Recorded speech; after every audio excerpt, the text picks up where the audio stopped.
Welcome back to the People's Republic of China. We've started today with a round of 8 quarterfinals on the men's and women's side who wrapped up earlier today.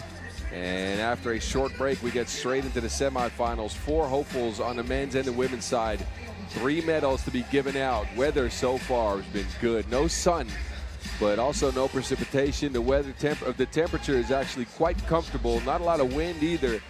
So it leaves it all out here in the battle arena in front of Xiong An Sport Arena. We got our half court set up with a nice tent, and we are set up for some nice games. Man, we've seen some clashes earlier today.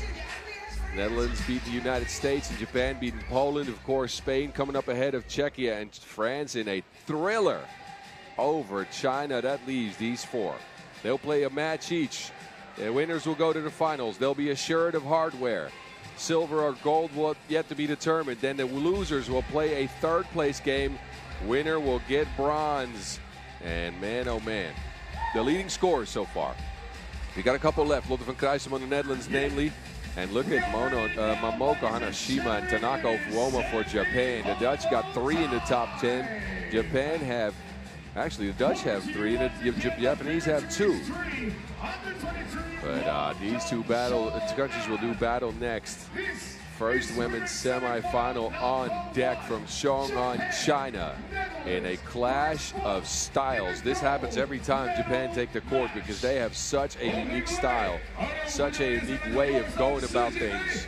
And 3x3, it's your 9th ranked and your 4th ranked team going head to head. Both right around 100 points scored. Both 5 games won, have not lost. Dutch got 3 wins before the limit. Japan won. But Japan has proven to be a tough out for anyone trying to get at them. They play with speed. They play with heart. They play with hustle. And it's Miyako Kondo makes it to the court first. Japan, again, a 17-11 takedown of Poland. They managed to stifle the Polish offense. Iha didn't score in that game, but hounded Sienkiewicz, the leading scorer in the tournament. She only dropped 6, and I say only because she's been averaging over 9. Last to the court is Tanaka Fuoma. Her and Hanashima led Japan with 6 points a pop. Kondo had 5. They knocked down 4 2-balls, and Japan is proof that speed kills. They go at you, and they try to run you off the court. And how different it is for the Netherlands. They go at you with size. They'll go and attack the mismatches, which I'm sure they will find against this vertically challenged Japanese team. They wear the orange threads. They're called the Orange Lions. And they come out with their leading scorer from the quarterfinals, Quinta van Schijndel, who was just spectacular. 2 2s, 9 points for her. She's joined by Alyssa van der Plas, the defensive ace. And 3 returning members on this squad from last year's silver medal. They've already taken care of the team that won gold. They're USA. There is your 3rd leading scorer. 2nd leading scorer, matter of fact, in the tournament. 34 points after 5 games. So Lotte van Kruisem, Lieselot Kulk there as well. Orange Lions stand up. Shout out to the people watching from Japan and the Netherlands to check out their squads as they are going to do battle here. Japan with the speed. Holland proving that size matters.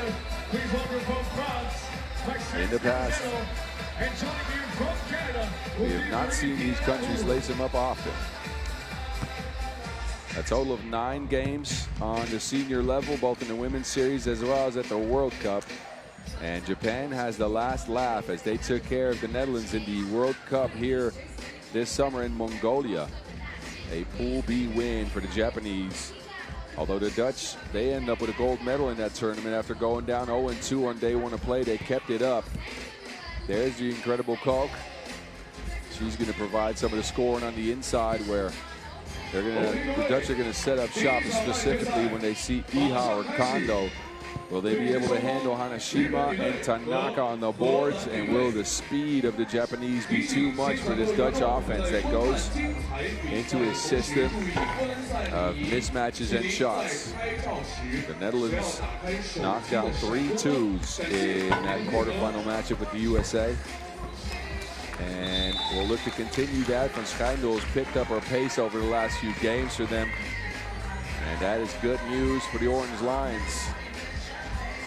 Speed versus size. Who will come up the biggest or the fastest? We shall see. A 10-minute sprint's what separates these teams from a medal run.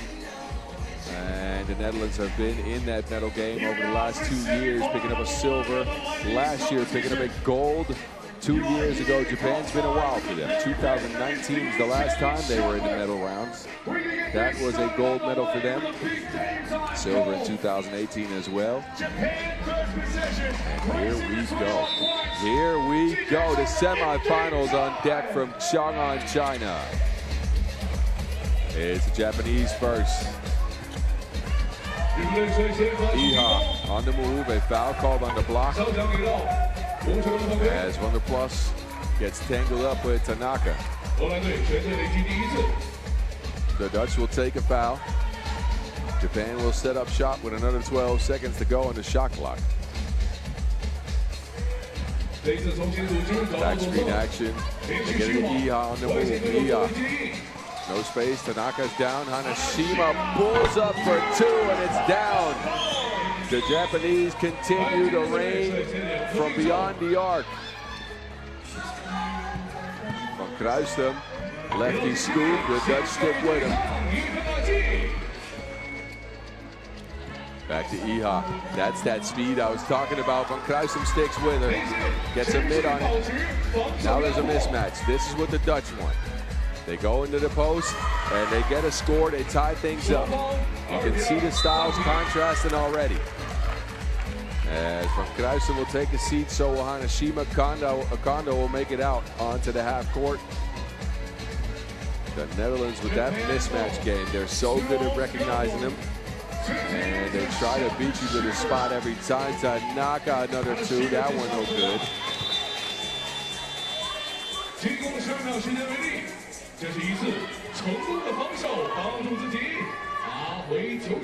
Van Schijndel. A fresh shot clock for the Netherlands. Go. She'll try a 2. That's no good. Kondo stops on a dime. Got turnaround jumper right in the eye of Van der Plas. Goes on the move, shares it. Van der Plas, midi. And that's cash for Katwijk. 2 balls good for Japan.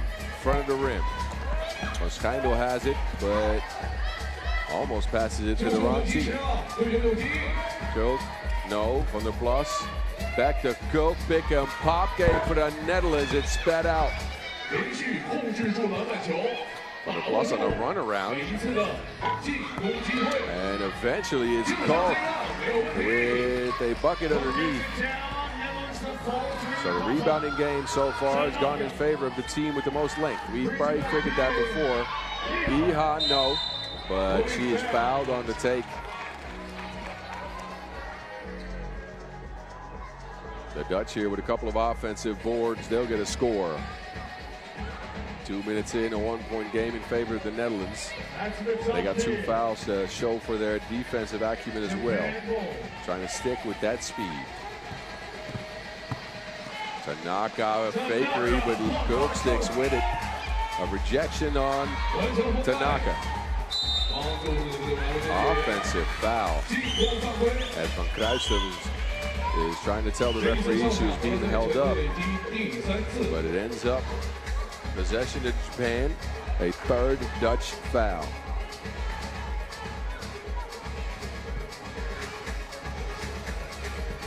High post play here for Japanese. They hand it off. Iha looking at a shot. Instead drives, hangs, and hits. Rocket that cradle is Iha. Van Kruistum whips it. Go. No. Van Kruistum in the crowd. Gathers herself. Quick hands. Hangs and hits. The Dutch will stick with it. Iha used her quick hands to poke it away, but Van Kruistum ends up with the Dutch 5th points. Kondo sidelines. She'll track it down. Offensive rebound for Japan amongst the trees. Van Kruistum. Man, how good has she been to start this game? The leading scorer for the Netherlands in the tournament.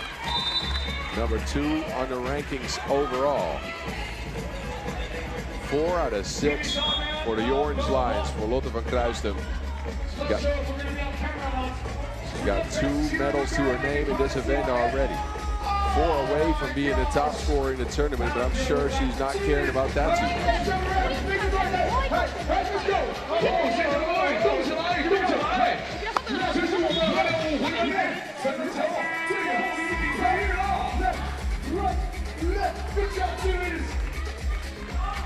This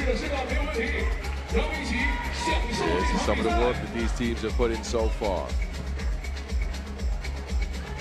Dutch with a double high post looker, get it to Verschijndel. Down to Van der Plas. Pick and roll game for the Netherlands. Click it. Iha now on the move. Iha hangs, can't hit. Netherlands take over again. And they get the screening game going right away. They're not waiting a moment to get that ball screen up. And they got a 3-point lead because of it. Iha probed it. To Tanaka, who's now on the move. Tanaka with the scoop. The Dutch should take it again. Van Kruistum. Snug gets it back. Van Kruistum in the paint. 4 on the clock. The float game off the mark.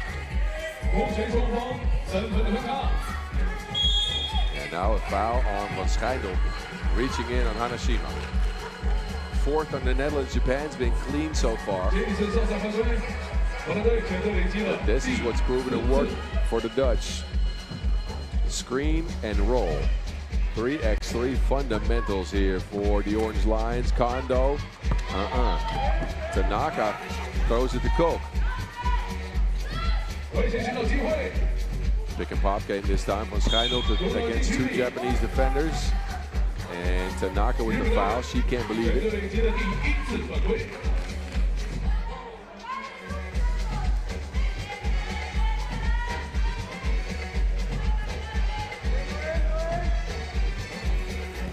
Screening action for Van Schijndel. She tries to put up a 2. She's fouled again. Now Japan's getting handsy. Van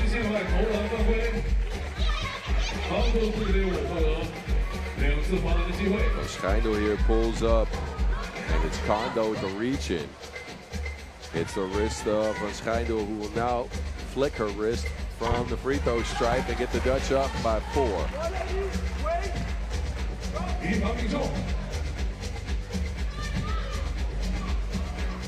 9 for Van Schijndel in that quarterfinal earlier. She gets going here with 2. Hanashima sidestep and a high arcer. And the great equalizer comes into effect yet again. Japan within 3. They look to shoot the Dutch out of it. Netherlands trying to join that. Van Kruistum secures a 2. 7 points for Lotte van Kruistum, and then another Dutch foul.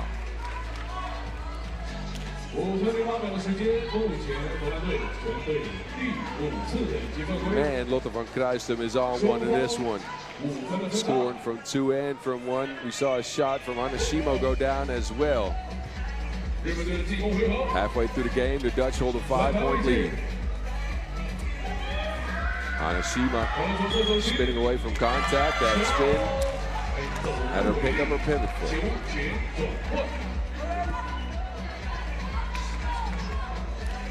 It's actually 5 points the difference, and 5 minutes away from one of these 2 teams.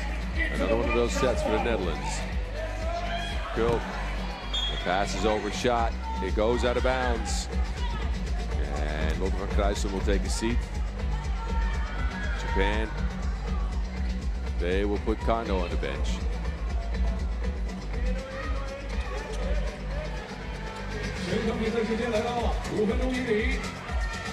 Iha against Ko, and a double dribble as Iha lost the rock, picked it back up again, but tried to make a move.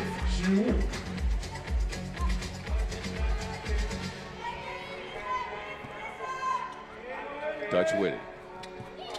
Screening action, one of plus is open, and Japan has had no answer for this. The Dutch stopped themselves though with a miss. Iha.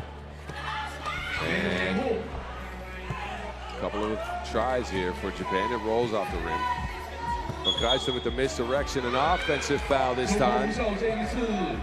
Sixth foul on the orange lines. At the brink of the bonus. We've seen Japan fight back from a large deficit before, when they came back in the last minute and against Italy from down 5 to up 1. They're going to try to do the same thing here. Kondo, left to right cross. Kondo does scoop-de-doop. And then a whistle against Japan.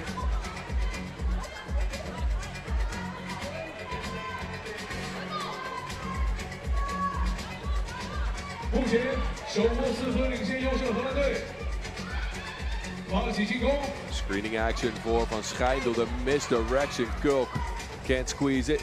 Van Schijndel, deep two ball. That's cash. Van Schijndel continuing her ways here at the half court in Xiong An. That possession is poked away by the Dutch. Winter van Schijndel has been on one today. Lines up a deep two ball. And with a flick of the wrist, the Dutch are up 6. TV timeout. Shout out to MC Bank for being out here entertaining the crowd. He has them hyped and ready for these last couple of minutes as both teams try to make it into that gold medal game. It'll be the Netherlands with possession. A kickball violation on Japan.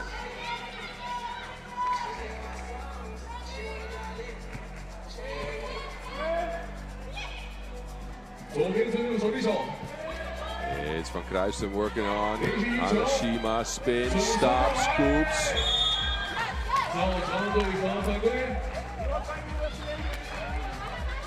And that'll be a free throw coming up for Lotte Van Kruijsen. Van Kruijsen getting swifty. Yeah, you heard that right, a Rick and Morty reference here.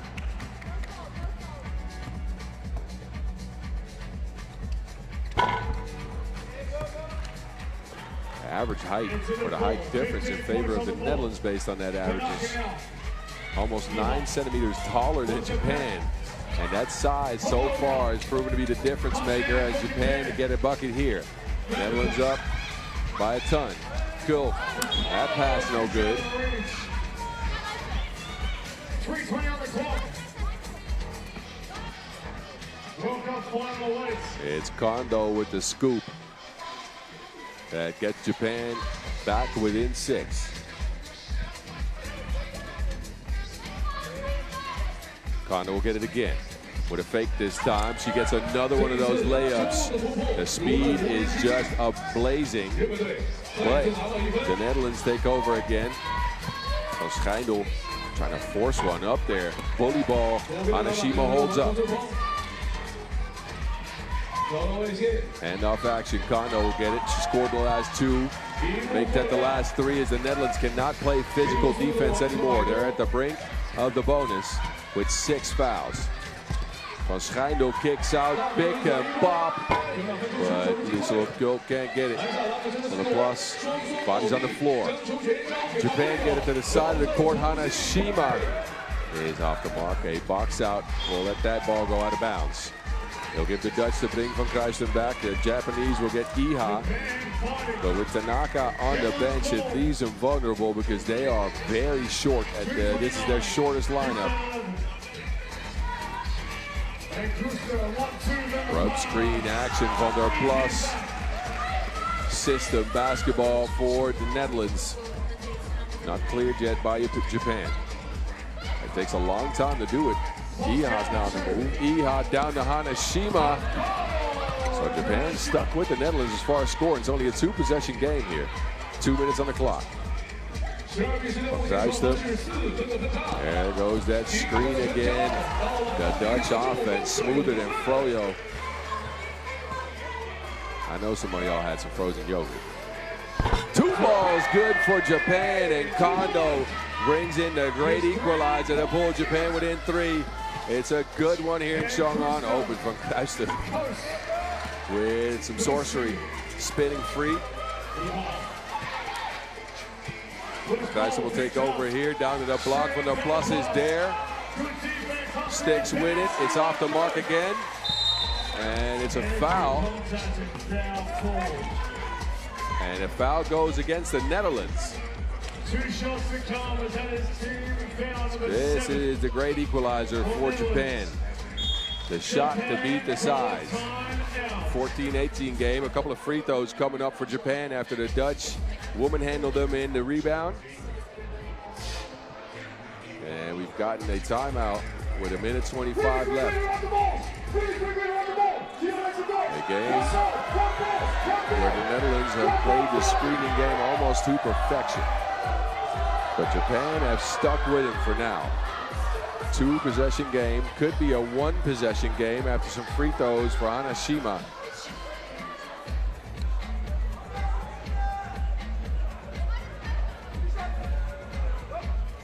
Both teams have the capabilities to go on huge runs.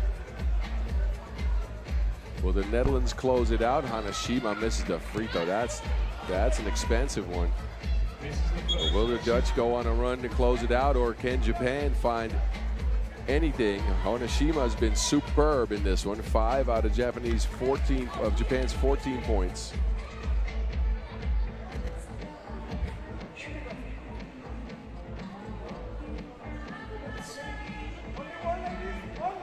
Hanashima will get another try here.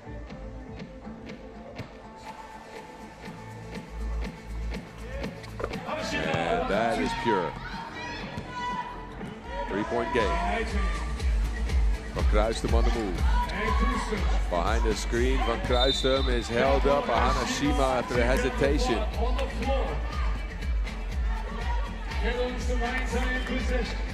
Hezi here for Van Kruijsten. Hit by Hanashima. That's the 5th foul in Japan. Time off the clock for the Netherlands. Another rub screen.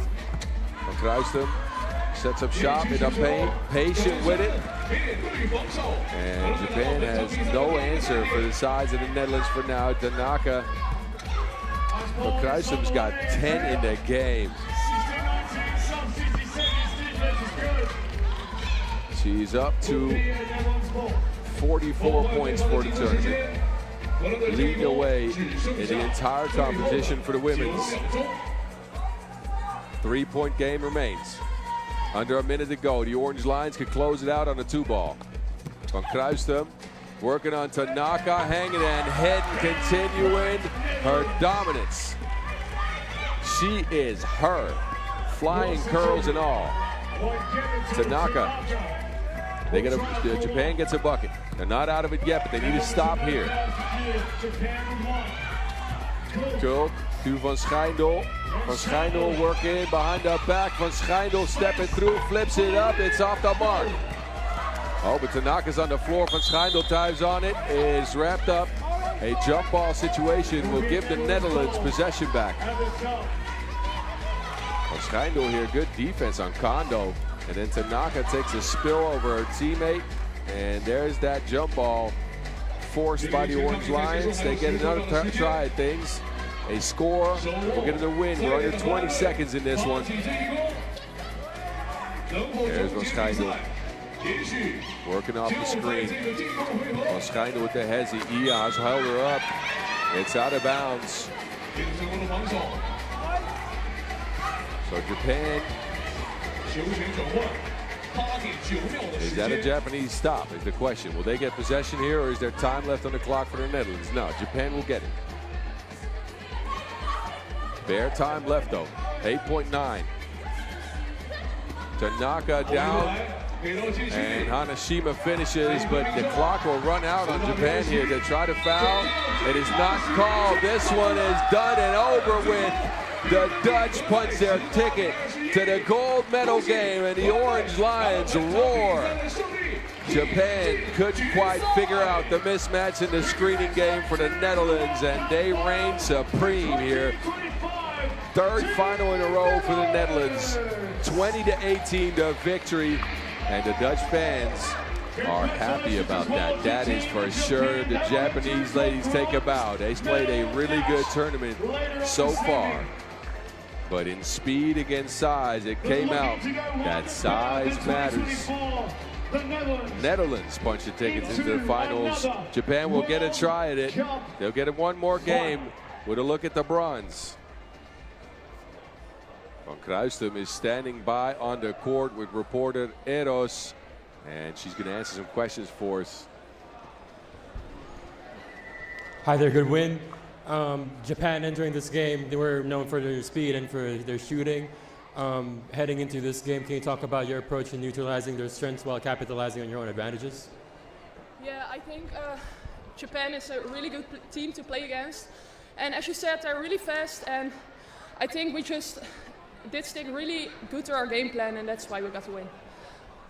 3 players played in the World Cup last year and won silver. Now you're back in the final. What's it going to take for you to get the job done this time? I mean, just play as a team. I know these girls for like a really long time, and we practice every day together. So, I mean, it starts in defense. That's always our thing. So, hope we get the gold medal. Thank you. Congratulations. Thanks. Congratulations once again, the Netherlands through into the World Cup final. Let's go.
Who will meet the Netherlands in the finals?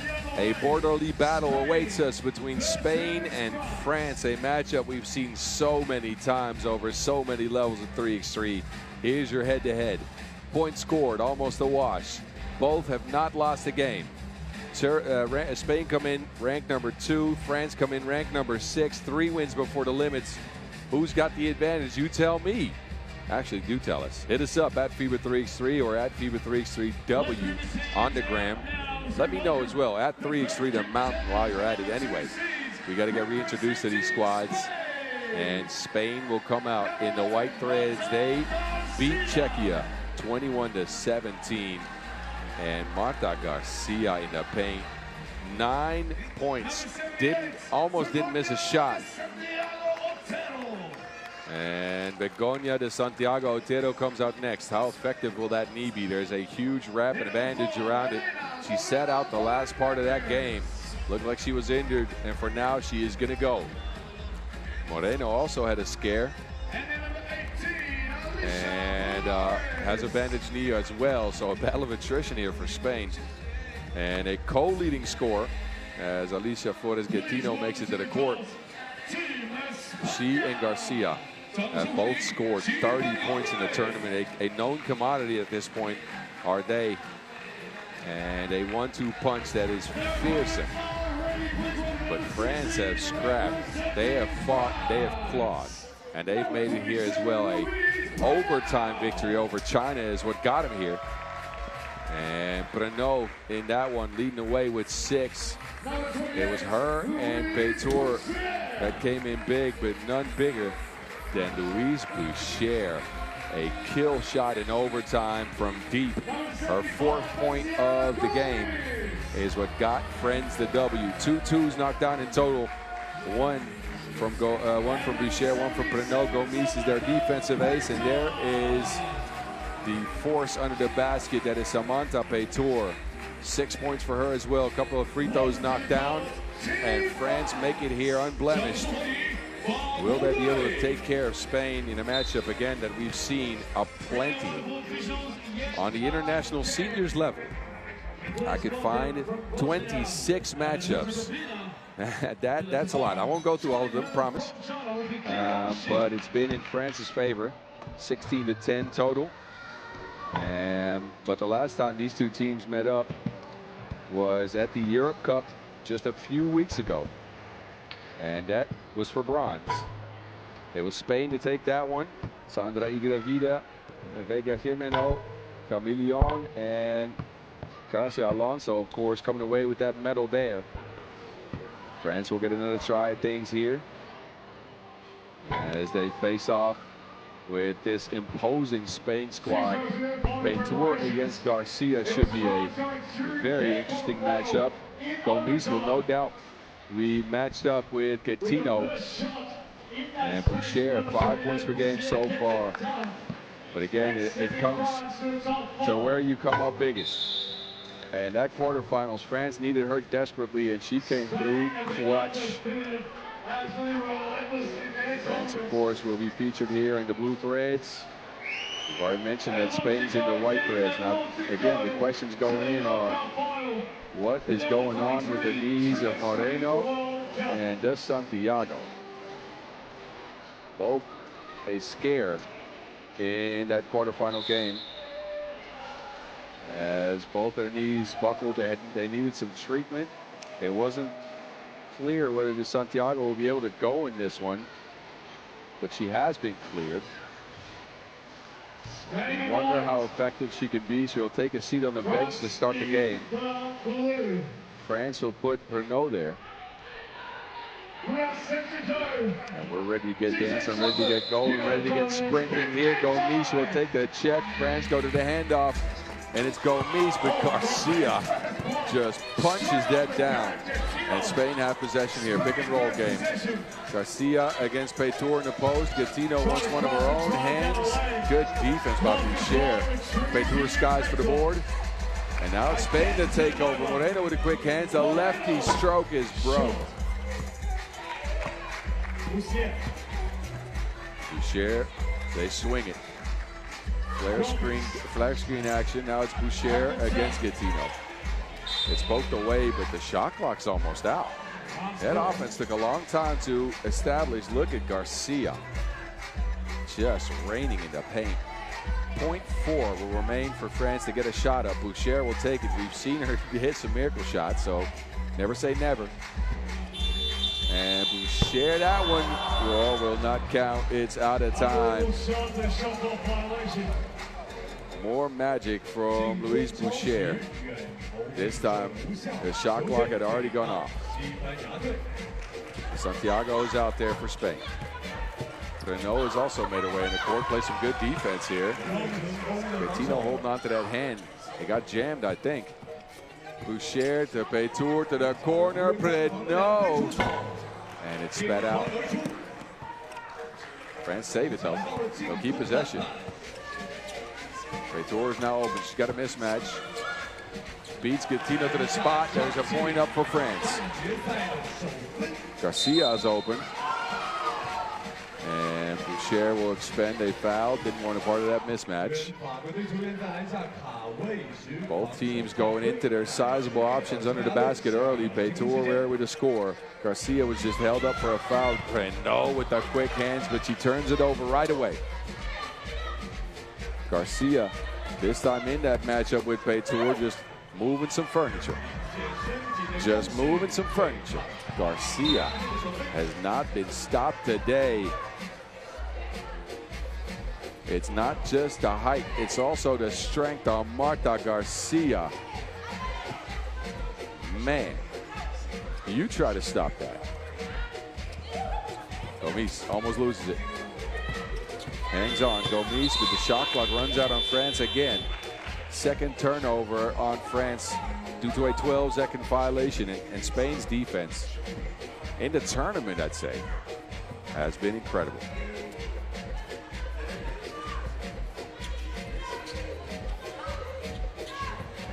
Gattino flips it down to Garcia, but it's broken up. Boucher on the move, gets to the middle of the paint. A difficult shot. Both teams are unsure on what to do on trying to gain right of offense. A ton of turnovers on that action.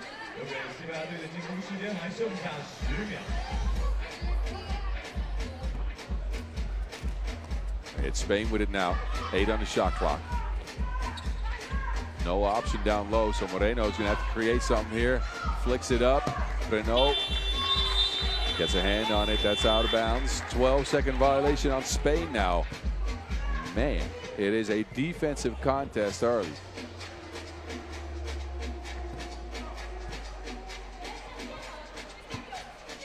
Renault finally free, gets a look back at the rim. Paytor in a crowd is poked away by the Santiago.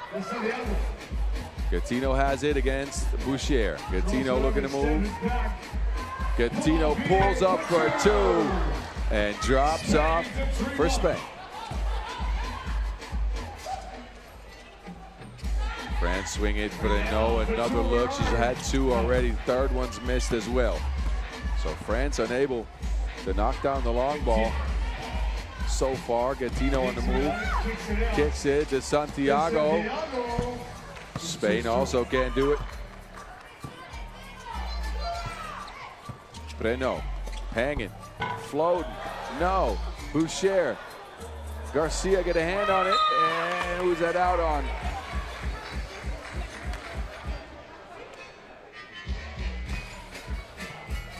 Gattino here. Stepping back, gets a space, and dropped off a package there. 3-1 lead for Spain here.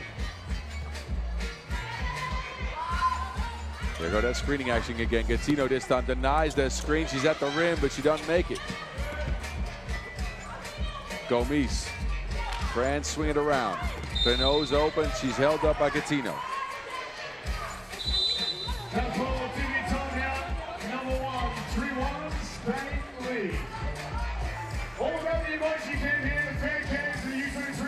First TV timeout, and scores are at a premium here.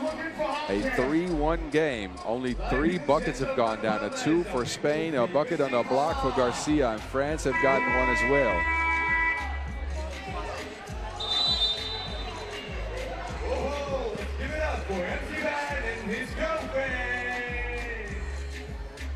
The sun has set out here in Xiong An. The lights are on the court. Temperatures remain comfortable. And it will be France possession here as we go. A new shot clock. We're 3 minutes in. Not a lot of scores. France looking to change that as Boucher takes a spin. Boucher hangs and hits.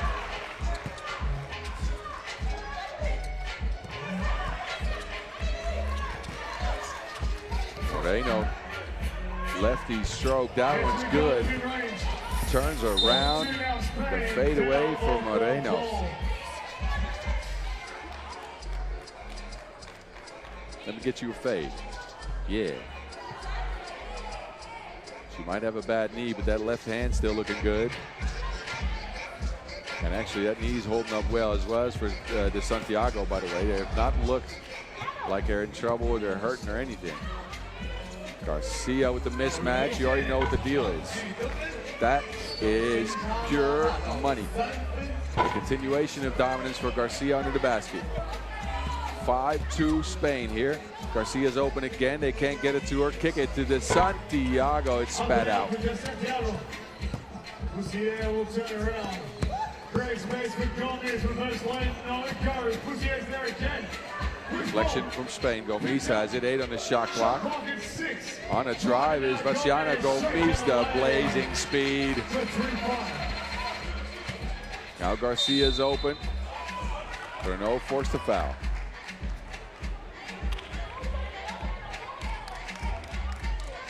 Look at Gomes. The afterburners on her. Nitrous oxide for her to get to the rack. She'll take a seat. Gattino curves around the screen, hangs and hits. She is so crafty. So crafty. Quick hands here for Gattino. Doesn't want to pull the trigger on a 2. They'll get it to Moreno. Bruno on the floor. She'll get a foul called on her.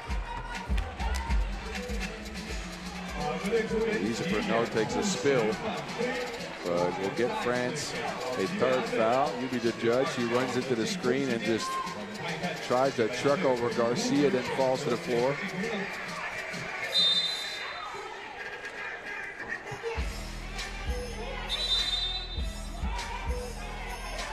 Warning for behavior now extended to France. Too much talking.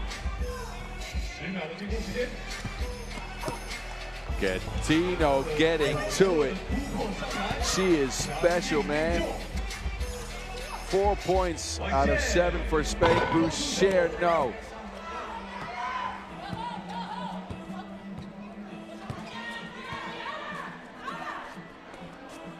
And Garcia again bringing a wrecking ball. Call her Miley Cyrus. 8-4 stands after that France score.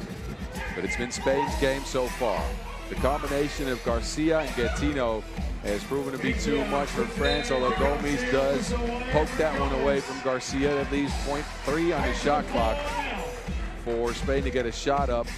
But look at Garcia setting up shop under the basket.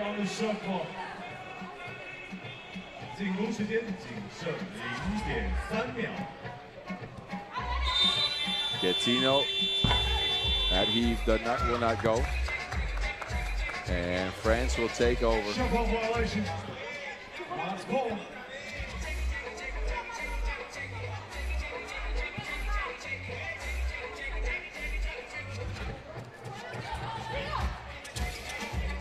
Bruno, right to left, gets it to Peytour. He's been quiet in this one. Beats Garcia to the spot there. Showing off that touch again. Right hand hook. Garcia will try to get some get back. Clears out space. Punch for Peytour and Garcia. Not cleared on that for France. Never established position. Turnover. Spain will take over. 4:15 on the clock. They got a 2-possession lead already. This shot for Bruno was whistled off. France never got the right of offense. De Santiago, Gattino, and Garcia. Gattino fades. Gattino, how? Takes a bump and continues. There's Garcia again. Oh no, but she misses. Fouled on the play. She'll go to the free throw line. Look at Gattino. Bumps, falls, fades.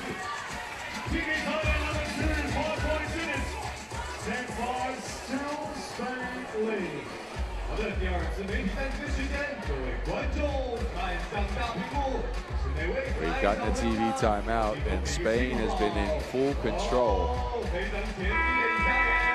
The battle over the Route du Soleil, although actually I think that stops in France. The battle of the borders and the Pyrenees, let's go with that, has gone Spain's way so far. 10-5 game, under 4 minutes to go. And it's been Gattino and Garcia getting to it. Gattino's got 5. Garcia trying to add to her totals here. And gets one to go. She's got 5 as well. Boucher, 2 balls good. This might mean life for France. They needed that. Gattino operating again, shaking Gomes. Good defense though. Gomes gets a hand on it. That's a miss. Gomis will get it back. And Gattino now forced the foul. She couldn't keep up with that speed. Boucher stopping on a dime, dropping off a dig.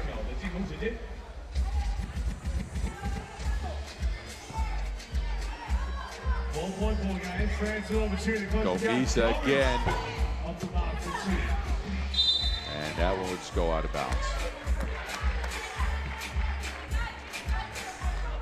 3:28 left in semi-final number 2. Don't forget the men's semi-finals up next. Ball screen action now for Spain. Gattino working the block again. A follow-away shot. Arts and crafts class a nothing on Alicia Flores Gattino. She's very crafty. Stuck here. Tries to get it to Garcia. Peitor takes over. Boucher against Garcia. And Santiago is on the court, and she cannot get up. I think that knee took another hit there. Santiago stays down. See here, Santiago tries to push off on that knee and just goes down. No contact on the play. And she'll have to make her way to the side of the court. Doesn't seem to be able to put any weight on it. It's limping away here. So the Santiago, it looks like she might be done.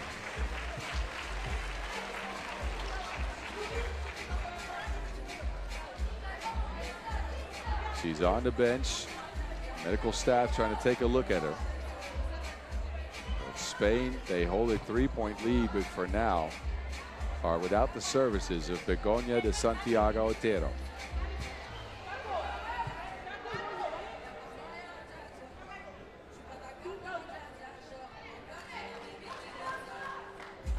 Santiago will go away from the bench and be treated.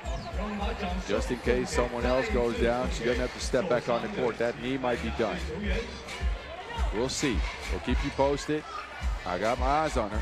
She doesn't look like she's in pain, but she's limping and she can't walk on the knee. Garcia over Peitor. And in an offensive foul, Peitor extending the arms. Gattino takes a spill. It is foul number 5 on France. España take over yet again.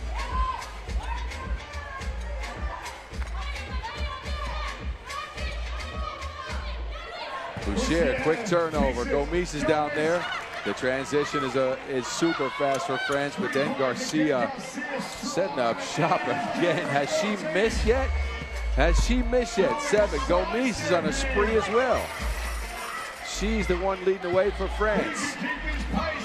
14-11, 2:30 on the clock. Gattino looking to beat Peitor.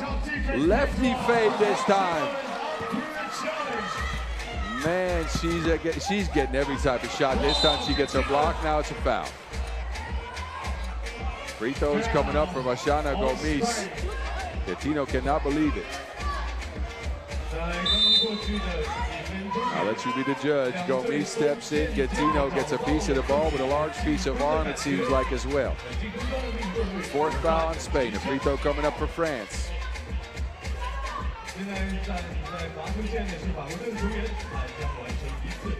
Santiago remains off the court, not even being treated at this time, so my guess is we will not see her again.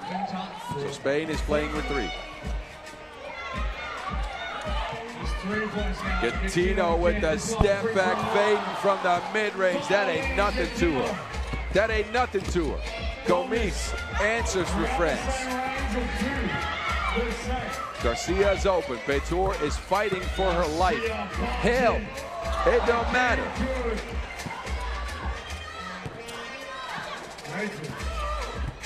Peitor wrapped up. Spain will take a foul. Who can stop Marta Garcia? Look at the strength on Garcia. Peitor out there struggling and praying. No answer. And Gattino is getting action everywhere with the middies and the pull-ups in the paint. Spain has gotten 16 out of 17 out of Gattino and Garcia. France are left waiting for an answer here, searching for an answer here. 6 on the shot clock. Gattino hangs, and it's with France. Gattino's on the floor. 3-on-2 for now. Spain will take a foul. That's a smart decision on Moreno. She'll stop the clock and give España a chance to set up their defense. Oh, a tight contest in the first or the second semi. Now Gomis is fouled. That'll mean 2 free throws.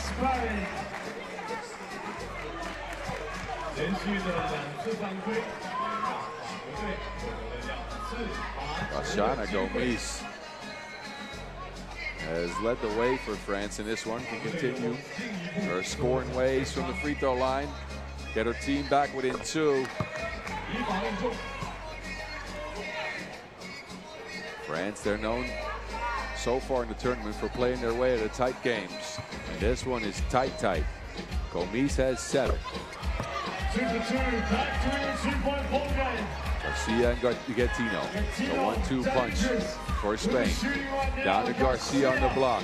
And it's with France now. They tap it out. So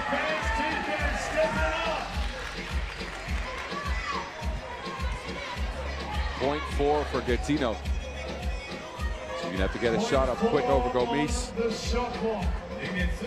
She will fling it up there. It will go out of bounds. 1 minute and 2 seconds left in a borderly battle over the Pyrenees. Spain so far hold the advantage. They remain up 2. They are in foul trouble, and France have Gomis going off. Gomis to the rack again. That's another score. Gattino controlling the pace here, asking for a Garcia screen, of course. Gattino hangs, no, Garcia will clean it up. It's a miss. And a foul now. And that is on Spain. Uh-oh. Garcia here. And then Moreno and Garcia hold up Gomis. That's going to mean 2 more free throws going to Les Bleus. Masana. That first one is off the mark. Could tie it here with a make. We're under a minute.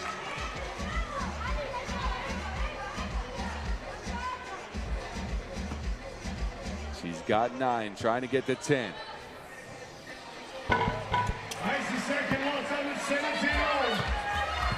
17-17, another pick and roll action for Spain. Gattino speed, throws it in reverse. It's Garcia, and now Garcia is fouled. Can Spain hang on here? They're playing with 3. Garcia grabs the offensive rebound, and France expend their 6th foul. Both teams at the bonus.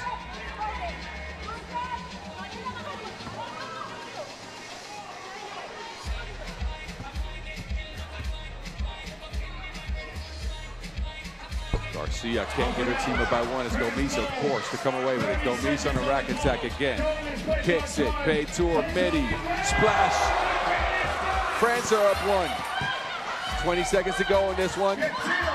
Spain with another pick and roll. Gattino and Garcia. Gattino will take it, hangs, but Paytour sends it back. Gattino, no, it's another block. Shot clock violation on Spain, and France get the stop they need. Gattino is fully gassed, nothing left in the tank. She's on the floor. Blocked by Paytour, and Gattino sent down again and then takes a spill. She remains down. Spain is already with just 3 players. Can Alicia Flores Gattino get up? But look at the last scores. France have furiously come back in this one. It was a 3-point game in favor of Spain, but they have not scored. Last 4 points all going to Les Bleus. They are up by 1. A little more than a shot clock left, 12.5. What will Spain do here? They can foul and put France on the line for 2 and take over possession. But those 2 free throws might hurt. They could also go and wait a shot out, but that won't leave them much time. Gomis, no foul in Spain yet. Betur has it. Out to Gomis. France are playing keep away. Gomis, no foul. Gomis, no foul. They put it up. 0.6 left, and France hang on. And they will get a date with the Netherlands. France come back down 4, and they manage a W over Spain, who lost Begoña de Santiago.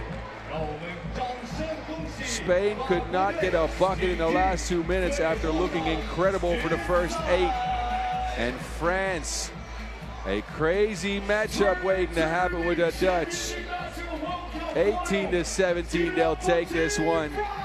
And we will see Spain again in the bronze medal game. Will they play with 3 or 4? We will see there. How gassed will they be from this game? That's also a question. Man, oh man, what a comeback by France. They're assured of a silver, and they'll meet the Dutch for gold.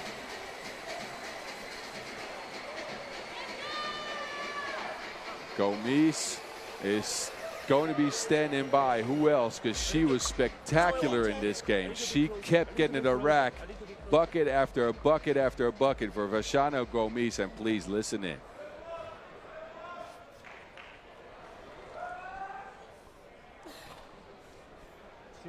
Two games in the knockout phase and 2 close wins.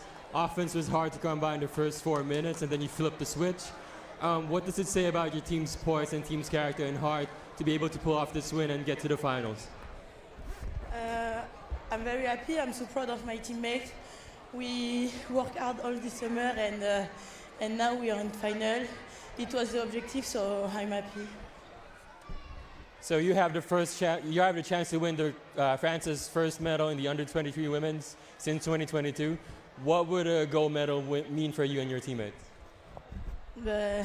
It's amazing. It's a goal. We play in 3-on-3 for that, so I hope we're gonna win the gold medal, and I'm happy. Thank you and congratulations. You heard Vassiana Gomis, the leading scorer for France. They have a date with the Dutch in the finals. We'll see Spain again against Japan in a battle for bronze. And look at the highlights. We'll shift our attention on over to the men's. We got 2 more semifinals here on deck from Xiong An. Stick and stay right here.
We are left with 2 medal games on the women's side. Japan, Spain will try to go for bronze. And the Dutch and the French will go and get their hands at gold, or at least try to. Those games, of course, coming up in a little bit. We got some men's games to take care of first. But this has been today's action. The crowd is going wild in here as the venue has been filled up all day here in Xiong An. It's been enjoyable. What's been enjoyable has been these games. Croatia taking care of Italy to get here. Serbia going through Latvia. Czechia beating China, and Lithuania hanging on against Argentina. These are your semifinalists. 3 teams 4 teams, I apologize. 3 medals. Man, I need a coffee. Not really, though, because the action's been so good that it's been amazing. Here's Croatia and Serbia, another borderly battle. And it will be Croatia who come out first.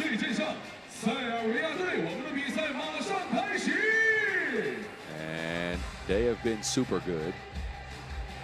Came up against Italy. It turned out to be an overtime game. Your 16th and your 15th ranked teams. Difference is Croatia not much of a scored team, and Serbia is scoring powerhouse. Serbia has sustained a loss. Croatia has not.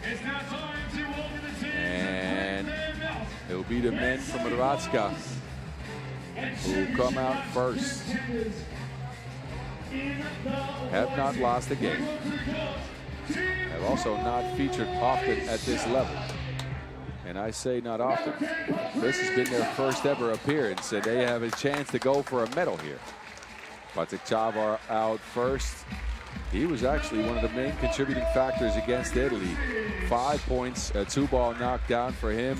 Malakinicic joins him. He scored 2 points in the paint. That man was all that. Jakov Jakovic, 9 points, a couple of 2-balls sprayed, a couple of free throws as well, and there's the modern life. Rako Spaseski. He is the man with the ball in his hands, the guy behind the steering wheel of this Croatian offense. And Rako so far in the tournament, 35 points in 5 games.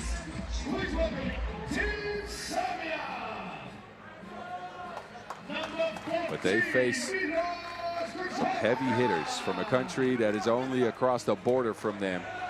Serbia had a almost no contest against Latvia, ran them off the floor 21-10. 5 2-balls knocked down.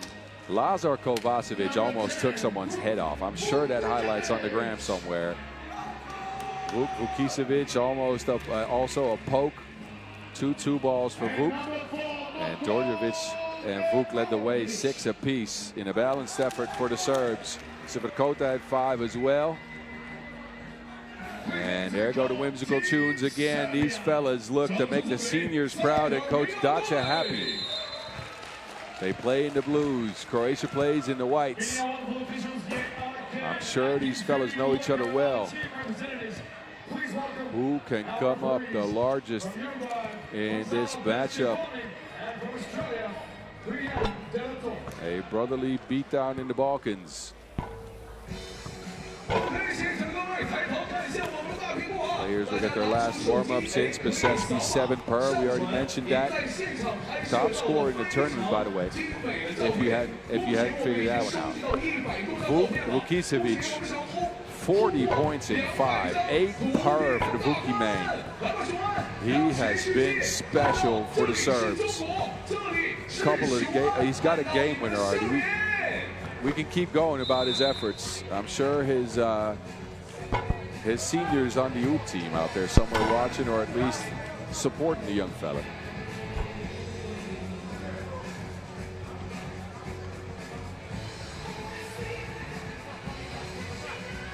It's 10 minutes on the clock. A half court full of lines is the arena here in Xiong An. And a Balkan matchup between Serbia and Croatia will determine who makes it to the finals first. Of course, one more semifinal to go after this, and we'll see Lithuania and Czechia. We'll get to see who gets there. After these 10 minutes, it's Djordjevic on the move. Vukicevic gets to the basket. Can't squeeze the layup. Svrkota tries to clean it up. It's no good. Battle for the boards ends with Djordjevic. Djordjevic. Oh, no. Overshoots the layup. Svrkota. Offensive rebound after offensive rebound for the Serbs. And it's Milos Svrkota who gets the last laugh. Bodies on the floor. The battle has started already. Djordjevic. That should have been a make, to be frank. But it's Svrkota who's got his buddies back. A point and a free throw splashed as well. Djokovic ran off his spot by Sivakota. That's a foul. These teams both play a heavy physical brand of defense. There's going to be a lot of intricacies that go into this game. I won't even be able to name all of them. Y'all enjoy it though. This is going to be a physical match. Spaseski and Aaron pass. Serbia has it. Vukicevic has space. Another turnover. Spaseski's been reckless with his passing here early on. Chavar. It's out of bounds off the referee. Spaseski will take a seat and try to calm himself down. Might be the nerves getting to him, but he's turned the ball over a couple times here early in the game. 6 on the shot clock for Serbia.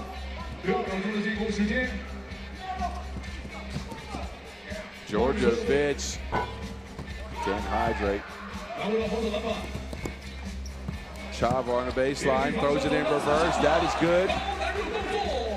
Vukicevic, no.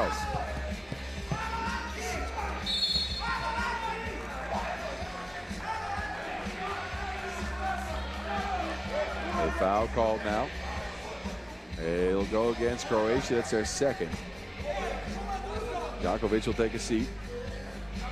And I think these countries match up well in almost all positions. With Djokovic and Malakisic in the paint against Kovacevic. There is Spaseski with a spin move. Djordjevic.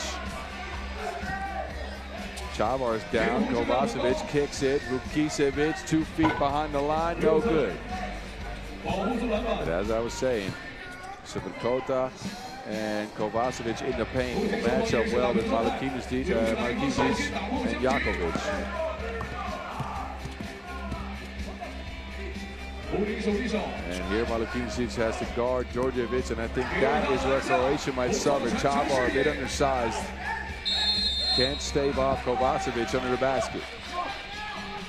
They'll get Chavar off the court. Kovacevic here with position. And that's a matchup I think I like in favor of Serbia. This is a matchup I like in favor of Croatia. Spaseski with a spinnery.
Spaseski has space. He is down on the floor. Now he gets a technical foul.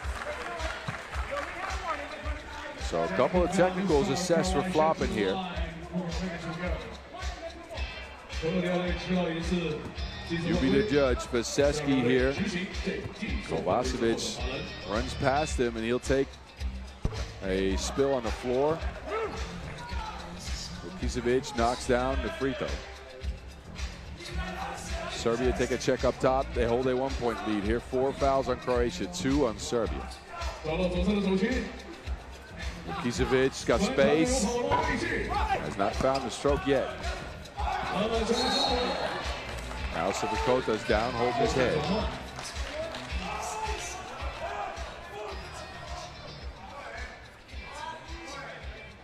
Both players trake it down. It's Djokovic and Sivikota. Sivikota takes a spill, runs into the arm of Djokovic.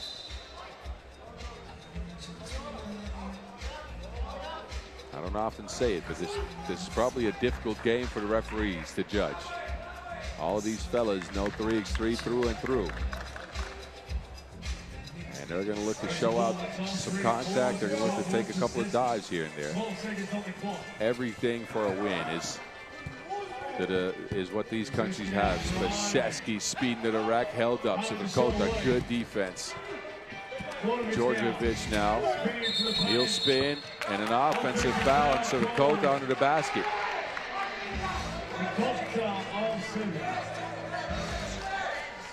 It's given WWE this one a little bit. Number 3 for Serbia, 4 down for Croatia. High post look now for Croatia. Chavar down to Jakovic. Over Sivakota, no good. Disciplined defense on the serve. Now they have to stick with Chavar. He'll get a look. Nowhere near the basket. Kovacevic feels like he has an advantage. He'll go to the rack. It's poked away. Kovacevic will throw it at the basket. Oh my goodness, that almost went in. That would have been the highlight of the tournament, I'll tell you that. Wow. Chavar. Oh no. Blows the crib. Offensive foul. Djordjevic there. Pushing off to get possession. And a TV timeout in what so far has been a friendly hugging battle between the two Balkan states. 4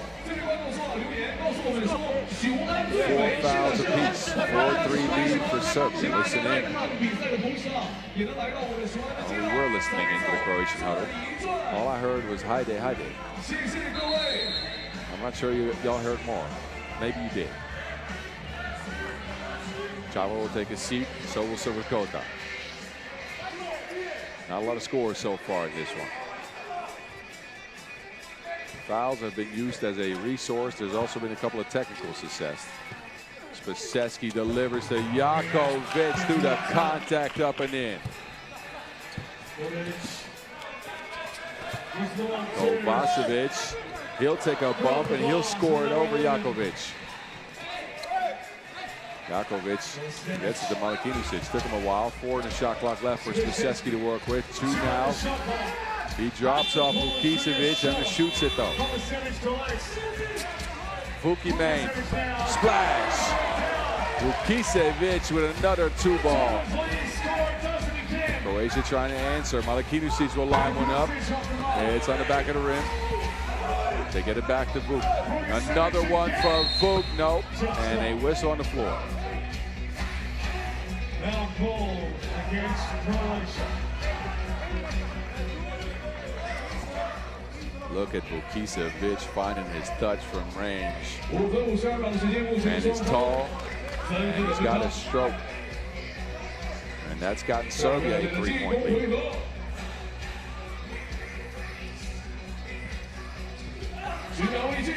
Djordjevic. Croatia take over. Chavar has it. Screening game now. Chavar looking at a 2. That's good as well. Croatia in pursuit by 1. Vukicevic almost drops himself. He keeps it. Djordjevic scoops it. No. Malakinovic saves it. It still goes out of bounds. This is one of those games that will give you sweaty palms. Chavar, he did not have sweaty palms. He's got a pure touch. And we'll get Croatia to 6 points. Serbia's at 7.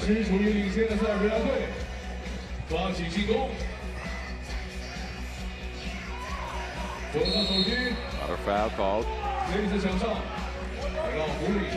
That's the 6th on Croatia. It's physical against physical. Vukicevic looking at Chavar around the screen. Vukicevic steps back. 2 ball is pure again. The man is lights out like last call. He's got 5, 2 twos down. Spacevski can't answer. And then Sivakota gets hit with a foul. Serbia will take their 5th. Vukicevic, though, the man is on one. Leading scorer in the tournament, and he is adding to it. 6. Croatia off the double play. Spaseski asking for a screen. Nothing there. He'll try one. After Jakovic screens him, Spaseski almost loses it. Can't squeeze the pass either. A couple of turnovers already on Spaseski, and he'll throw it away again. Serving ball to top.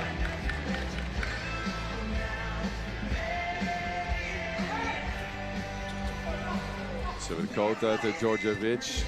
Djordjevic snatched back. Djordjevic, it's off the rim. Malakinovic with the misdirection, going straight at Sivakota. Sivakota is holding his own down there, though. That man's strong. Djordjevic. He'll get it down to Kovacevic in position. Every time Chavar steps on the court, Serbia is targeting him. They are going straight at his neck. Malakinovic with position. The fakes and the makes. Serbia are up by 3. They got Vuk on the bench for now. They go with a big lineup. Sivakota somehow takes a spill. I'm not even sure what he stepped on. Looked like a Mario Kart banana peel. This is Chavar getting Malakinovic in position. That last action will get possession over to Croatia. Fresh shot clock as well.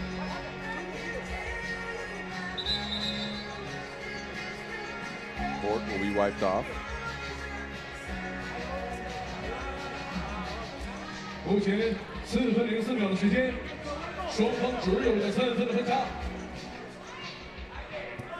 克罗地亚队的进攻回合，找到左侧手区，阅读对方防守阵 Jakovic 型。 to Chavar. Chavar a look. He already has one down. This one no good. Vuk skies for the board. Vukicevic on the move. Vukicevic against Spaseski. Spaseski holds up. Vukicevic has it back. Looking at Jakovic. Side steps. Vukicevic. No. Look at Djordjevic scrapping for the board. It ends up with Croatia, though. Croatia offside Spaseski ball. Here now try. 7 on So back. Spaseski, no.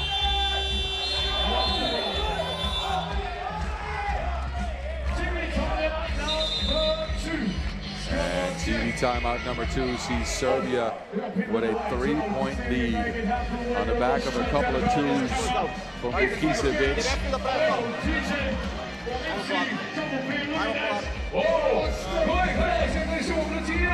Listen in to the Serbian huddle.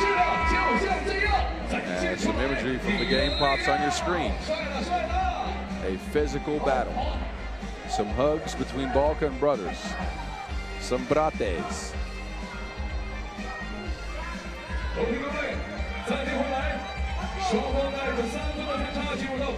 3:24 on the clock as Serbia get possession here. They hold the lead. They try to get to it. Djordjevic off the screen. Chavar's on the floor. He'll get hit with another technical for flopping.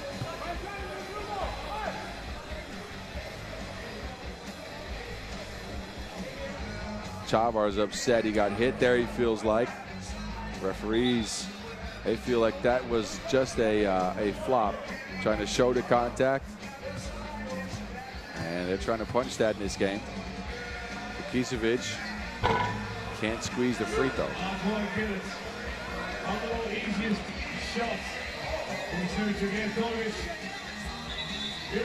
Fresh 12 here for Serbia to work with.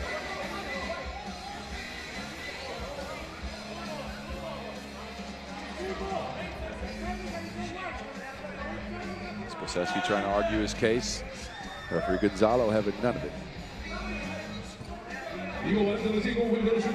Screening action for the Serbs. It's Djordjevic on the move. Goes straight at Malakinovic. Second attempt's good. Sticks with it, does Djordjevic. Shot's not falling yet, but he's going to the basket. He's trying to make something happen. Spaseski, no. Second attempt, yes, he is on the floor, though. Quick transition for Serbia. Sivakota has it against Spaseski. Spaseski cannot foul. Sivakota, he will get Serbia their 12th point. Every possession, there's someone on the floor. Jakovic, 2 on the shot clock. It's poked away. Vukicevic. Sivakota in the paint, takes his time. It's a foul. Instead of a make, he'll go to the free throw line. 2 free throws coming up, Milos Sivakota. Look at Djordjevic sticking with it. Hasn't found a stroke in this one. Instead, he's just going to the basket. This was the last play where Sivakota ends up on the floor. Gets pushed in the back by Spaseski.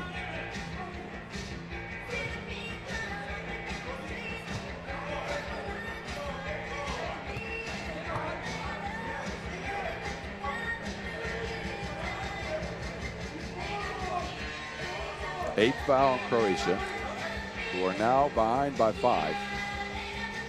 It could be down by more than that, as Serbia is going to get 2 free throws. Court's been cleaned up. The referees have checked out the scores table. Serbia's been disciplined on their defense. Not a lot of fouls, 5 only. They got 1 more to give.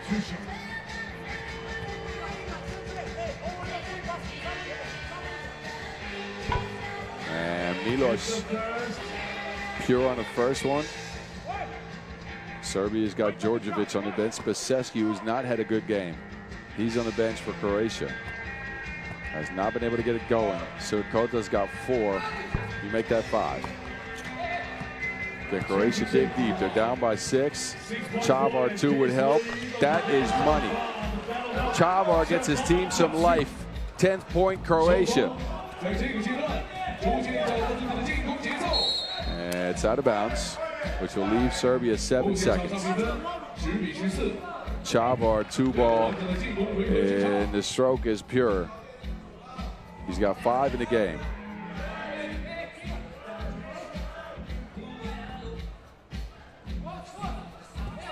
Vukicevic over Jakovic. That almost drops in too. Now a double foul call as Vukicevic and Jakovic get tangled up. I'd say that's in favor of Serbia though, as they now are at 6, but Croatia's at 9. Double bonus, only 1 foul away.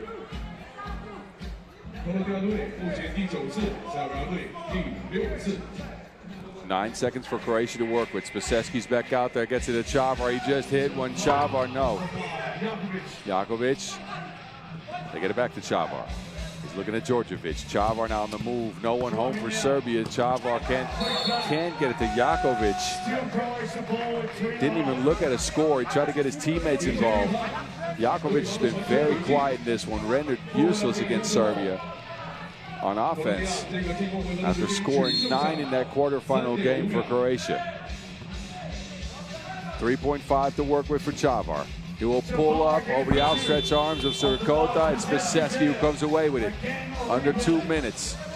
4 up for Serbia. Spaseski down to Jakovic. He feels like he has a mismatch. Jakovic, oh no. It's just off the mark. He's flying. It's out of bounds. Jakovic upset with himself. That was a clear look at a basket, something that Croatia desperately needed. Look at the position, and he just cannot get it to go over Djordjevic, and then he saves it out of bounds. Serbia will check up top. Minute 30 left. Djordjevic, a 2 ball.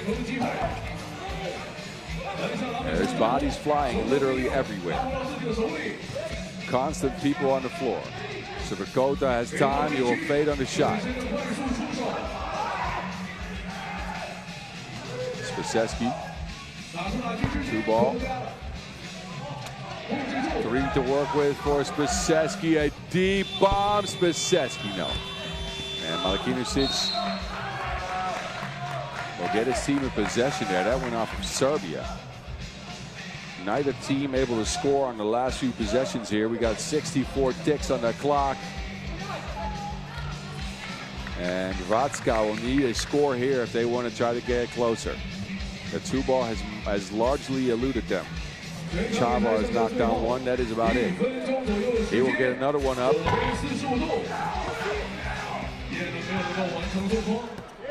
It's Vukicevic now. Around the screen, Vukicevic. No, it's poked away. Spaseski with space. Spaseski's hit in the face. He's on the floor. Try to sell that one. He's right back up. Vuk, 2 balls, good. Vukicevic with another stroke.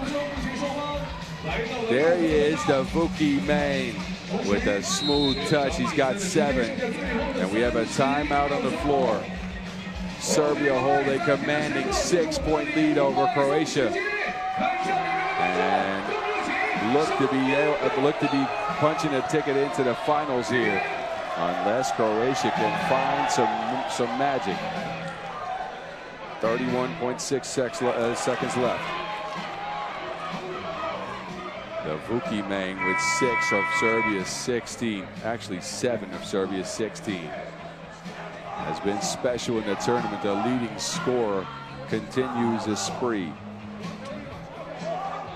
A technical was called on Serbia, so Chavar will get a free throw. He can pull his team within 5. Croatia will get possession as well after that. But they have not scored in the last few minutes and will remain scoreless on that free throw. 10-16, Croatia the ball. Croatia, they have to get a bucket quickly here. Chavar fading on the 2-ball front iron. It's with Vukicevic. Vukicevic almost took a spill. Now he's getting fouled.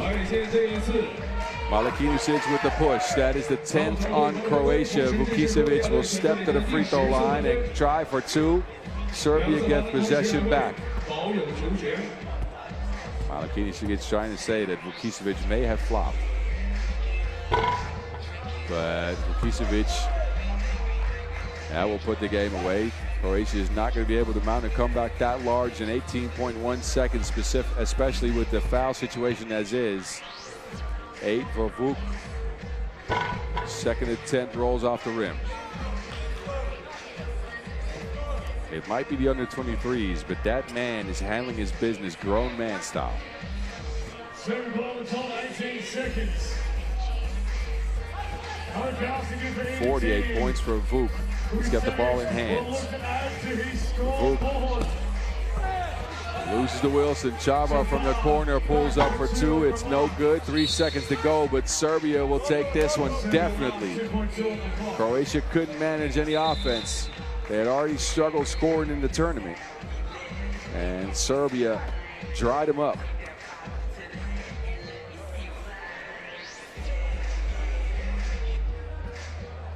Time's being checked at the scores table, but it'll be for naught. This game is over and done with. Serbia with a dominant display here. Again, outside of that first loss, they have been unstoppable.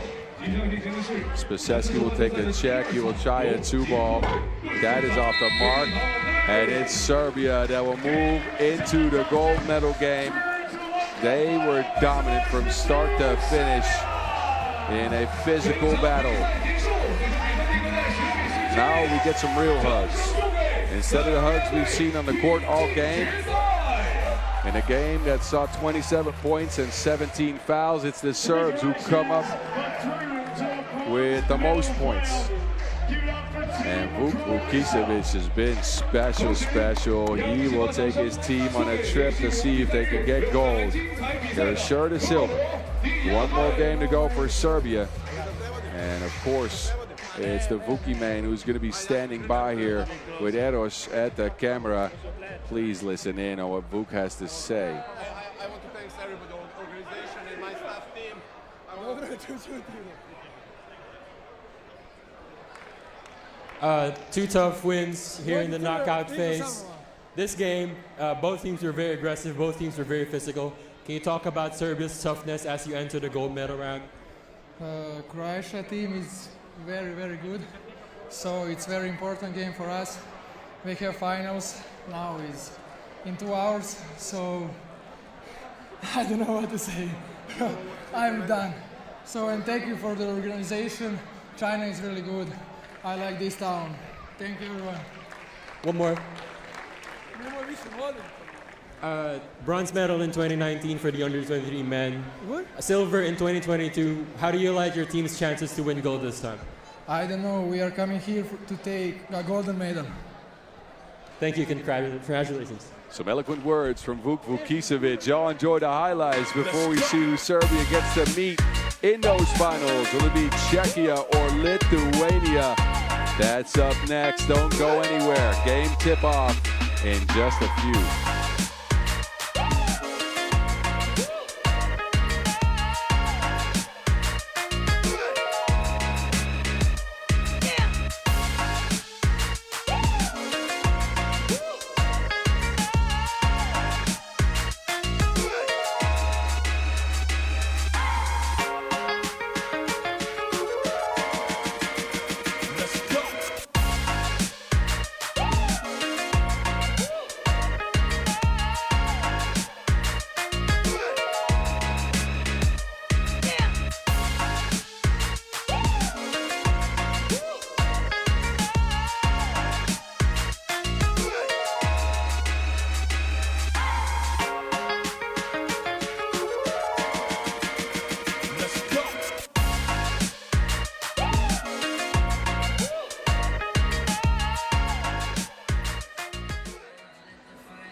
We've concluded the round of 8. Then now we're almost done with the rounds of 4. We got one more semifinal left. It's Czechia meeting up with Lithuania. And how will they fare? These two teams came here through the quarterfinals. Czechia took care of China 19 of 15. They will make it to the court first.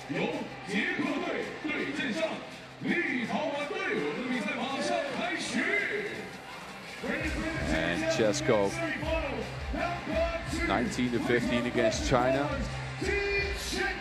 A game that didn't feature a lot of two-point shots. Only one went down. That one went to China. Czechia didn't hit any.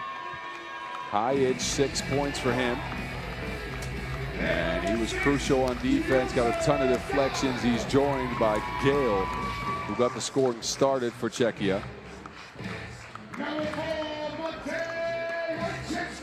Matej Rchteki, 2 points for him, and of course the leading scorer for Czechia. Of course, who else but Adam Ruzicka. He brought his total to 30 in 5 games with an 8-point performance to put down the Chinese men's in front of their home crowd. They look to make it into the gold medal game for a rematch with Serbia. A game that they won in the pool play. It's their first appearance in the under-23s. Not the first appearance for Lithuania. They played last year, came in 4th, just short of a medal, looking to improve on that. They narrowly beat Argentina 21-19 on the back of a good performance. Vajvoda got him going, 7 points for him in that one, but it was a mixed effort. Rubinas chipped in 2, Leliukas had 5, and of course, Rokas Josis, he had 7. 3 2-balls knocked down for Josis. He kept off the game with a baseline fader.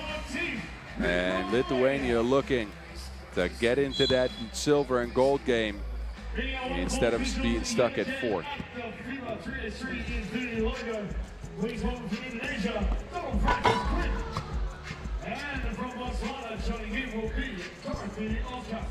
We got Donald Quinn and Dorothy Okach calling the games. And these two teams met up last time at the seniors level in the Europe Cup 2023. That was a Lithuania win. As these fellas get their last warm-ups in. Lithuania, of course, featured 2 players from the Under-23 Nations League squad that was in the Europe 1 Conference, 2 from the Under-21 squad that was in the Europe 3 Conference. Czechia, all Under-21 players. So this Czechia team still very young. Ruzicka and Rchteki are 21. Gale and Hajic, they're 20 years of age. Hajic's mustache would tell you something else.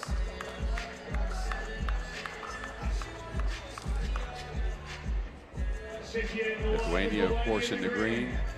Česko in the whites.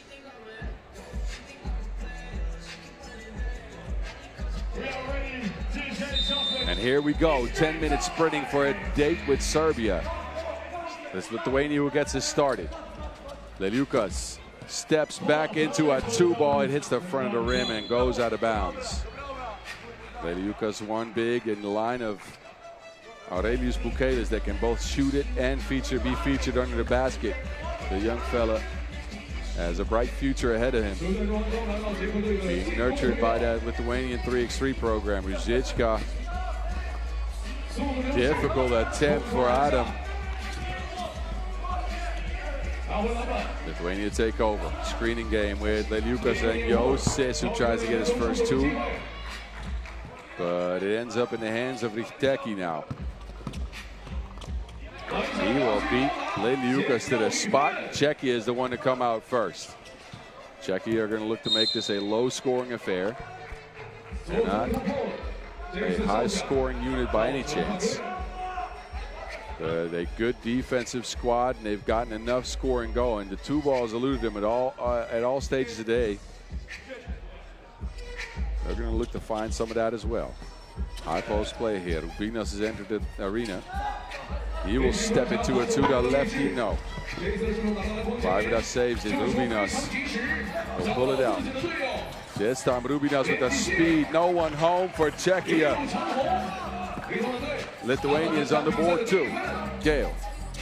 Right to left cross gets it to Ruzička. Screening game. Gale a 2. And Rubinas will take over.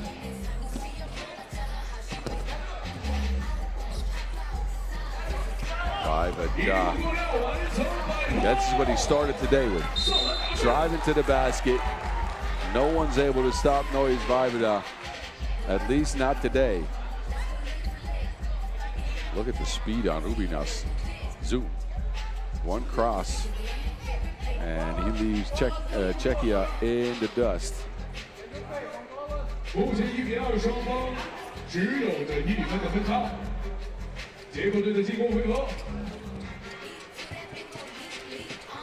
Richteki trying to find some space. Goes straight at Leliukas again. That matchup's been in favor of Richteki so far. Vajvoda, shifty with it. Vajvoda, difficult attempt. And eventually it's the men in white who have it. Hajic lobs it in. Gale, he loses it. That might be for the best because Leliukas was ready to spike that thing. Vajvoda probing the nutmeg pass, but no one at the receiving end of that. Gale. Yost is asking for a screen. Now a foul's called.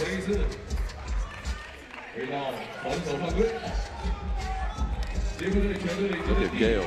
Loses to Wilson. There gets it back.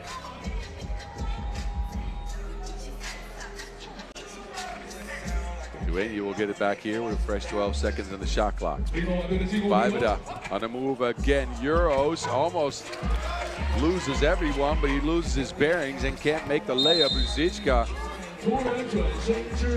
Ruzička's game is all over the place. He will attack you from the perimeter. He'll set some screens. Do the in-between stuff with some handoff action, some denies. It's tough to say what really makes him the leading scorer outside of the fact that he's just a scorer. A bucket getter is Ruzička. He'll get it to Richteki. Still no twos for Czechia. Rubinas, he wants one. Leliukas. And Lithuania, they tie the game up to 3. Hajic on the move. Hajic. Czechia has been attacking Leliukas. Hajic on that attempt. He's just off the mark, and Leliukas has positioning now, flips it up and in. Quick transition for Lithuania. Great awareness on the squad. And the bucket getter does not get a bucket.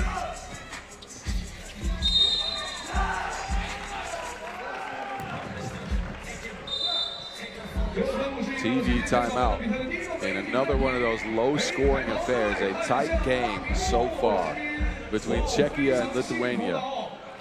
4-3 in favor of the men from the Baltic state. This one was the last one on the board. Leliukas under the basket with position. And he's been tough with 2 out of 4 for the Lietuvans.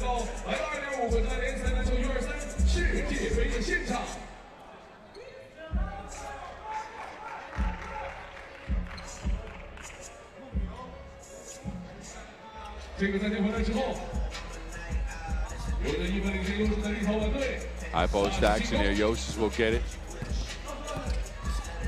Kicks it. Vaivada deep 2.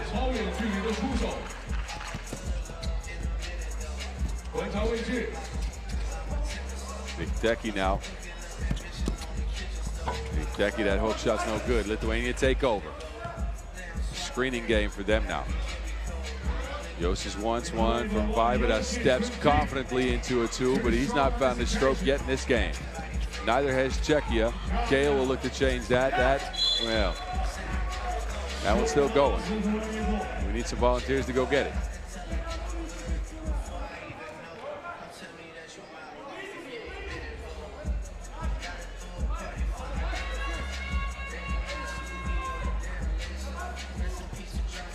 Leliukas has position. He'll step out and line up a 2-piece.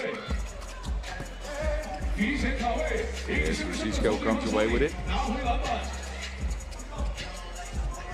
There's Rubinas with the quick hands. Pokes it away from Ruzicka. That'll leave Czechia 6 seconds. They'll get Richteki a rest. Vaivada will sit on the bench for Lithuania. Low scoring affair so far.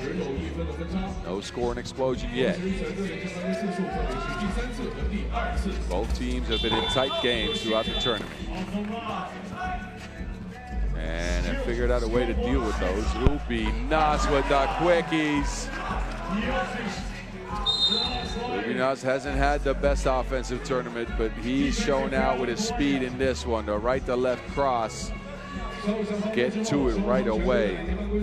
Jakubas Rubinas will now take a rest. He'll sit on the bench, so will Gale.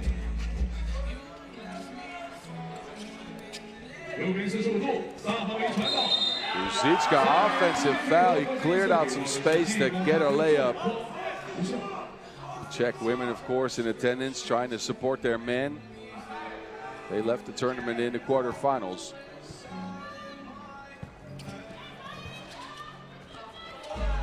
Ruzicka has it. Richteki over Leliukas. These two teams are trying to build a house. Brick after brick after brick from the 2-point arc. 5:35 on the clock. Bring it back in. Vaivada with the speed. Man, who can stop that? Noyes Vaivada at that size has got a crazy acceleration. He can get to the rim at will. He's only 21 years old. Perfect build for 3x3 at 195. He has it here. Takes it to the basket again. He muscles one up. No. Richteki wide open. No one near him. Set 2 ball. Still no good. Yeah, it's Ruzicka to clean it up. Czechia just keep going to him. Once he has position, better get out the way. Josas slow stepping. So it's individual creation so far that has worked for both teams. Not the screening game that we are so used to. But if someone puts their head down and gets to the rack, it usually results in a point. Both teams, of course, have well scouted each other out, have seen plenty of action from each other over these last 5 days.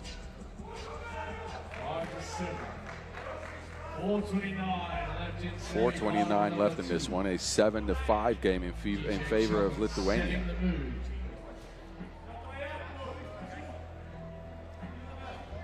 A wet spot on the court is being cleaned up by a very quick volunteer, sprinting. He's getting a workout.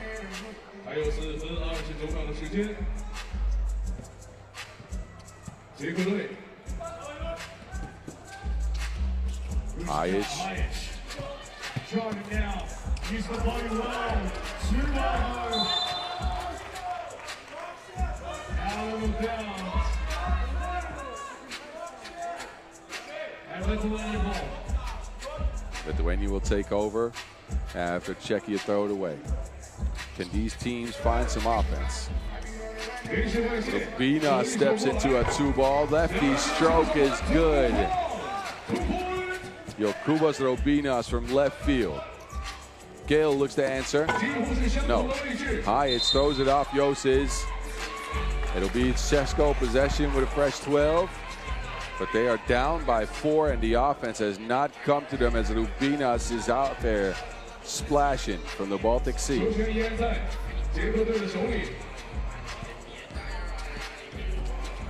Richteki down to Gale. He has position, and he'll get the 6th Czechian point. Ball screen action now, Lithuania. They lob it into the big fella. Leliukas holds his position. A foul will send him to the strike. Look at Leliukas holding his position, trying to force one up. It will not go. TV timeout. It's not the prettiest semifinals. It's heavily contested, and both teams have leaned on their defensive identity rather than making it a shootout. 15 points scored so far.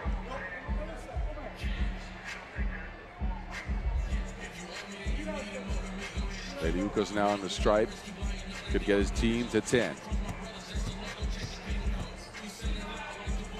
The big fella sets up, showing off the stroke, a high arcing free throw, and it will tickle the twine. 10-6 it stands. Czechia is on the move. All the quick hands by Vibada. Rubinas wants a screen. Rubinas left alone, didn't want to take the shot. Vibada now, the spin cycle, kicks it. Leliukas from range, that is pure. Can Czechia stick with Lithuania now that Lithuania's found some offense? Leliukas got 5. Ruzicka loses it out of bounds. Uh-oh.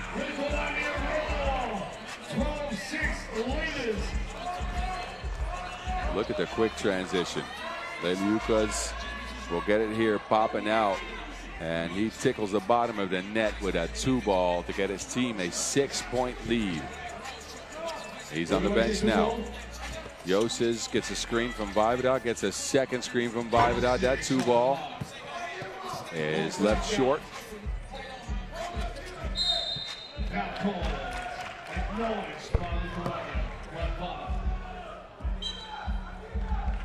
Three minutes on the clock. Gale will take a seat. These teams are digging deep. Gale is fully gassed. Ruzicka says, never mind, I need one.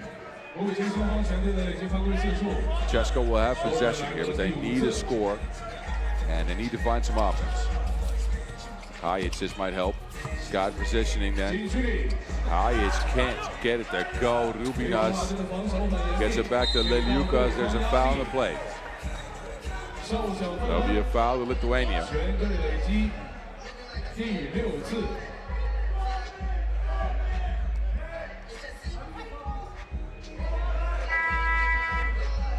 Coaching staff, of course, present, with Lithuania being coached by Davidas Kumelis and Czechia, Andre de Grin. This is what the foul was called on. Hayes says he's gotten hit in the head. 6th on Lithuania. Courts being cleaned up again. We don't want any injuries, of course.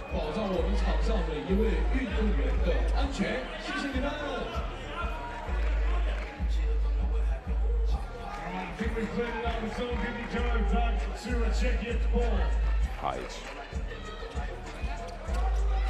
Ruzicka steps into a 2 from the down screen. And this is an issue for Czechia, who have not been able to find their stroke whatsoever. The two balls aren't even coming close.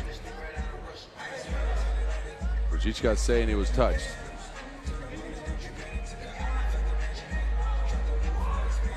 Czechia will get ball. How much time will be left? Some discussion with the Lithuanian players.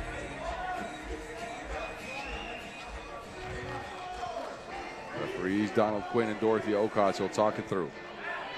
Who will get possession? What will the shot clock look like? Czechia will get ball. I don't see an adjustment in the shot clock.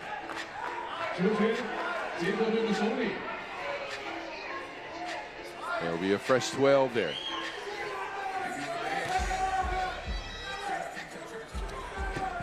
Ajic. And now an offensive foul on Ruzicka. That is number 6 on Czechia. Both teams at the bonus. This game, I'll be frank with you guys, is not the prettiest 3x3 game I've ever seen. Not by a long shot, but it's been an effective one for Lithuania, who kept Czechia to 6 points after over 7 minutes played. Backdoor cut, but Vaivoda was on the floor. That'll go out of bounds.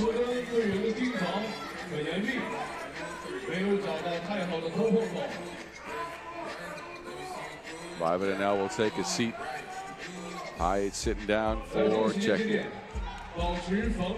They will have possession here, looking for a score. We're in a game where they have not been able to do that almost at all. Ruzicka kicks it down to Teki. He will finally get Czechia a point. Back within 5. The game is not over by a long shot. Rubinas though wants another one. He'll get it back. Leliuka's quick kick down. Rubinas with a smart move. Ruzicka kicks it out. Teki looks at a 2. That one's up and good. Czechia finally unlocked the 2-point arc. It took them all but 8 minutes. They're back within 4. Rubinas pulls up, lefty. No, but Leliukas with the tip. Leliukas at 7. He staves off Gale on that possession. Gale to Teki. He just hit one. Why not another one? Josis has it. Hounded by Teki. Josis looking to put the moves on him. 4 in the shot clock. Josis steps into one. Josis has been a little bit quiet in this one so far. That one will also end up a miss. Ruzicka's open. He's held up by Leliukas, but Ruzicka will be the one called for a foul. Technical assess now to Czechia for complaining. And they are coming apart here under the force of Lithuania. It's Leliukas and Ruzicka both getting tangled up, holding on to each other. And Ruzicka is the one to come away with a foul, the 8th on Czechia, over 1 minute and 20 seconds to go, actually 1 minute and 19. A 5-point lead for Lietuva, who are looking primed for a matchup with Serbia in the finals. Unless Czechia can find some crazy shots here. But it's been Leliukas reigning in the paint so far that's gotten the job done. And not just in the paint. The man's got stroke to boot. Paulius loves it. You already know it.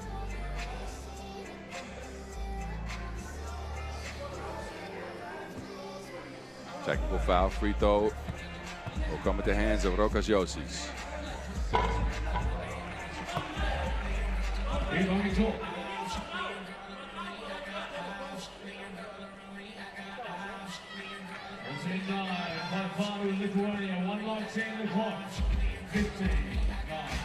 Josis now with a screen from Leliukas.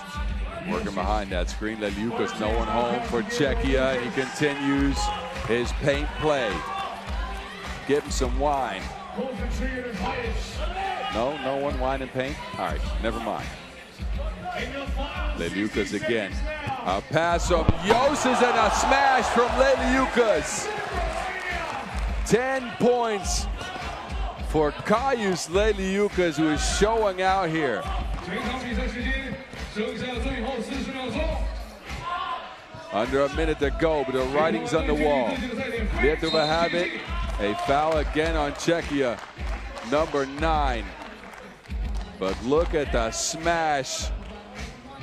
如果这一次两方 Leliukas is putting on a clinic in the paint. He's getting everything right now, and his team is up because of it. 17 to 10, could be 19 to 10 after these Jos's free throws. He gets the first one. It's Leliukas who's sitting on the bench, pumping his fist. 3 for Joses. Hasn't been needed this game. He's distributed more than he scored. Second one at the front of the rim, Vihteki. If Czechia wants to do something, they got to get a shot up here. Vihteki, Gale, 4 in the shot clock, will force up a 2, no.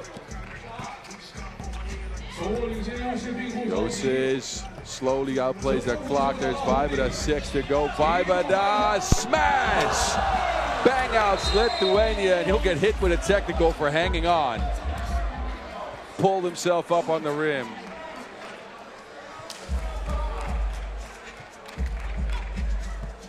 I think he'll tell you that it's worth it.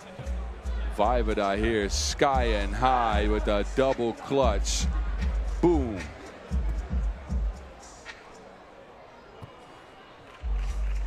Xiong will take the technical free throw, but it's been that type of game for Czechia. He even misses that one. 15 seconds to go. Lithuania will get this. Czechia will get another chance in the bronze medal game for sure. Xiong, nah. Joses will dribble out the clock. And can you hear it? Can you hear it?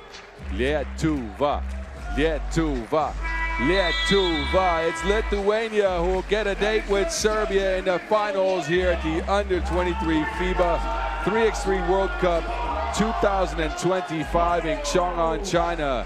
A masterful performance of chemistry and team offense for the men in green. They'll take it 19 to 10. And they will move on and play for gold. Czechia, they'll be left wanting more.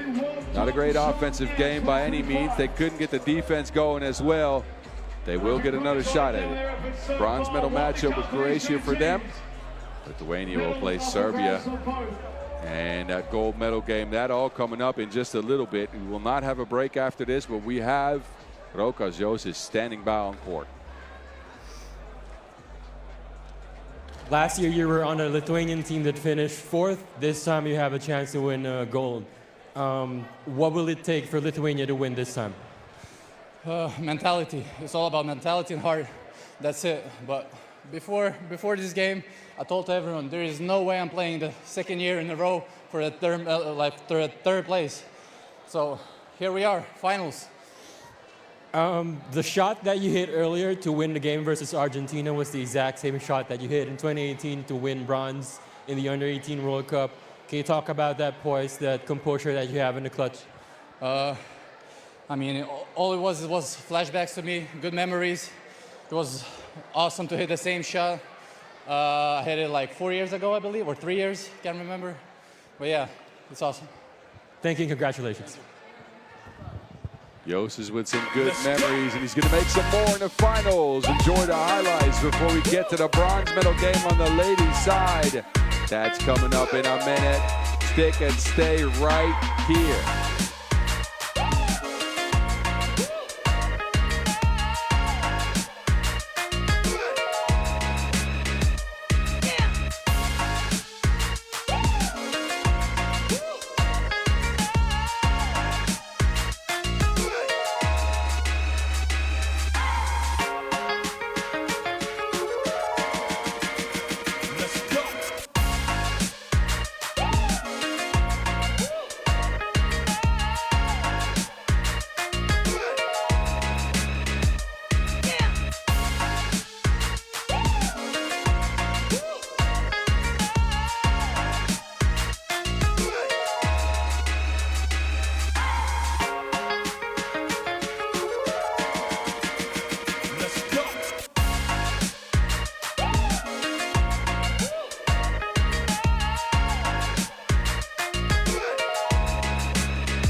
in the venue. We got this one.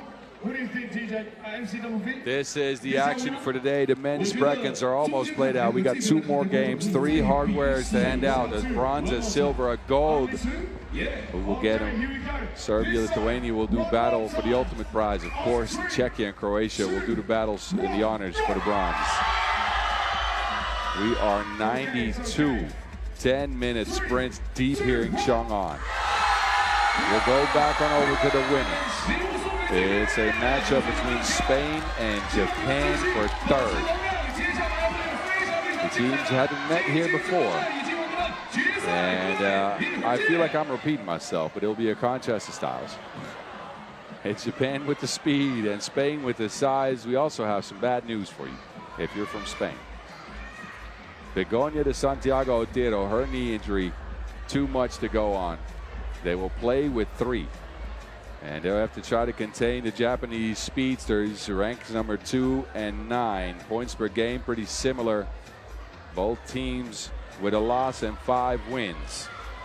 But it'll be 3-on-4 on the half court.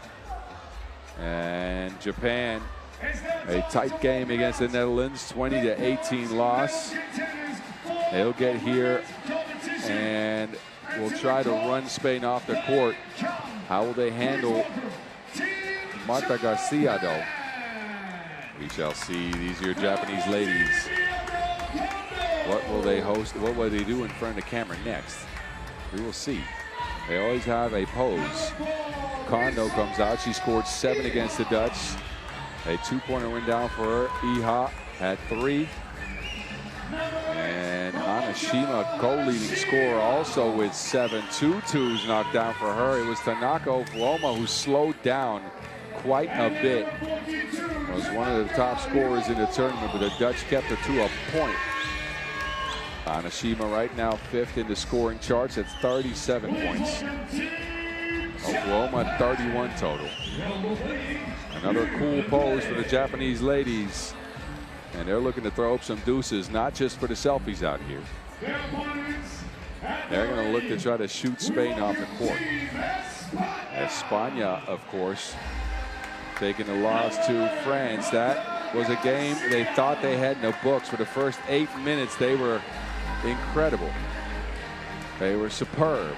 And then the offense slowed down. The offense coming by the name of Marta Garcia and Alicia Flores-Gettino. Not to discredit Moreno, of course. She had a point, but couldn't really make any shots. And Gettino and Garcia both with 8 points in the game. And they lost Begoña de Santiago to a knee injury. They are with 3. They still have teeth they can show here in front of the cameras in Xiong An. Smiles for Spain. I hope they saved some oxygen. They're going to look to do one of the more improbable things. We've seen a team with 3 pick up a medal, of course, before at the under-23s. That was the Netherlands, who played with 3 starting in the pool phase and got all the way to a gold medal back in 2023. And Spain will try to do it here against Japan.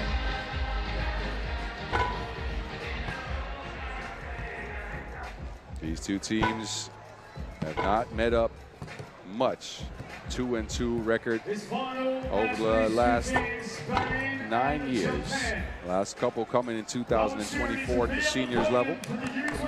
At the OQT in the pool, it was Spain to pick up a dub. In the women's series, it was Japan. Last tactical adjustments. Japan's all smiles, all positivity, all speed. But can they stop Gettino and Garcia as the Spaniards hug it out? Look at the chemistry on both squads. Spain has been a 1-2 punch. Gettino's got 38 in the tournament. Garcia's got 38 in the tournament. 76 points total for the 2 of them. But can they manage here again against a speeds demon? Japan's out here Tokyo drifting in a bronze medal game. Let's get it going. Let's write some history. Iha. She get a screen from Tanaka. down to the block. Tanaka looking to attack Gattino. And an offensive rebound will get Tanaka a free throw.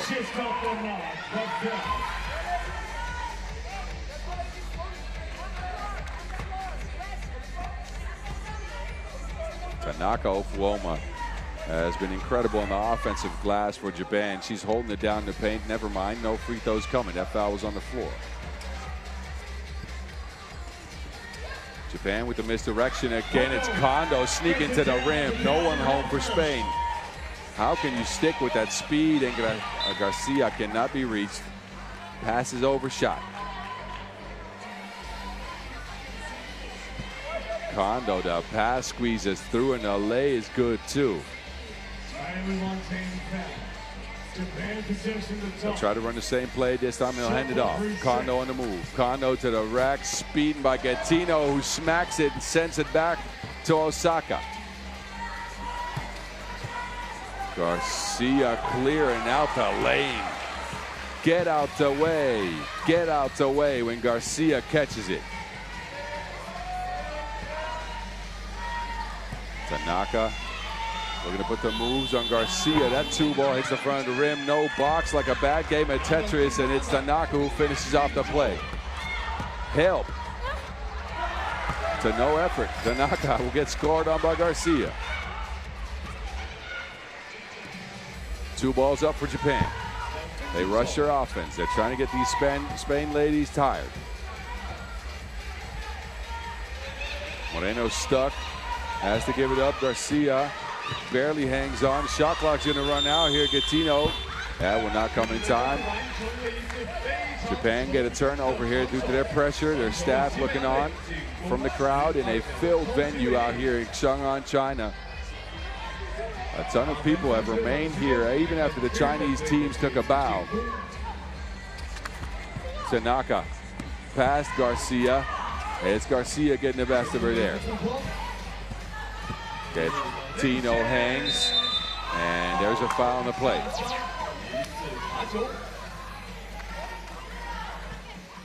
How long will Spain be able to go at this pace? They play with three. They're heavily focused on one-on-one offense. It's Gattino and Garcia who usually either work a screen or just go. And the more physical this gets, the more tired they'll get, the more oxygen they will need. Cashes the free throw for a third point. Iha. That's out of bounds. Who's it out on?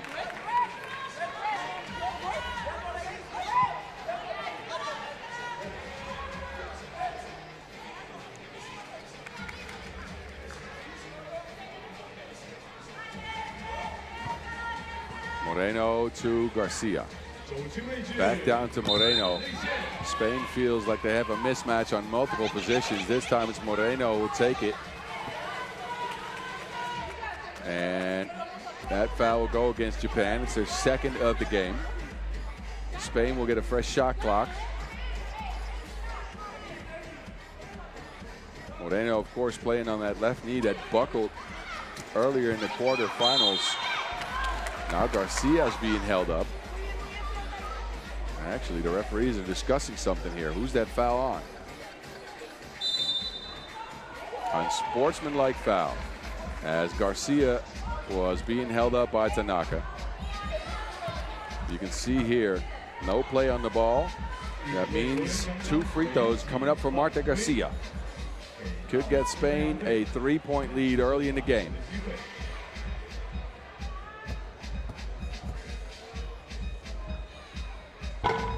Garcia no good on that free throw attempt.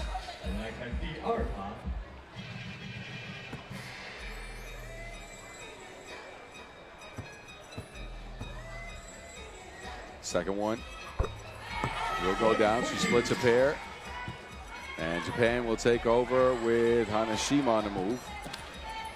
Tanaka swings it. Iha now steps back. Iha's been quiet today and continues to do so, but Tanaka tracks it down. The battle for the offensive boards is a good one with Tanaka and Garcia. Tanaka in this one, not squeezing the trigger. Gattino Looking to post up Iha. Gattino hangs, and it's off the mark. That has to be deflating for Spain.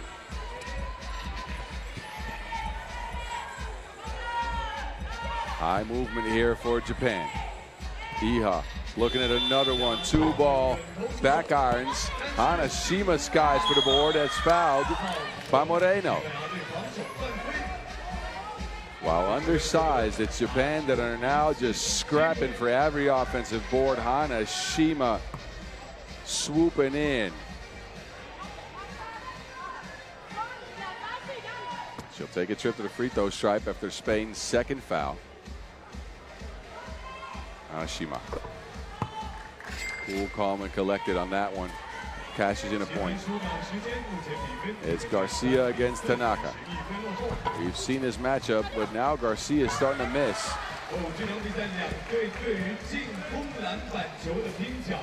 It's led up by Spain.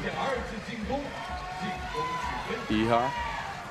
No space. It's Tanaka at the end of the shot clock, and that 2-ball will not go. Good defensive possession on Spain there, who stuck with Japan through and through. And a TV timeout will give Spain some oxygen. They're gassed. They have to chase the Japanese ladies around the court. They do hold a 2-point lead because Japan's offense has not been great. That has not resulted in many scores, at least. And Spain have a go-to weapon on the block, Marta Garcia.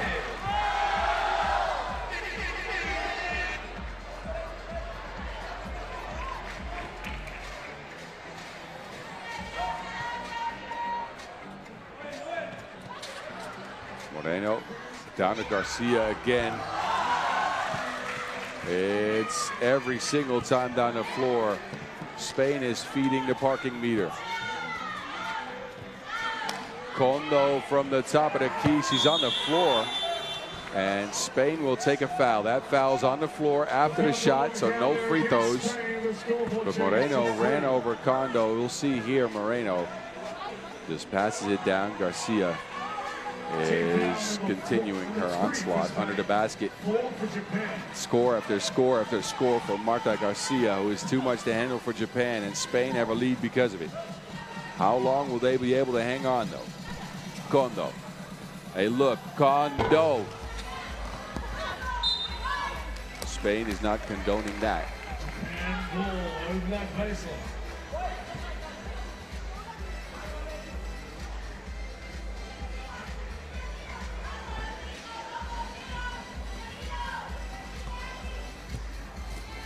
Iha now off the handoff, on the move against Garcia. Iha, Garcia will send it somewhere else. Hanashima, the mess is cleaned up eventually by Iha. Japan are hustling for every rebound they can get. And it's Gattino now for Spain with a fall-away hook shot in the paint. España, they continue to be up in this one, but they fouled actually a 3 in the key call. Hanashima was posted up. They couldn't get the Wilson to her quick enough.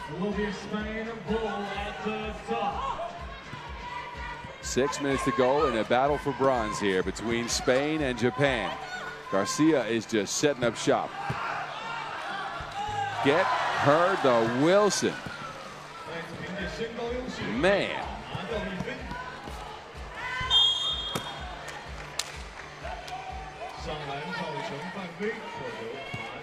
Marta Garcia bringing the fire in the paint. Gets another one down. 2-possession lead now for España, but Hanashima's on the stripe. Spain's 4th foul. That one rolls down. Gattino stabilizes herself, and guess what? They're going down to the block. Marta Garcia with an offensive rebound, finishes it up and over Tanaka. 2 balls eluding Japan for now. So it's been Spain's game with a battle of ones. Gattino took a spill. But This is a continuation of the storyline of the game so far, and that storyline consists of a name, Marta Garcia. Reigning supreme in the paint. Gatina will get up, a couple of extra breaths. And she's back to her feet to a round of applause from the Chinese crowd here. Spain will take the check with 12 seconds on the shot clock. Guess what? Volleyball down there, but it's Tanaka holding up this time. Iha. Can Japan get a 2? No, they'll get a turnover. Gattino, no one home. Scoop layup is good. Spain a 5-point lead. Quick 2. Japan not finding their stroke at all right now, and their system's so dependent on being able to spray those 2s. To a quick transition here, though, for Gattino. Sees that no one's guarding the basket, and she drains it.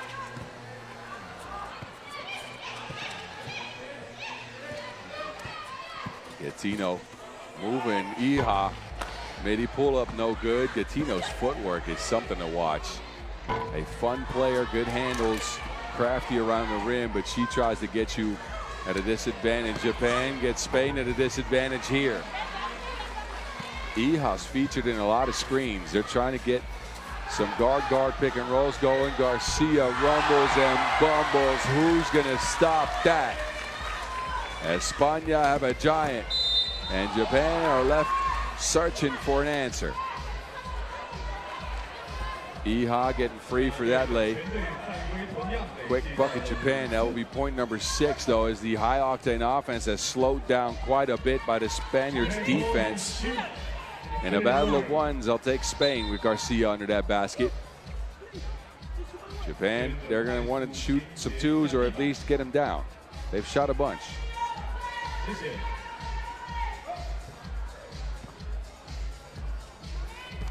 Tanaka. Turn around. That is good. Tanaka with a touch.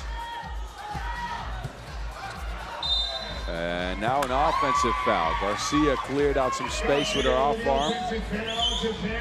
Tanaka's happy with it. Garcia and Flores with all points for Spain. Gattino's got 4. Garcia's got 7. Ia has the rock.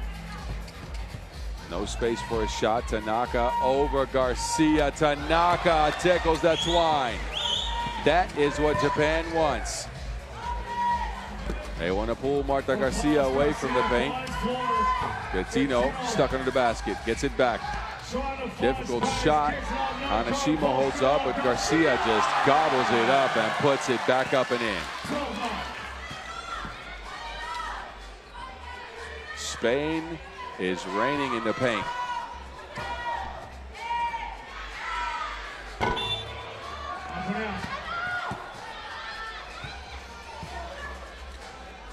Garcia's been on the block like Super Mario. 3:20 on the clock. 9 points for Marta Garcia, who's trying to do the impossible here, winning with 3 in the bronze medal game. She's given it her all. She has to be gassed. A second TV timeout will give Spain some life. But they're up by 4 at the hands of Garcia. She's taken over the lead in the tournament as far as scoring. She's up to 47 now. Who is going to stop Marta Garcia? I don't think anybody is. Japan's best case here is to try to see if they can outshoot Spain. In a battle of ones, I don't think they're going to beat them. Garcia has been a continuing problem for the Japanese ladies.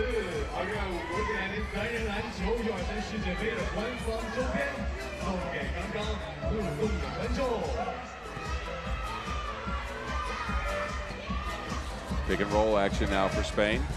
Gattino lobs it up. Garcia can't squeeze it. It's with Moreno on the sideline. Lefty 2, no good. It's out of bounds. Shot clock violation. That will go to Japan. 3 minutes to go. A battle that's favored Spain so far. They're going to They have to be tired by now.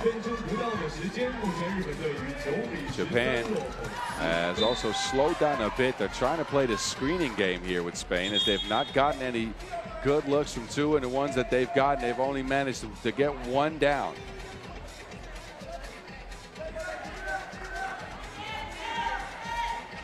And Japan here will turn it over.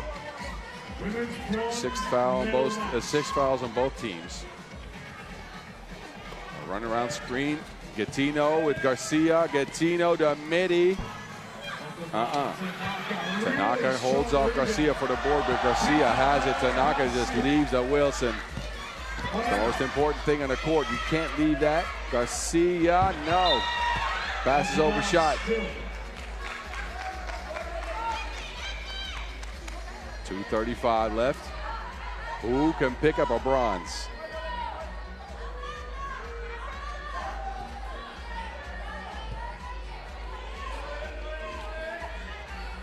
Kondo. No good. The Japanese two ball colder than Hokkaido in wintertime right now. They need a fire. They need some life. They need some twos is what they need. Kondo is practicing or shooting for him.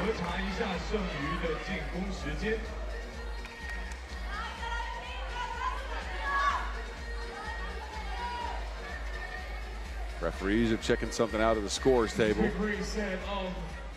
Formula of the game has been simple.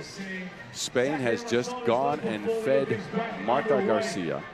Meanwhile, Japan, they've gotten a bunch of ones. Only 1-2 has gone down to the hands of Tanaka, who's now on the bench. Their recipe for success is getting those long-range shots slinging and getting them to go down. U23 World Cup 2025 Xiong An.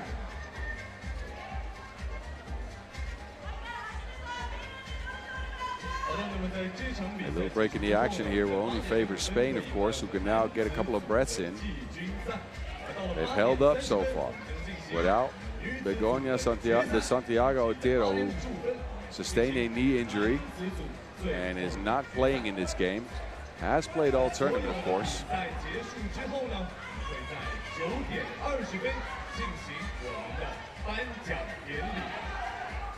Possession will go to Japan here. 2 on the shot clock. That's what the referees were looking at.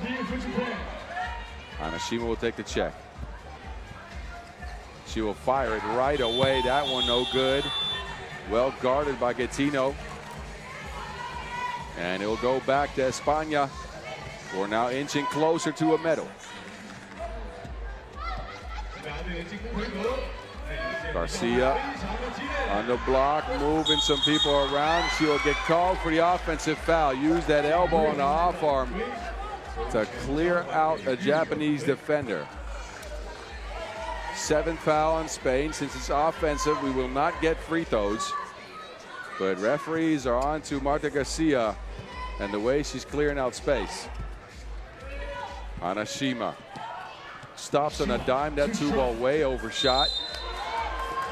It's wrapped up by Gattino, who's trying to stay down and take some breaths.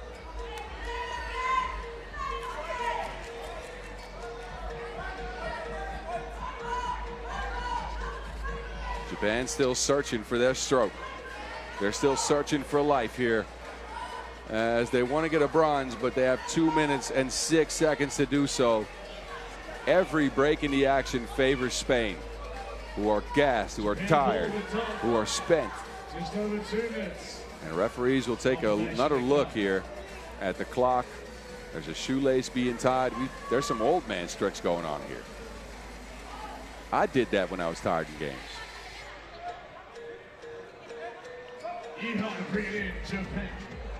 High post look here for Japan. They got Kondo running off a screen. Kondo now speeds to the rack. No one home for Spain, but Kondo can't get the layup. It's been that type of game for Japan. Gattino. Screening game with Garcia. Gattino is so good around that screen. Can't get the layup, though. This time, second attempt's also a miss. Japan get the stop they need. Can they now get a score? Iha looking at Garcia. Some space for Iha. Tanaka. And that ball is with Gattino now. She wants a Garcia screen, of course. Gattino, lefty scoop. Slow rolls to the basket. Kondo, it's off the mark. She will get it. Iha, just over a minute to go. Japan's just firing away and get one from Iha. Gattino, Spain holding that three-point lead. Garcia slowed down a little bit, but not in this possession. She'll get another one. Tanaka will line up a two-ball. It just off the mark. Spain has controlled the glass. What do they have left? Under a minute to bronze. Gattino keeps Kondo behind her. Oh, the sorcery, the wizardry. What a pass by Gattino.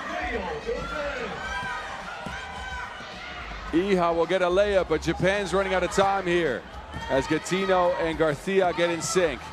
Here's Gattino again. She wants another screen. Spain's almost walking through their possessions. Gattino fading. Japan needs a two here. Bare time left on the clock. They will throw it away. They will throw it away. It's out of bounds. Spain will let it run, and they'll get a timeout. Look at the sorcery from Gattino with the saucy dish. Oh. Connecting out there like Bluetooth are Garcia and Gattino, and they're leading their squad to what's looking like a bronze here. 9.2 left. They'll have possession. Japan, they're at 6 fouls. They can stop the clock, but can they stop the scores? And can they get some scores themselves? Barely have any two balls down, 2 of them on the game. Only 12 points for Japan, who's been a high-octane offense. 92 points total in the tournament between Garcia and Gattino. They have possession. They are gassed. Only 9.2 seconds left. Gattino gets fouled.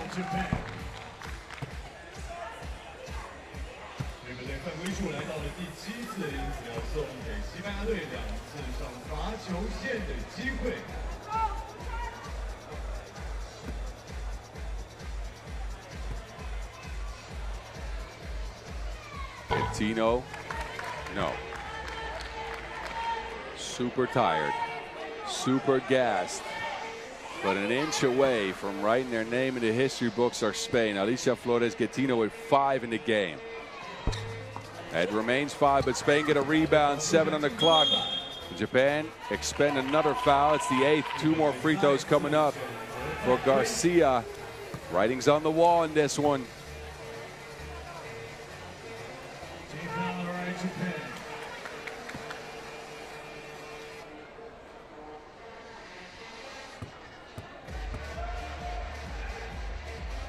Garcia secures her team a 5-point lead.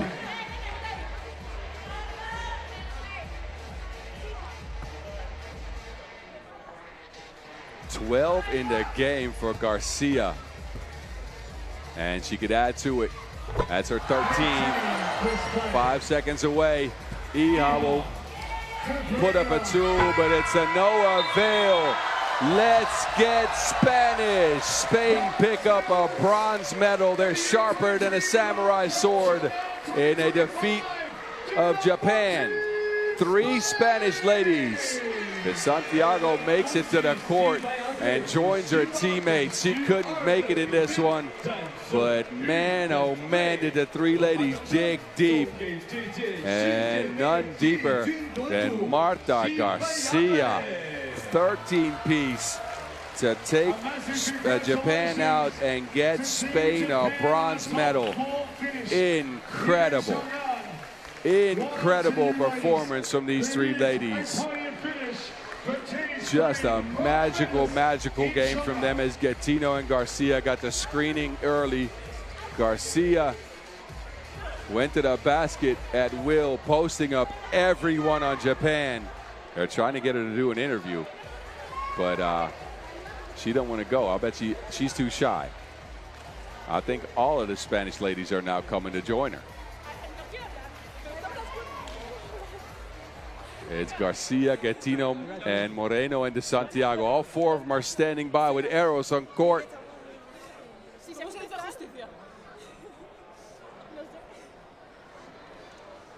Congratulations, you showed incredible heart there, battling through injuries, adversity, exhaustion. What does it feel to win a medal after all that?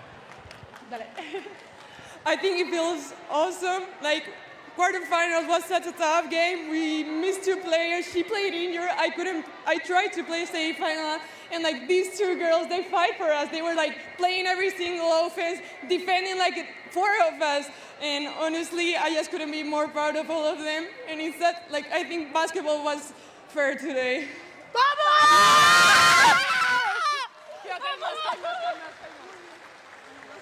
So silver for the women's team in the Olympics now, a bronze here for you. What is the future of 3x3 like for women's basketball, for Spain?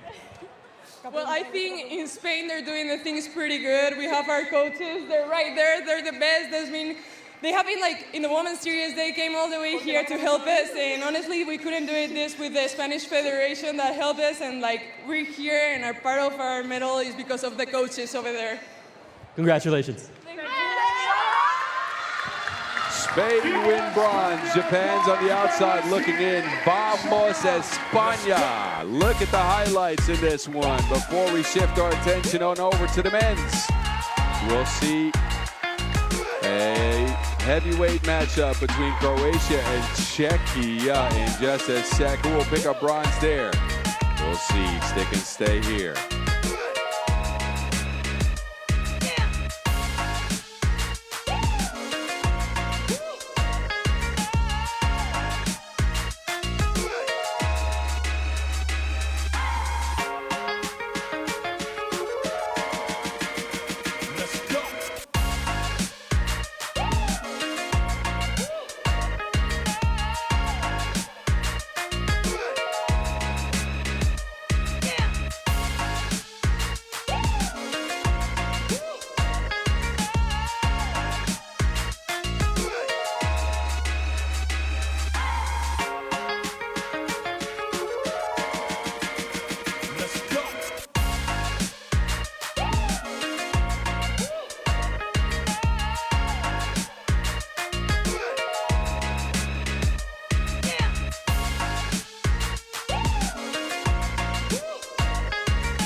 All right, we've handed out one medal.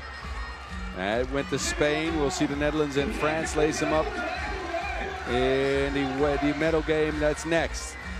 But not before we shift our attention to the men's. We got another bronze to hand out before we get to the silver and the gold. 3 10-minute sprints left from Xiong An. This is how the teams got there. Croatia lost to Serbia, and Czechia lost to Lithuania. Both couldn't find their range, didn't score much in those games. 10 points each. Who will be able to unlock the offense is probably the question in this one. As Croatia and Czechia lace them up on the half court. A bronze medal on the line. Third place game coming up next from right here in Xiong An in front of the Sport Arena. The head-to-head between these teams. 10th ranked Czechia against 16th ranked Croatia. Offense has not been their strong suit as they average right around 16 per. Czechia sustained 2 losses, Croatia 1. The winners of pools A and B in the competition. Who can unlock the range? Who can unlock any offense? And we'll welcome Hrvatska to the court first. They're all smiles. They're all smiles. Chavar, he knocked down a couple actually. 5 points for him to lead the way for Croatia in that 17-10 defeat against Serbia. He's joined by the muscle under the basket that is Marko Malikinusic, as well as, of course, Jakov Jakovic, who slowed down to 1 point after scoring 9 in the quarters earlier in the day. They got a man who's smoother than jazz on a Sunday morning to drive this Croatian offense, though. It's Roko, Spaseski, Baburek. He had 3 points only against Serbia. They managed to slow him down, get him off his spots. He had not been slowed down at all, to the point of 38 points total now in 6 games. Second leading scorer in the tournament. But it's the boys in blue that will come out next. Česko, they lost to Lithuania. Also couldn't get any offense down. Out of their 10 points, Heights had none. Gale, he had 2. Teki was actually a leader in the scoring department. He knocked down their only long-range shot and ended with 5. And speaking of getting slowed down, out of Ruzicka, 33-6, but he only, and I say only, because he's been spectacular so far, managed 3 points for Česko.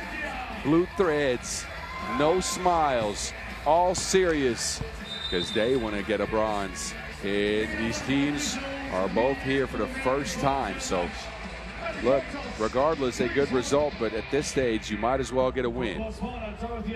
The nations have not met on the international stage before.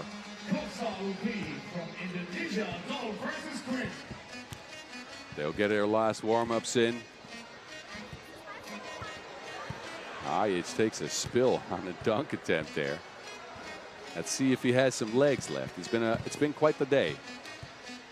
Look, we are 90. This is the 93rd game out of 96. Actually 94th. Yeah, 94th game. My math ain't mathing. But Ruzicka is at 5.5 points per. Was held to 3 by a stingy Lithuania squad. And he's looking to get loose, as is Spaseski for Croatia. Who can come up with their biggest performance of the tournament to pick up a medal here? This is one of the hardest games you will ever play in your entire career. You give it all in the semis and you lose, and that leaves you without any adrenaline, any dopamine, anything else. Now it's just heart. Now it's just hustle, grit and grind. As Donald Quinn and Dorothy Okac line up with the whistles in hand, it is Croatia who will take it from the start of this 10-minute sprint for bronze. High post action. Jakovic to Chavar. Chavar, and a foul already. And you knew this was going to be a physical matchup, with Croatia reaching 10 fouls in their semifinal and Czechia reaching 9.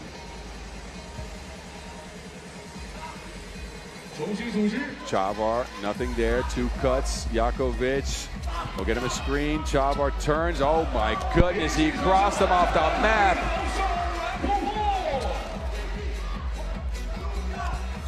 Chavar opens the score. Ruzicka held up. He'll stick with it. And Czechia's got 1 as well. Chavar lobs it to Jakovic. Gale with the quick hands will poke it away. Gale looking for Ruzicka. Gets it back. Gale with a 2-point attempt. And Spaseski will take over. Down to Jakovic, who had a mismatch, he felt like, in position on Ruzicka. Teki. And that is an and one. The layup's good. And a foul on Croatia will send him to the stripe as well. Teki, the only one to manage some offense. Look at the vibes. It's good from Xiong An. I'm telling you right now, it's been a blast. Teki from the stripe will get his team a 3rd point, a minute in. Spaseski, he's turned the ball over quite a bunch today. He's not had the best of focus. And will foul again here. Hayek will take it to the free throw stripe. He takes a spill. Spaseski will take a seat. Hayec here gives a mean shoulder bump to Spacescu, who then hits him on the arm. No good on the free throw. Czechia has it. Hayec from the deep end. Somebody go get a submarine to go look for that. That was deep.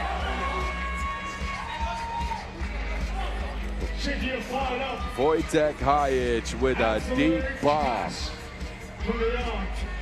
Gets his team a 3-point lead here. Chavar trying to answer. Ends at the back of the rim. Richteki has it. To Hayec. Hayec on the move. Swings it. Ruzicka kicks it. Richteki with a 2-ball. And Jakovic skies for the rebound. Chavar on the move against Hayec. Feels like he was being held up. Is going to exchange some friendly words with referee Okac. But it will be Croatia ball here. Screening game for Croatia will get Chavar another look. He's continuing to miss. And another whistle. Who's that on?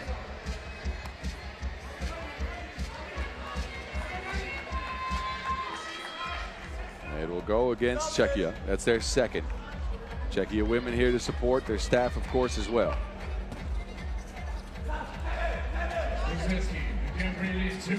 Spacescu taking his time. 6 seconds off the shot clock. Hezi. Spacescu separates. Can't drain it. Richteki on the logo. Trying to operate. Down to Gale. Jakovic breaks it up.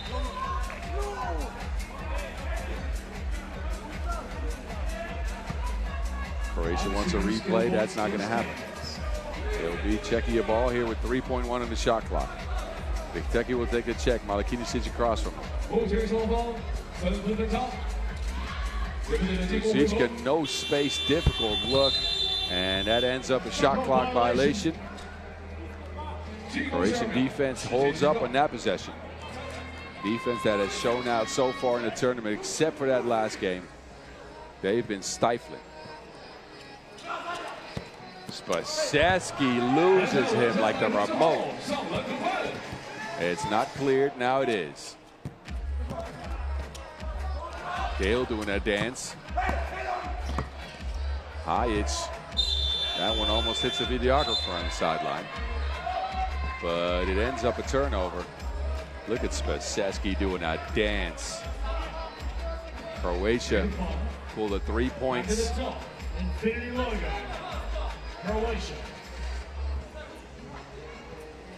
Score is 3-5. Chavar will line one up. And the rebound is off of Chavar and out of bounds.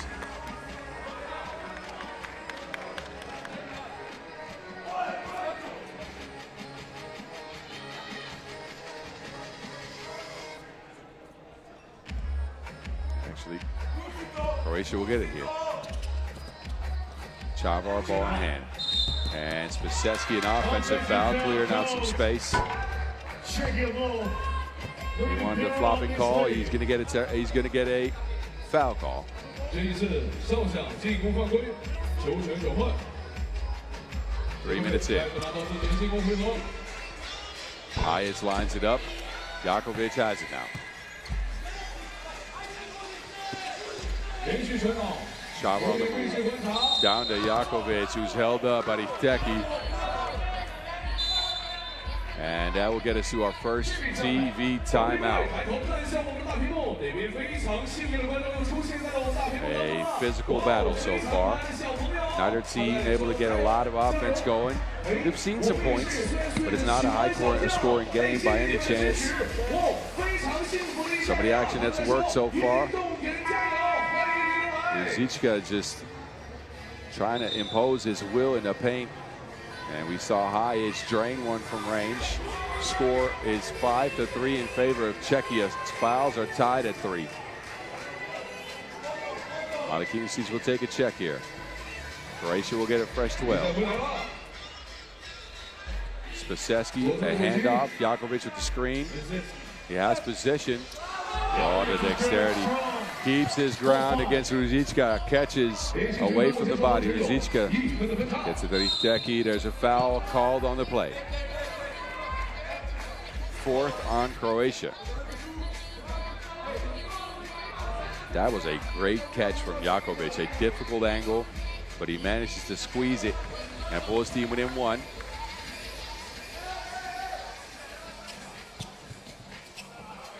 Ruzicka. Riteki saves it to Spacevski. Wrong team, then Spacevski's fouled. Oh, it's getting a little chippy out here. Spacevski's got some words. 6分25秒，目前双方只有着1分的分差。同时，双方全队得分的次数都是第4次。Check goes to the Croatians. 左边走区，手力手，金鸡独立将球权。It's Spacevski from way downtown, and it will not go. Gale, another whistle. And that will go against Croatia as well. It's the 5th. These teams are hugging it out right here. They are just playing physical. Continued pushing and shoving. Has got 9 fouls on the board, next to 9 points. We're 4 minutes in.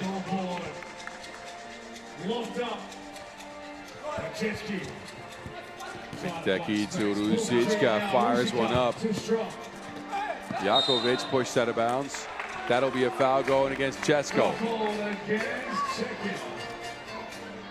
Which one of these teams can bounce back after a deflating loss? Who has the most heart, the most hustle, and who can grit and grind the hardest? 5 and 5 against fouls. Score in favor of Czechia, but only by 1. Chavar. Croatia's going to try to get a point up here. Chavar separates, but it ends on the side of rim. Malakinusic with the trace down. He'll get his team another possession. 2 screens for Spacevski, lobs it into Malakinusic, who holds his ground against Hajic. We are all tied up. Fouls and points. Hajic, he will step back. Second 2-ball down for Hajic. That man's grittier than sandpaper. 2 big 2s for Wojtek Hajic, who drops off all the Croatian players and sprays one in.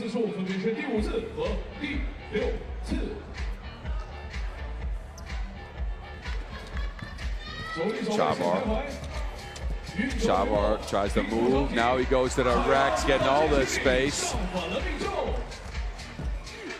Ruzicka, he will take a step back. That 2 off the front of the rim. Quick transition here for Croatia. Ball pass from Spacevski. Jakovic has position. That is an awkward shot, but it goes down. Ruzicka's free. That was one of the oddest scores of the tournaments for Jakov Jakovic.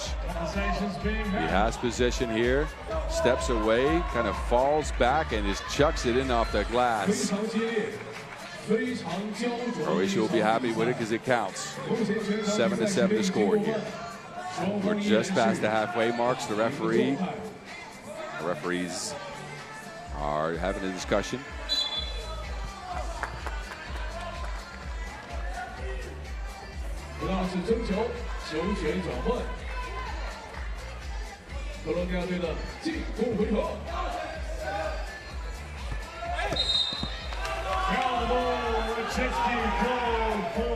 And that will be Czechia's 7th foul. 4:46 left. A lot of time, physicality. They're going to have to tune it down. Riteki there. And he sends Jakovic to the stripe. From now on, every defensive foul on Czechia will get Croatia a couple of free throws.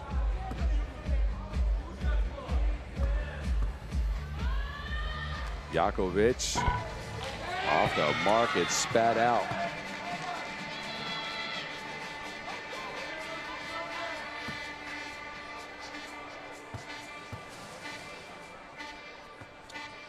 And Jakovic will get 1. Hajic has been good so far. He's looking for space. Hajic out to Gale. He'll line one up. That is on the front of the rim.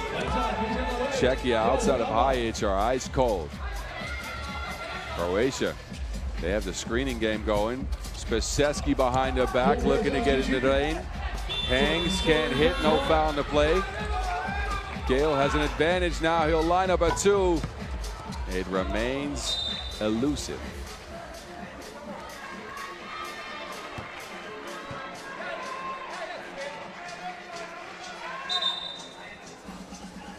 And referee Okash wants the court cleaned. There's some sweat on the court. These men have been at it. You can see it. It's become a little bit humid out here in Xiong An in the nighttime, where MC Ben, shout out to him, is keeping the crowd entertained. Action continues. Jakovic to Chavar. Chavar on the move on Hajic. Chavar scoop shot. No, Jakovic comes down with it. Can't get the layup. Ruzička, Jakovic steals it. Quick transition, and Chavar is free under the basket.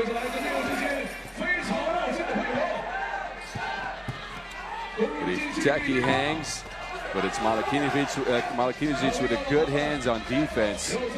Croatia has taken a lead here. Looking to add to it. Chavar in the paint, righty hook. He might be undersized, but he's going to get some hooks up there. Somebody better get some bars with it. Riteki drops Chavar. The two ball is just off the mark. Czechia are looking for that two. So far, only Hajic. A sweeping hook from Malakinovic, no good. Oh, wow. That goes. Miracle shot from Wojtek Hajic. I think he meant that to be a pass. That man's been playing some Diablo 4. He is a wizard. Throws up a pass, it ends up a score. Two down, Czechia. Third two ball of the game for Wojtek Hajic. They will take it. I think they'll get possession back here as well, as there is a whistle on the floor. But what a miraculous shot. This might give Czechia some life. This might give him some inspiration. I'm not saying take that shot again. Definitely not. Don't do it.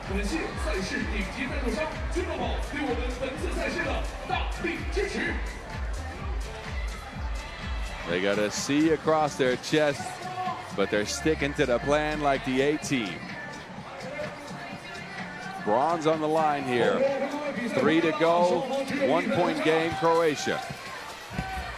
Riteki, no, but he's fouled. That's going to be 2 free throws. Mate Riteki with a strong take, and Spaseski's arguing his case. You be the judge.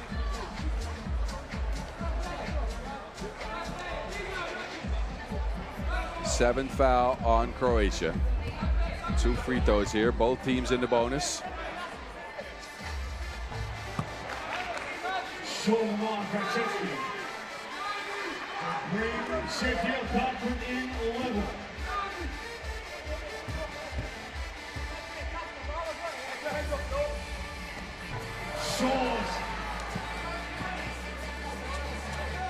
And off action now for Croatia.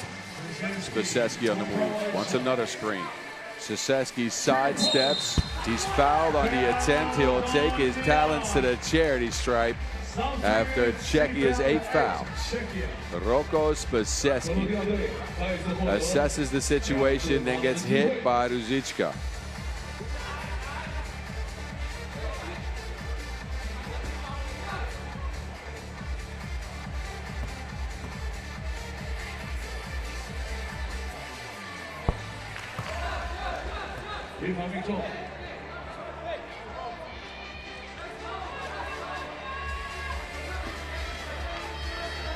Spaseski here could pull his team up by 3 under 3 minutes on his way to a potential bronze. 12-9 is the game. Czechia have gotten 6 out of the 9 from range. This one eludes them still. Gale, no. Hajic, he's been the one draining him. Hajic, side iron.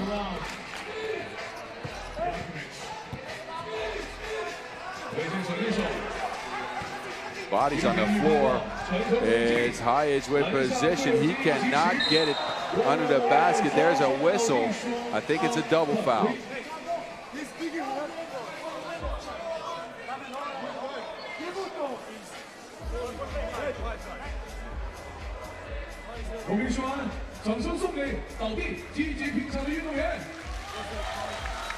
A collision there will leave 2 fouls on the board.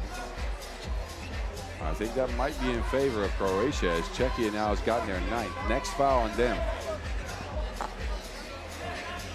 will give Croatia 2 free throws and possession.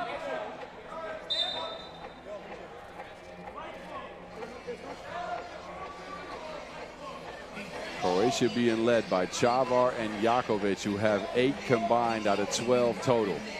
For Hrvatska, 4 apiece. They've had a quiet game out of Spiseski, who has not gotten going yet. Meanwhile, it's been Wojtek Hajic who's come up big for Croatia, for Czechia, with 6 out of their 9. 2:25 until we know who wins the bronze. It will be Croatia in possession here. Chavar will take it. Jakovic to Chavar. Screening action now. Chavar looking at Riteki. The jab, the hang, no make. Uzička, it's out of bounds, and Croatia will take over. Uzička has been kept down in this one. Quiet for Česko's leading scorer. You can see here, too much butter on his lunch sandwich. That one slipped off his fingertips. Jakovic will take a seat. Spiseski's back out there. Now he'll get an offensive foul right away. Clearing out space on Riteki, using that off-off. Both teams at 9 fouls. The double bonus looming. Spiseski showed a little bit of frustration on that play. Česko will take over. Hajic, why not? Why not? He's hit 3, make it 4 now. Czechia back within 1. Spiseski on the move. Spins, can't get it to go. He's fouled though. Or at least a whistle's blown. Oh, some chippiness. Malakinusic and Riteki. Look at Hajic though. How did he get that one up? No space needed for Wojtek Hajic. He does not care about claustrophobia. A 10th foul has been assessed to Czechia though on that Spiseski shot attempt. So it'll go to the line. They'll get 2. And then Croatia will get possession back. Malakinusic takes a seat. Croatia's on the sidelines talking things out. Spiseski. And this is how his day is gone. Teams have focused in on him after group play. They played him physical. He's not been able to get going. Missed that free throw. Second one bounces out as well. 0 for 2 for Roko Spiseski. Croatia with possession here.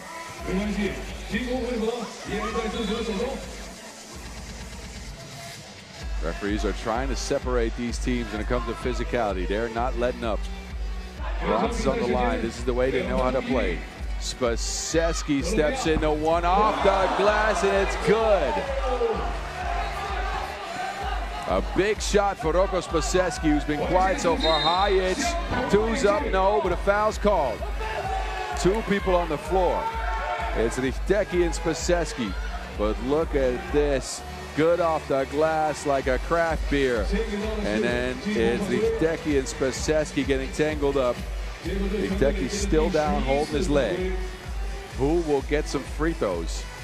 I think that's foul number 11 on Czechia, if I'm seeing it correctly. So it will be Spiseski after missing 2.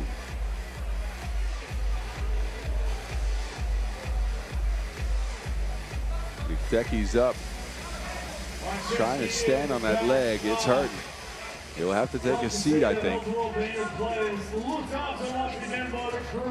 Question is, was that an offensive or a defensive foul? I believe it's going to be an offensive one, so no free throws. But it will be Croatia possession here.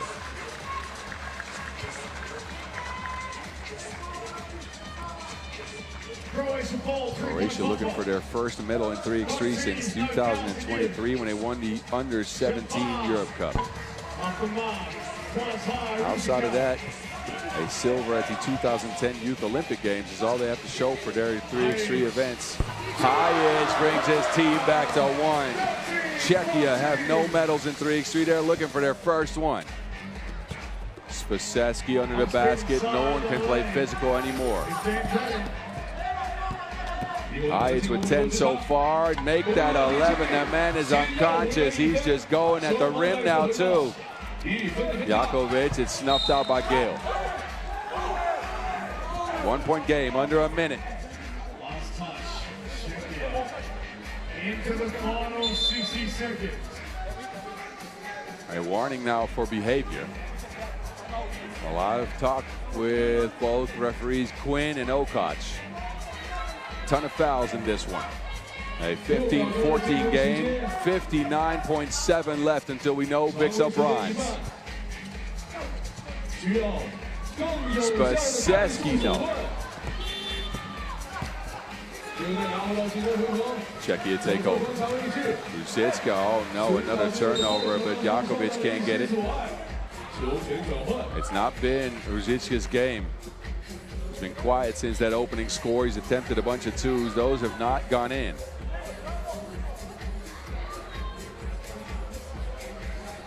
Timeout on the floor. Croatia spends it talking to the referees.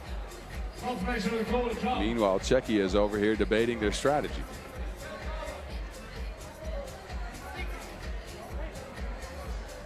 What was the call is the question. But look at Wojtek Hajic. The man is getting to it.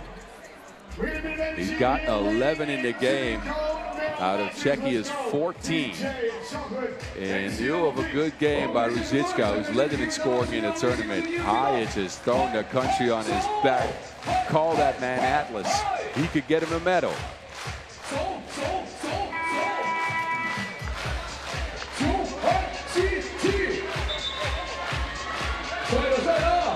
Final 46 ticks. We'll start with a Czechia possession here.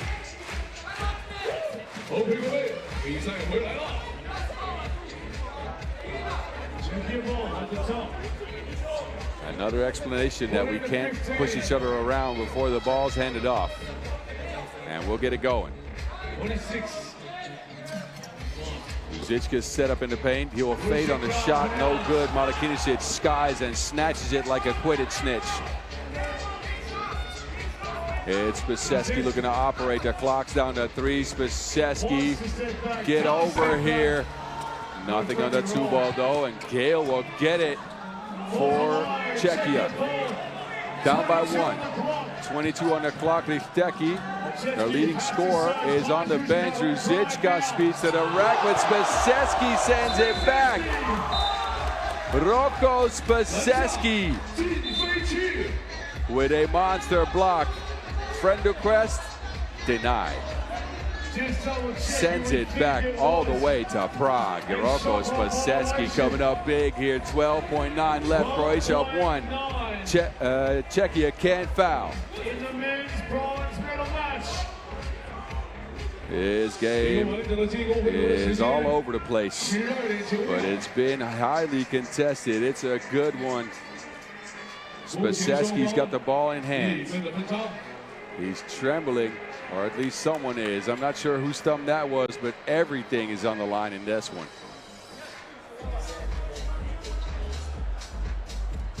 Spaseski has it. Gale looking for a steal. And they're going to take a look at the action after the whistle here. Spaseski was fouled.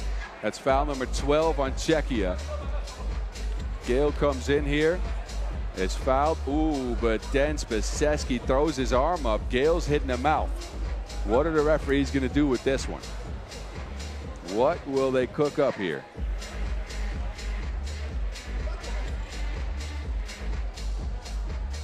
This game is tighter than a medium shirt. Man, oh man.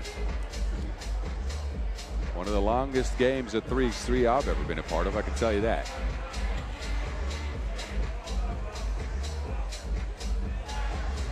.9 left. A 12th foul has been called on Czechia, which would send Spaseski to the line for 2, and then Croatia would get the ball back.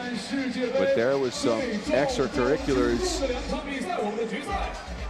after the foul call, and that's what the referees are now looking at. Mind you, they have a different angle from what we have on the stream here.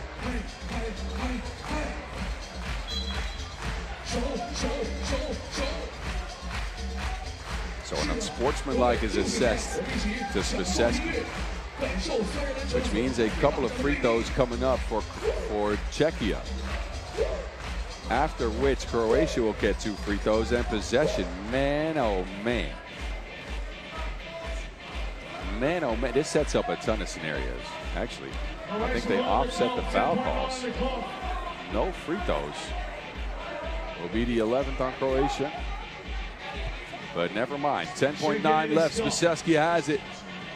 He's going to try to play keep away. It's poked out. Ruzička got a hand on it. It will stick with Croatia. They still remain up 1. They're going to take a look at this. Another review, but the referees want to be sure. Is this possession Croatia or is it Czechia? They're going to try to figure it out. Croatia can just play keep away as Czechia cannot foul. Croatia, of course, also can foul, so they have to watch out. Has been Spaseski coming through in the clutch with a couple of key plays. A block on Ruzička being the main contributing factor to the lead here. This is what happened. Oh, that might go to Czechia, honestly. I am not sure. I have no idea. Again, the referees have a different angle from what we have. They'll get a look at this to try to see if that's out on Croatia or Czechia.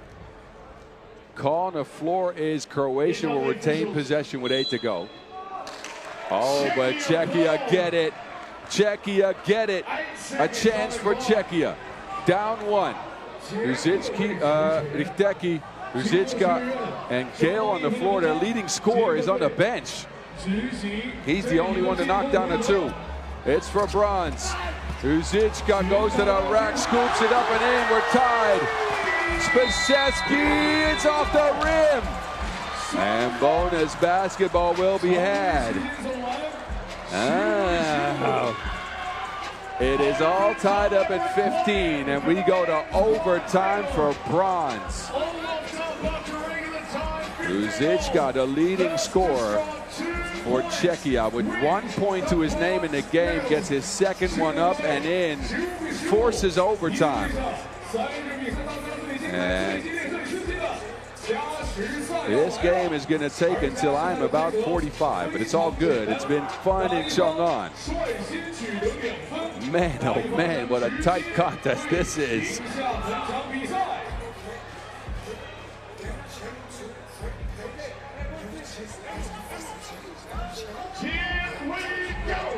It is Czechia, they'll get possession. They put Hajic back out there. He's hit a bunch of 2s already. They get it to him. Wojtek, Hajic, nothing there. Chavar has it now. First of 2 wins. Chavar will line up a 2. It's on the side of the rim. He'll track his own rebound down. Screening action for him. Spaseski's actually on the bench for Croatia. Oh no, a collision, no call. They swing it to Gale. Gale steps into 1. 2 balls down, and Czechia will get it. That man has antifreeze running through his veins. Joseph Gale with a 2-ball for the ages. Another game winner for Czechia after beating Serbia in the pool. Now they get a bronze in overtime. Joseph Gale A huge two ball. That man is refrigerator cold. The rebound situation where Hayek gets his team a possession. Gale hadn't hit a shot in forever, but it don't matter. They got a bronze. Česko. That was the first 2 points Gale hit all game. Pojďme do Česka. They get a bronze medal. Man, oh man, oh man, this was a tight one. Croatia had it. They turned it over with 8 to go. A clutch play by Czechia to get him a possession with 8 to go. Then Ruzicka managed to get the game to overtime. And Josef Gale will get him some hardware. The first ever for Czechia on the men's side in 3x3 basketball. And the squad is standing by with Eros on court. This is your first ever medal in the U23 World Cup. Can you talk about battling through adversity and frustration and getting it done in overtime? It was great because we wanted to have great defense and wanted to put up some shots. And we're the youngest team here, so it's a great honor for us to be even like this high. We want to be even higher, but I think third place is great, right? Yeah, of course. What's it like winning together? And do you think we'll see more of you together in the future? Of course you would. Definitely. Sure. Yeah, we're ready for next year. Thank you so much and congratulations, fellas. Thank you. Česko. Checkmate for them as they get a bronze in incredible fashion. An overtime game winner for the ages from Josef Gale. You'll enjoy the highlights of this one before we shift on over to the medal games.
That is what happened so far on the men's side. Of course, we got one 10-minute sprint left to go.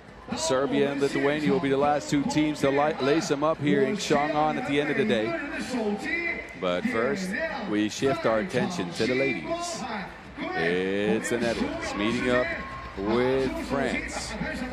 These are the brackets. This is how they got here. USA and Japan down for the Orange Lions. Les Bleus took care of China and Spain. And they get a matchup that we've seen aplenty in the past in the finals. France and the Netherlands have met up a total of 24 times in the senior circuit. Last one went to the Netherlands as they took care of France in the semifinal at the Europe Cup in Copenhagen a few weeks ago. And the lights are off. Everybody's got their phones out. The pretty venue here. This is your head-to-head. Netherlands ranked 4, France ranked 6. Points scored is about a wash. Games won is a wash. Wins before the limit is a wash. Who do you think will win? I have absolutely no idea. Today's been insane. It's been crazy. We will figure it out in 10 minutes of game time right here in Xiong An, China. This is for all the marbles.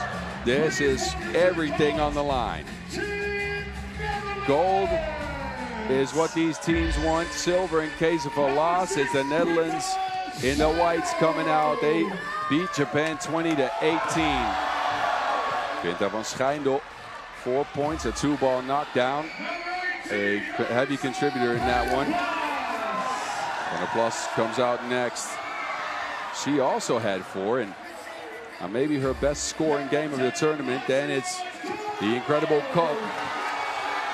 She was a bit quiet in that win over Japan, but no matter.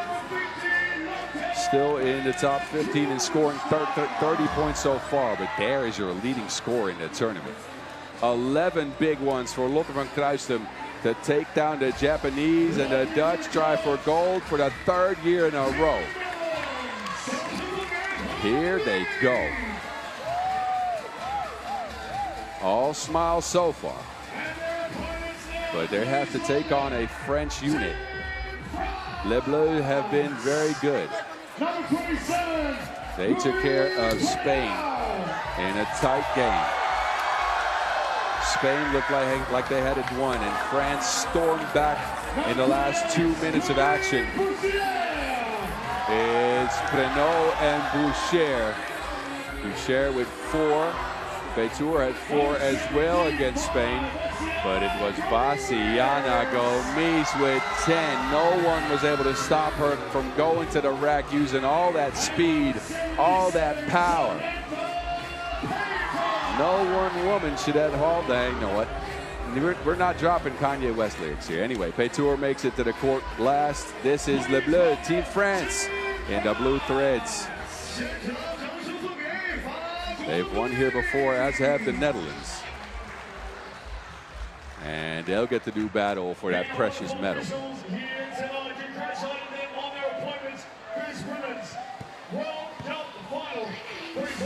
A last warm-up for these teams. Van Kruistum and Gomis shake hands. And it's a matchup where both teams try to get to the same spots. They try to drive to the rack. They try to get you in mismatches. They try the screening game. Petour, it rained in the paint for France so far. I think the Dutch have been the better 2-point shooting team of the two. Pernod is able to get to the basket. Van Kruistum is able to get to the basket. Koch's able to post up. Petour is able to post up. Gomis is able to get to the rack. Van Schijndel is able to get to the rack. You tell me who's got the advantage here. I'm clueless.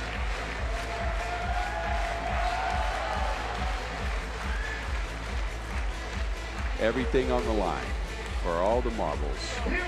The Orange Lions against Le Bleu for France.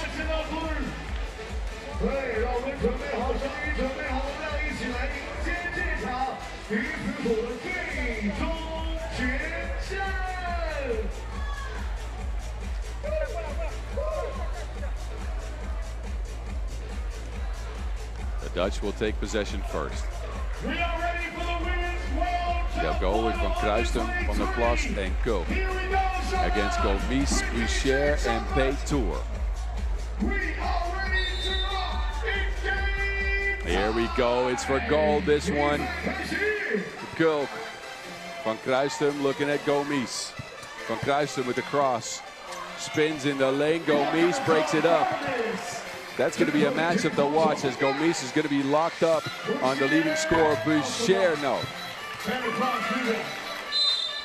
There's now a foul under the basket. They'll go against France.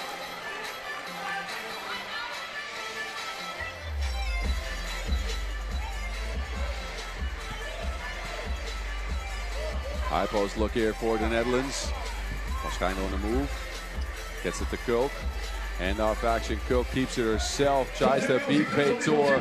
Baseline, no. Stuck. Whips it around. It's off the mark. But wait a minute. That is a shot clock violation. That shot clock was paused.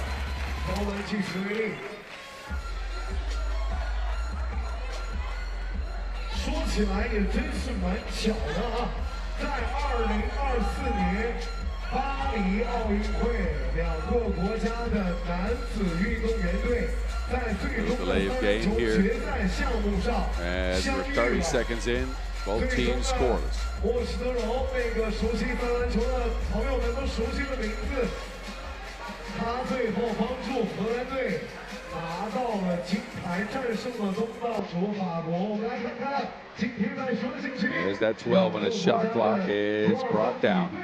将会产生怎样的结果？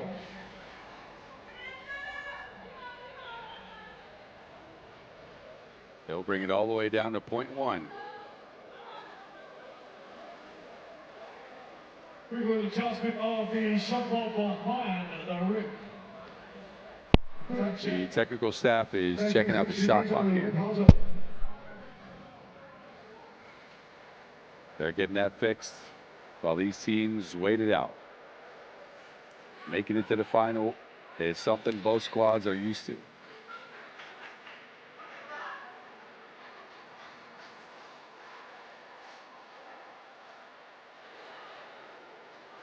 Both squads featured in different conferences in the Nations League, so they haven't seen much of each other over the summer.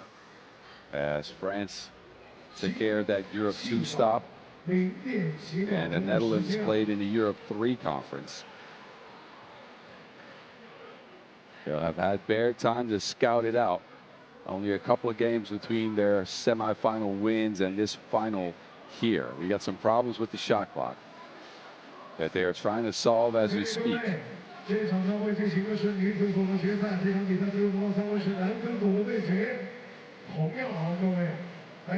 teams will have a chance to get warmed up a little bit more as we take care of the technical issues here. And this always affects players, of course. You have your focus up for a game like this. You get started, and then to get a stop like this, who will be affected most?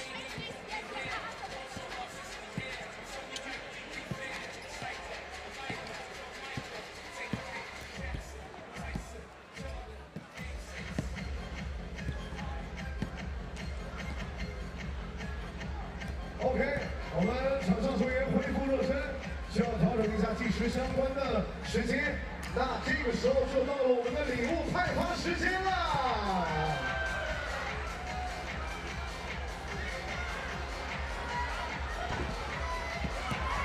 OK， 对，各位，我们先调动热情，先调动热情。She's entertaining the crowd. The teams are trying to keep their focus up as the technical staff assesses the situation here. The shot clock will not drop below 0.1 seconds. They are trying to get it fixed.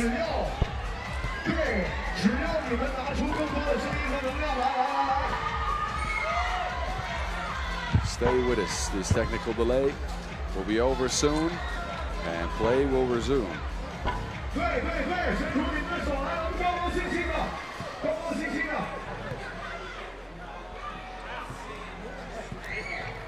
对，各位，大家多喝牛奶，长身体。哎呀，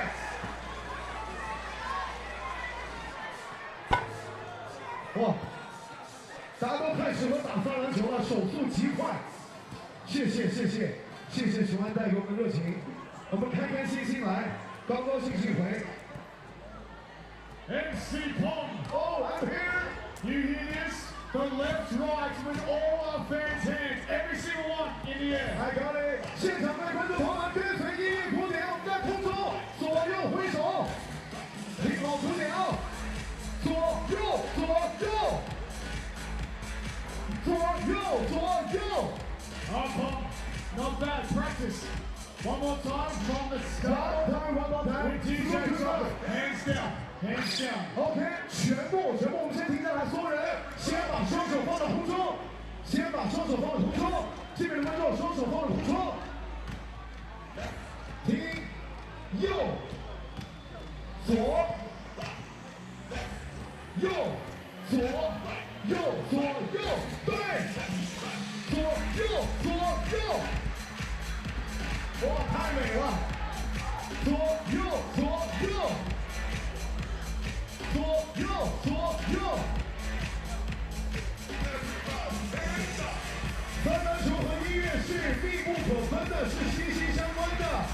来到三分球就上来加油，记住我们的口号吧，欢迎回到街头。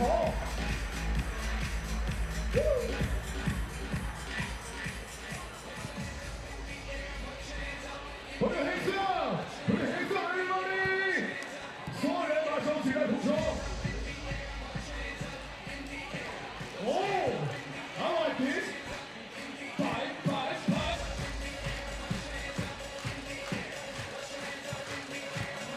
对，就是这样。各位，跟着鼓点，一起拍手。哦，跟跑，跟跑，好，好。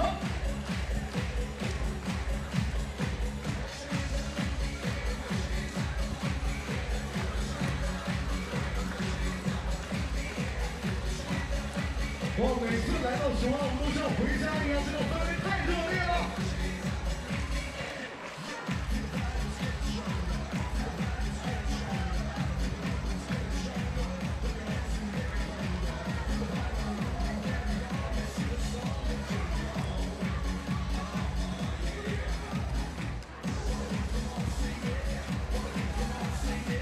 The shot clock is being changed out as we speak.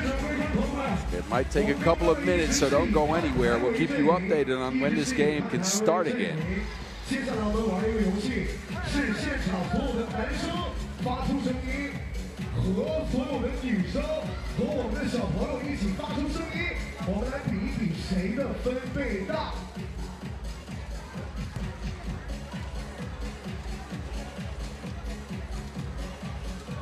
OK， 现场各位老少爷们儿们、兄弟伙们，咱们先拿出声音，支持和喜欢三篮球的雄安男观众在哪儿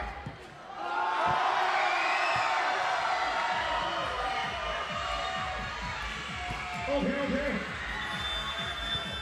wait a minute， 所有喜欢三人篮球、喜欢雄安、属于我们女性朋友和小朋友的声音在哪儿？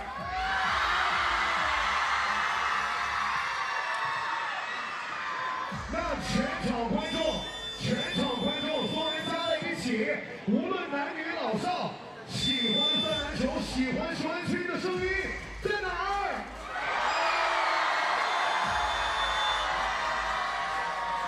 太帅了，太帅了！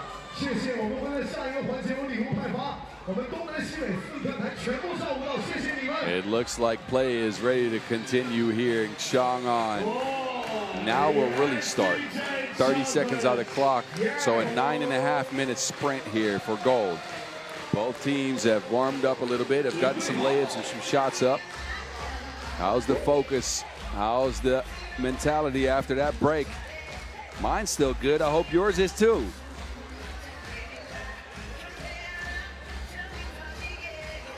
The Netherlands line up with Kulk, Van Kruistum and Van Schijndel. France has Petour, Boucher, and Prenot out there. Here we go.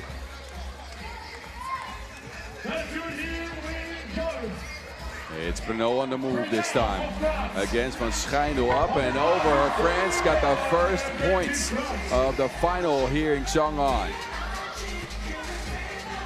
Van Schijndel. She will try to put a move on Prenot. Can't shake her, bumps. A hook shot, no good. That will be a shot clock violation. That came out of time. The shot clock at least is working. We know that. Prenot here, though. This is what worked for her all tournament long. When she puts her head down, it's hard to stop her from getting to the rack. France get Boucher a look. Boucher against Van der Plas, no space. Prenot back to Boucher, a long two. And Van Kruistum's open, held up by Prenot.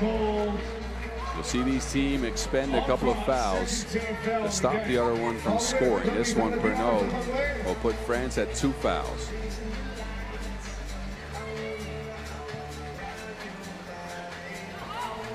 Netherlands with a fresh 12 here from Schijndel. Schijndel on the move.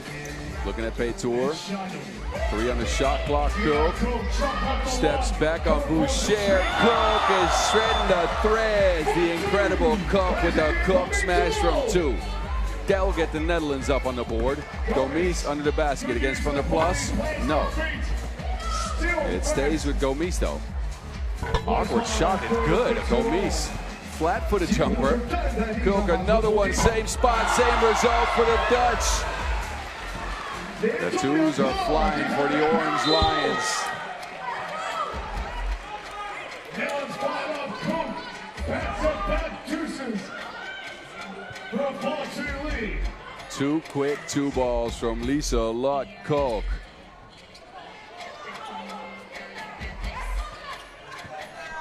Kruijsdam on the move now, assessing the situation around Paytour. And too much on the shot. The shot blocking abilities of Samantha Paytour are deterring the Dutch, and Gomis with speed by everyone. Cook has spacing. Can't squeeze the 5th point for the Netherlands. He'll stick with him though. Here's Cook again. Kruijsdam wants a 2. And there's a whistle on the rebound. A pushing foul on France, that's their 3rd. Gomis though, look at the speed. Zooms by the defense. A reverse layup for France, who have their men's team and their staff all here to cheer them on, of course. And no connection on that pass. Out of bounds it goes. France will get it back.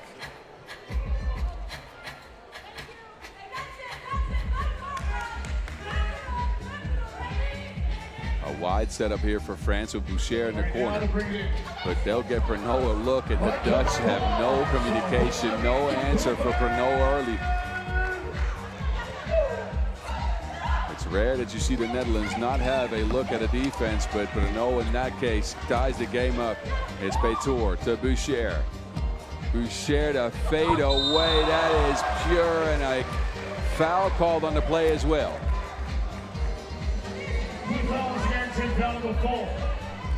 Share here with the thievery, and then she'll get a look. Cha-Cha stepping into a pretty bucket. Van Schijndel shakes Gomis, lines up a long-range shot. That's good as well. The Dutch in their bag like some makeup. 3 2s down. Gomis putting on the moves. Gomis past Van der Plas, kicks it. Paytour. The shot clock's going to run out, and it does.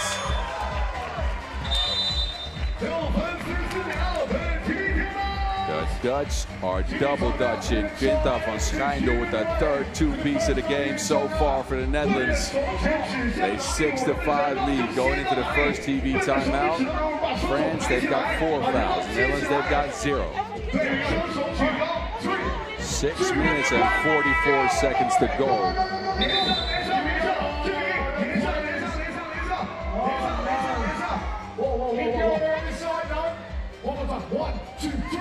This is what got the Netherlands started. A Kolk smash from range. They get possession back here. Van Kruijsdam looking to attack Gomis. Calmly hits it. 2 up Netherlands so far. Boucher. Backdoor cut. This time the Netherlands expend a foul. French will get a fresh 12 and a look at a check.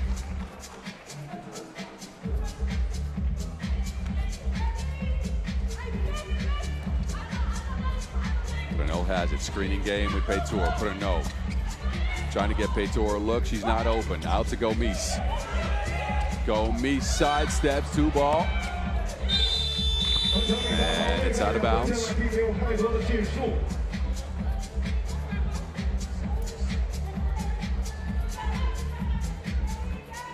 Gomis on this one has to evade the arms of the Netherlands. Cannot squeeze it. Van Kruijsdam on the move now. Looking at Paytour. A screen. Cook has position. And Paytour. Those long arms and that athletic ability. Another deflection on the bleu.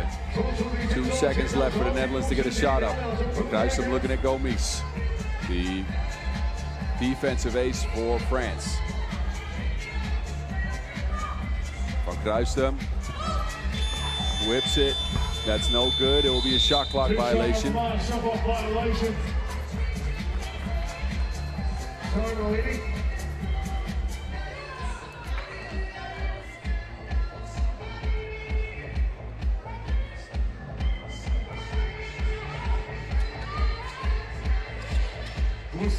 The Netherlands could pull off a third gold here after the World Cup and the Europe Cup in the women's program.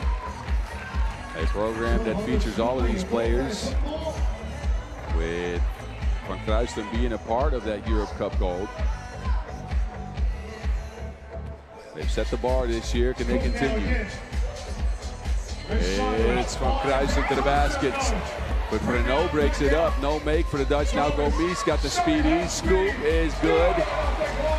And that's another point for France. 7-6 game here, almost halfway through.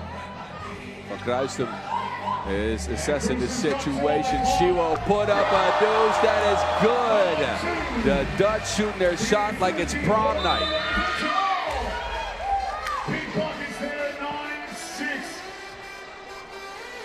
Gomis here with the quickies will get France a point, but the Dutch are just shooting the nets off. Gomis, no one home for the Netherlands. No defense on the screening plays for France. Twice now they've gotten free. Van Kruistum just hit a two. This time she'll take it into the paint. Step through, no, but she's fouled. Boucher, two hands on that one.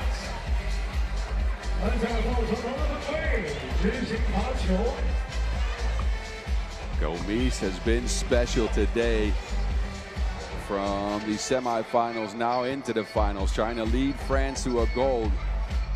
But Van Kruistum has some words to say on that, or maybe some buckets. This one no good. Front of the rim from the plus. It's tied up by France. Le Bleu will have it. Jump ball situation goes in favor of the defense.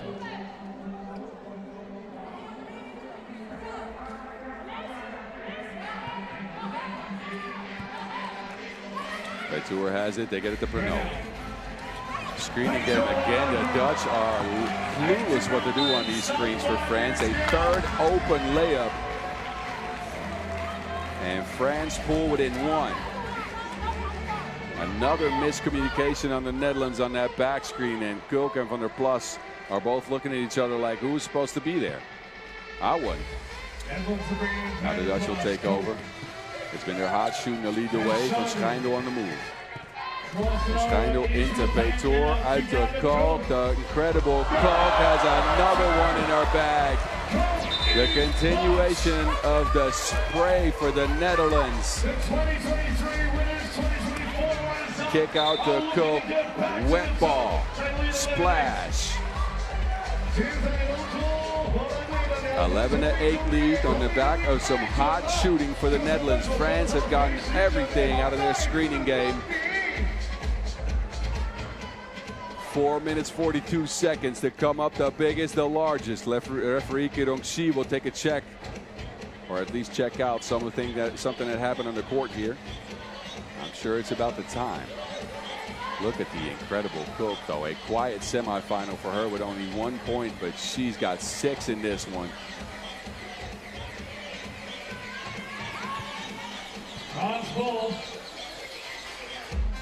Handoff action for France. They try to get it to Renault, and the Dutch stick with it. Backdoor cut, no good. That goes out of bounds. It'll leave 5 on the clock for Gomis to work with. Gomis looking to put the speed on again. There is no answer for Vashana Gomis. She will not get the layup, though. France will keep it. Renault looking to shake Van Schijndel, a high arc in 2. That is still going. Out of bounds it goes. The orange lines will take over. They have the best papers in this one with the fouls and the points in their favor.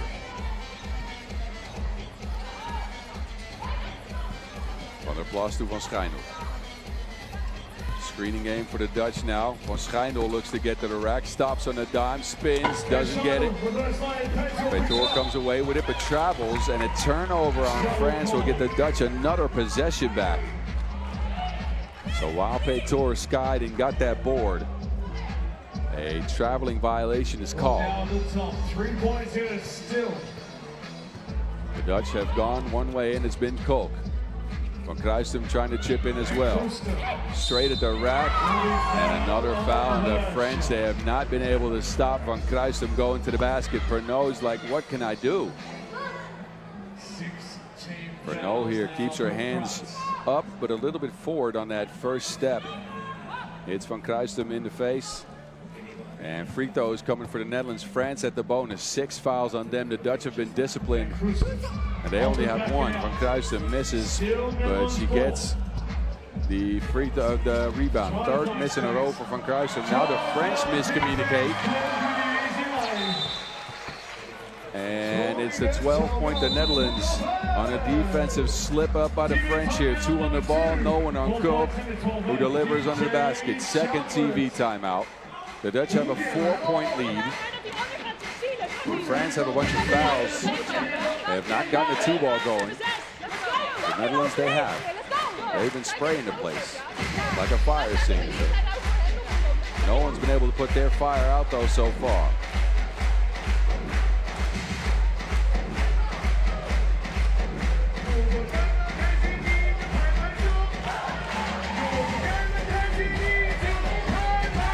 Crowds into it. The MCs are too. The players are too. The biggest stakes here in Xiong An and Youth FIBA 3x3 basketball. Everything on the line. 4 to go. Gomis. And Boucher spins free. Oh, but she misses the lay. The Dutch take over. They have on the plus opener the basket, who sticks with it and gets a bucket. Godwijk stand up. On the plus puts the Dutch up 5. Now she has to deal with Paetour, and she fouls. But the Dutch, they're only at 2 fouls so far. On the plus will take a seat. Put a nose on the bench for Le Bleu.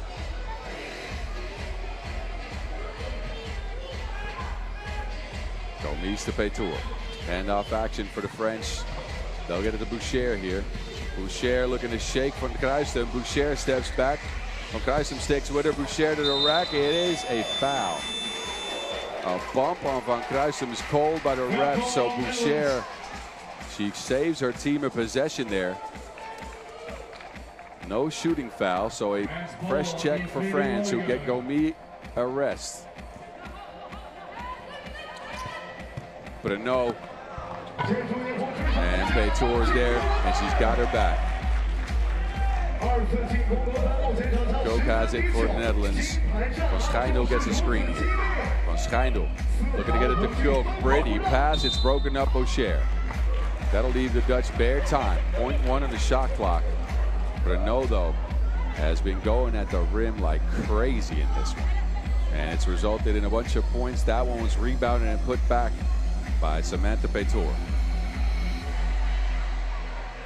0.1 leaves not enough time to do anything, so the Dutch will get a shot clock violation here.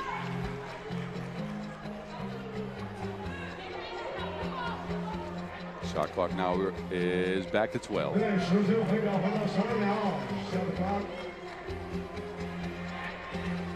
Boucher takes a check from Van Schijndel. Different looking play here for France. They get a handoff going. Boucher in the paint. Spins free. It's an offensive foul on Paetour, who drops Van Schijndel to the floor. 7th on the French, who are in the bonus. Paetour here extending the off arm to get some positioning. Not result in anything good for Le Bleu. Here go the Dutch again. Wraparound play, pass not there. Handoff for Van Schijndel. Pernod in front of her. Van Schijndel, another screen from the plus is open. The screening game for the Netherlands is surgical. 5 points up, down the stretch, down the wire. Boucher looking at a 2, Van Schijndel in front of her. She's liking the cross, falling away on that 2 off the glass, no good. And there goes foul number 8 on France. They'll put Lotte Van Kruijstum on the line. She's not been successful there in this game. But look at the pass from Van Schijndel, finding her. with GPS accuracy. And this for no foul will put Lotte van Kruijstum, the leading scorer in the tournament on the women's end, on the stripe. It's been the Netherlands to pour it on over the last couple of possessions. She can add to it, but she's missed her last 3.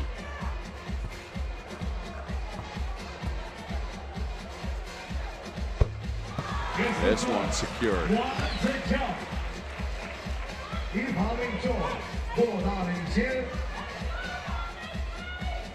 van Kruijstum with 4 points in the game so far.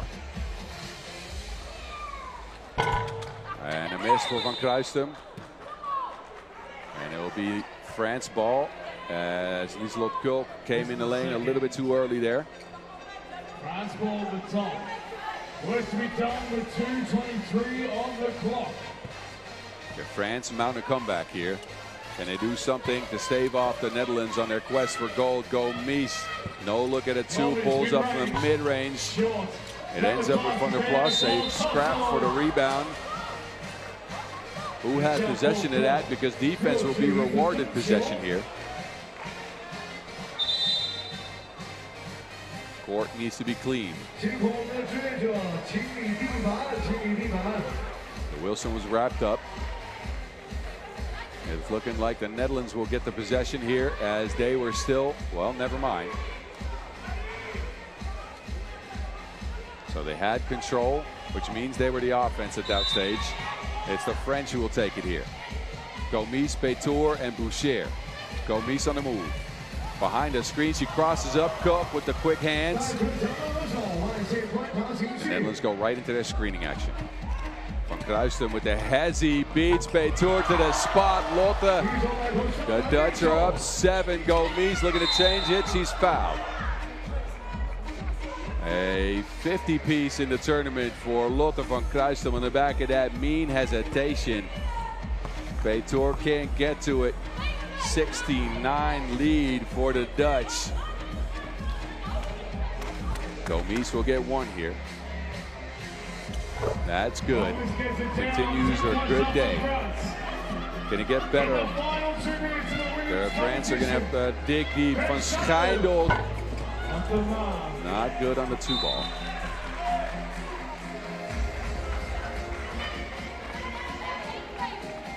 She'll take a seat. The Dutch go with the tallest lineup here. Boucher sits for the French. But I know we've seen this before, and now we see it again. She is going at the rim like a madman. Now Van der Plas tries to answer. No. Rebound. Yes. The Dutch are 4 away from gold. France looking for answers. They have not gotten a 2 ball going. That's the difference in the game. Petour fouled. The Dutch will take their 5th foul and put France up top with a fresh 12.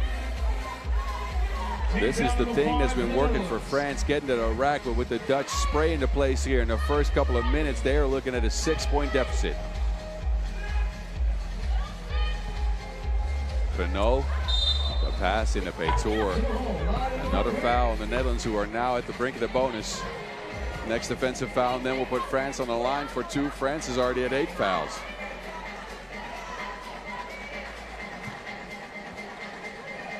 Screening game for France. Pernod working on Kulk. Kulk gets a hand on it. Petour. That is good as well. Back down to 5. We're under a minute. Gold on the line here. Van Schijndel looking to put the moves on Boucher. Spins in the lane, scoops it up, and France get a stop. They need a bucket here. But Kulk. Oh no, Pernod has it. That one's down. 17-13. It's a 2-possession game all of a sudden. Under 40 seconds to go. Van Kruijstum has got the advantage. Stops on a dime. It's off the mark. France get another stop, but it's out of bounds. Who will get it? France wants a timeout. Less than 30 ticks to go. Pernod scoops this one up. And the Netherlands not physical with her as they're in foul trouble. 17-13 is the score. 29.3 left. Gold is what's waiting at the end of this one. Bare time left on the clock for France to make a comeback. It will be a France ball. They will have possession here, it seems like. 12 points. And they go with Gomis, Peytour, and Boucher for the most important stretch of their tournament. Boucher has it. She looks at a 2, nothing there. Down to the block, Peytour spins into another hook. It will not go. Gomis has it, kicks it out. Boucher with a 2 ball. Can't get the magic going. The Netherlands 10 seconds away from goal. And it's out of bounds. It will go to the Netherlands, but they're going to take a look at this. Oh, no they don't. They're going to get the ball out. 7.7. France can only stop the clock and foul. Van Kruistum, all she needs to do is hang on to the ball and get away from Gomis. Van Kruistum. France bring a second defender and tap it out of bounds. Smart play by France, but they can't get the possession. That leaves 3.2 for the Dutch, and they're looking like they're going to get a second goal in 3 years. Van Kruistum to Van Schijndel, throws it backwards. Time's up. Hup, Holland, Hup. The Dutch get the golden Xiong An. The Orange Lions are roaring. They get to the top of the mountain, the top of the monkey hill, and they'll pick up the most precious medal of them all, a gold for the Netherlands. They came out ablaze with a flurry of 2s. Coach Leno Witteveen is going to get a tap on the head on his luscious locks of hair. I think they might have had a deal with him to where he might lose those. We'll get you updated on that. But the Netherlands, a huge dub over France, who fought valiantly but couldn't get the 2 ball to go down whatsoever. And it was Kulk to get the Netherlands started. It's Van Kruistum who chipped in along the way. And there is your champs on the women's end. Of course, we got a player standing by as well as the Dutch do their dance. Lieselot Kulk at the camera with Eros. Easy question, easy question. Sure, no problem, yeah. Congratulations on winning gold. You played near perfect basketball the entire tournament. How does it feel winning gold, especially after falling short last year with silver? Yeah, last year we got silver, and I think this year we came with 1 goal, and that's gold. And we played so good, we played as a team, and yeah, it showed out, and gold. How does it feel to be part of Netherlands' winning tradition? Yeah, it's amazing. We have such an amazing program, and let's go to next year. Thank you, congratulations. Kampioenen, kampioenen is what it will sound like here in the venue for the next bit as the Dutch bring home the gold. Y'all check out the highlights. We got one more 10-minute sprint left from Xiong An. It is the men's final.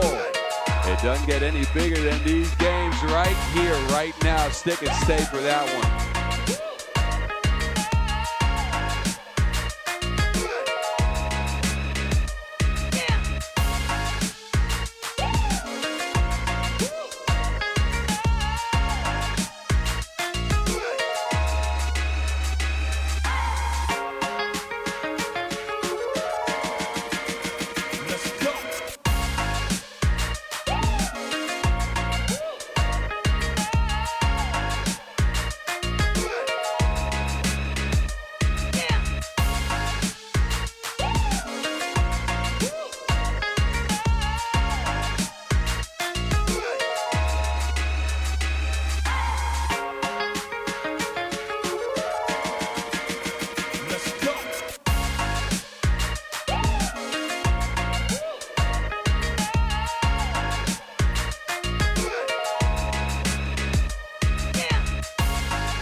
This is what took place today on the women's side, with the Dutch coming up with that gold medal. France will take silver. It will sting for a bit, but nonetheless a great performance by the French ladies.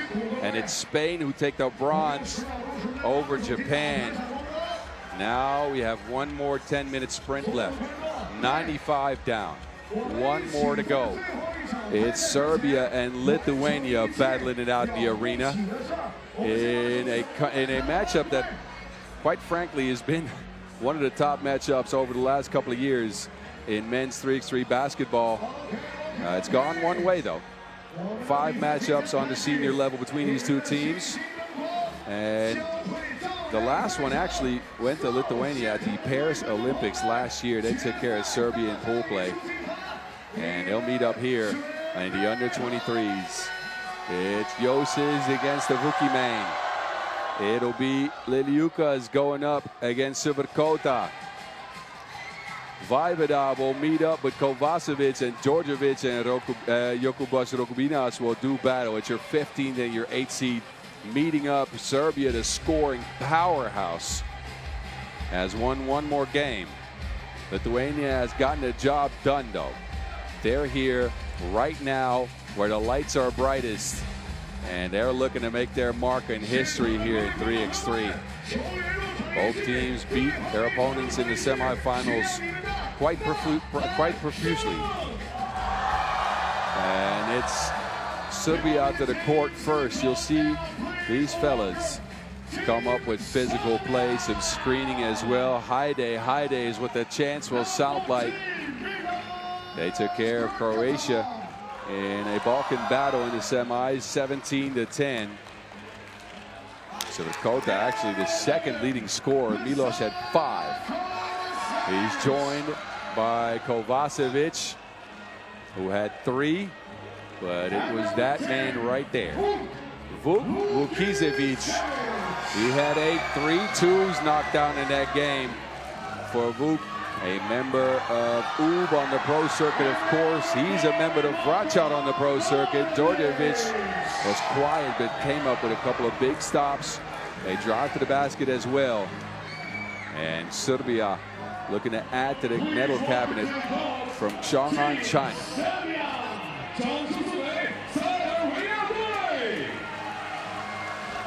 Dacha looking on in the crowd. The venue's filled to the brim here. Crowds have poured in. They'll meet with Lithuania.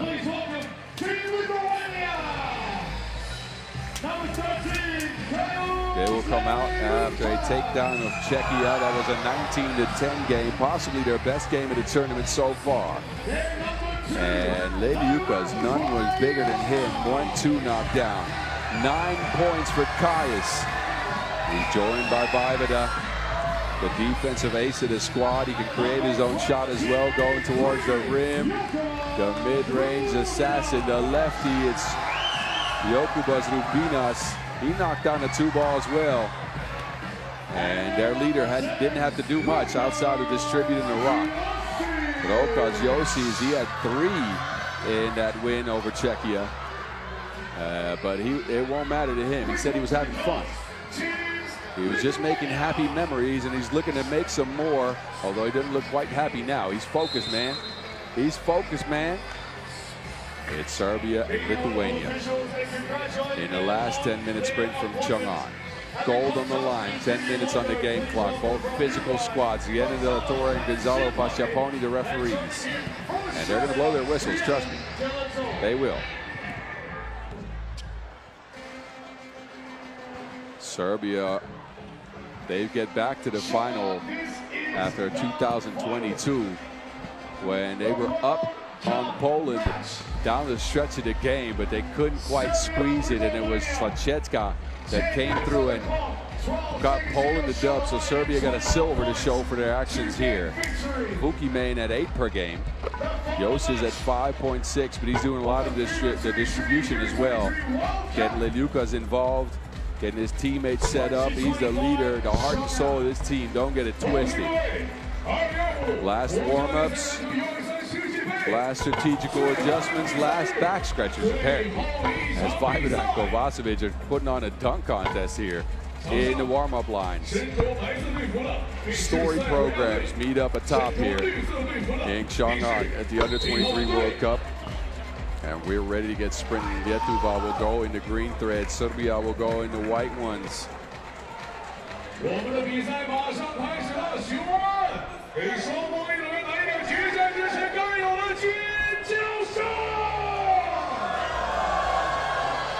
a little bit of wind now coming into the venue.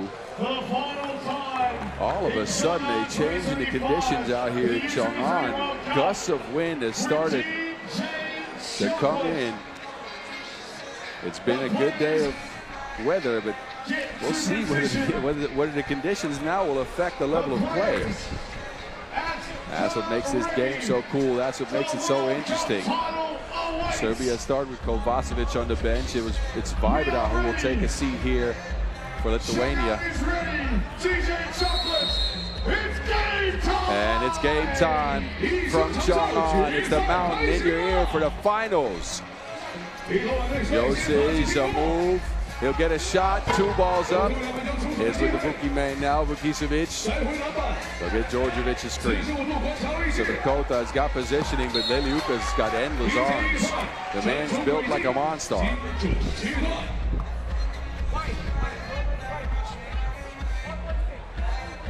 Fresh 12 for Serbia. Djordjevic is the main ball handler. They get Vukicevic involved off of secondary action. Sivakota the screener, the rebounder, the muscle. Djordjevic now just goes straight at Josic. Layup's good for Djordjevic. Josic will try to do the same. Muscles up on Djordjevic. It's stifled. It's Vucevic. Djordjevic, another screen. Now there's a foul call. I told you the referees would be blowing their whistle. We're going to see some of this as both teams try to battle it out physically as well as mentally. In this case, physically, it's Djordjevic who takes it. Djordjevic has it. Gets it to Vukicevic from the Enlio logo. It don't matter. The man is unconscious. Limitless range for Vukicevic. Man, that is deeper than soul searching. And Vuk gets his team a 3-0 lead. They jump out of the gates. They're trying to blitz Lithuania. Rubinas mid-range pull-up. That has been good all tournament too. Rubinas with a mastery in the mid-range. Djordjevic against Leliukas. That might not be the best idea. Leliukas down there with those long arms. They'll get it from Vibida. He'll try to get back at Djordjevic here. 2 big dribbles and a hook shot for the big fella. Kai is in the paint. 3-2 game. Lithuania now backing down, and then there's a turnover. Vukicevic lets it slip out of his hands. Look at Ruby now stopping on a dime, dropping off a bucket, and then it's Kaius with the right-hand sweeping hook. Josic has it, pulls up for 2. That is drained. All the way from Kaunas. Josic gets the 2-point shot unlocked. Djordjevic, no. Sivakota has it out to Kovacevic. Doesn't want to take the shot. He'll get it back to Djordjevic. Now Djordjevic on the move again, trying to beat Leliukas to the spot. So far, no good for Djordjevic against the long arm of the law. Leliukas was masterful in that semifinals and continues his onslaught. He reigns in the paint. Djordjevic probing. Djordjevic over Leliukas. That shot also off the mark. Lithuania now with a 2-point lead. Kovacevic, a hard foul on the sideline. He'll stop play. This is Leliukas with a bump and a bucket. And Jose is falling away on that 2. It rolls in.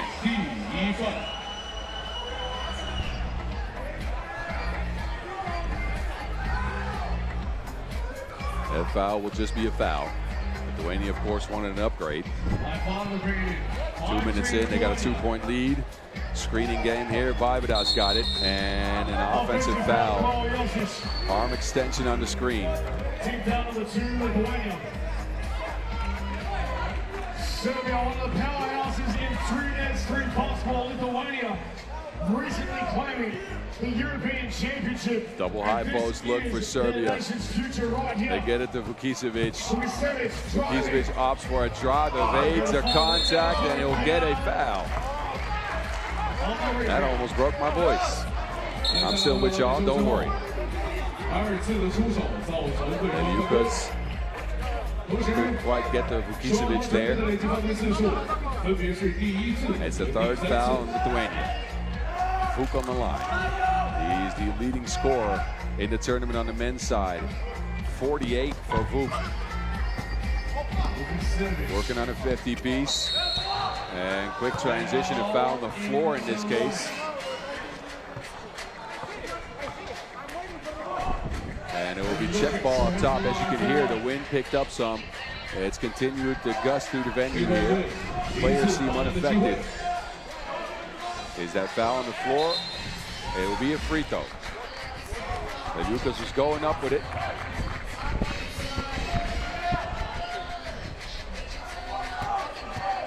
Two and a half minutes in almost. Lithuania could take another 2-point lead here. Lucas does not do it.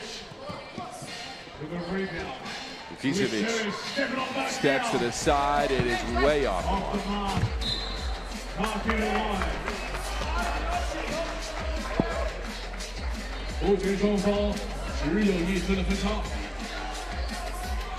So Kota's on the bench as his FIBA. Lucas now hands it off. Josic to Rubinas. Rubinas on the move, beating everybody to the spot. Rubinas starts off hot in this game. 2 points for him out of 6 Lithuanian. Djordjevic to Kovacevic, can't squeeze it. Kovacevic fading off of 1 foot. A pretty make for Lazar Kovacevic.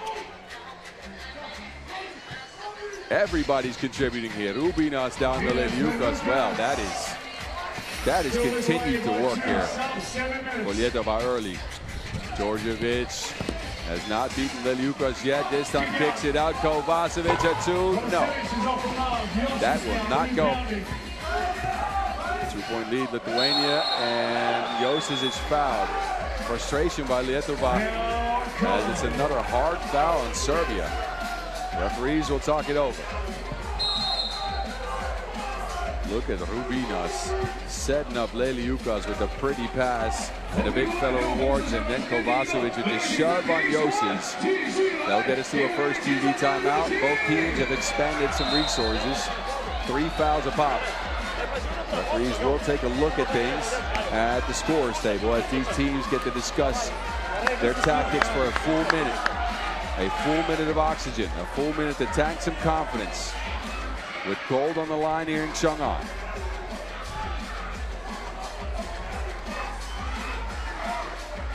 Lithuania is in the driver's seat so far. They hold a 2-point lead. It's been Leliukas and Rubinas doing most of the damage. Josic is sprayed in a 2. And it's called an unsportsmanlike no play on the ball from Kovacevic. So Lithuania was right to complain, and they get 2 free throws out of it. That'll mean Serbia will get assessed another foul, so they're at 4. Josic on the line. 2 free throws coming up.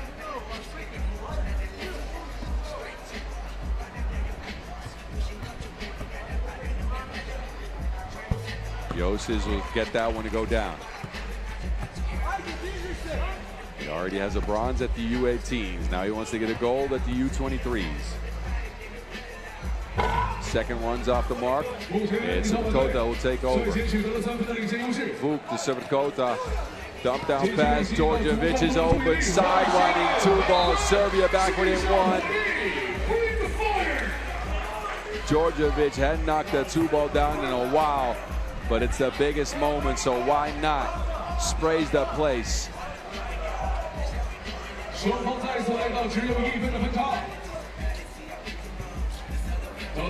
Leliukas will keep it himself. Big bumps, no bucket. Kovacevic holds up on defense. And now a foul in Lithuania as Vukicevic is pushed off his spot. Vajvoda is looking like he didn't do anything. I'll let you be the judge. This looks like a foul to me.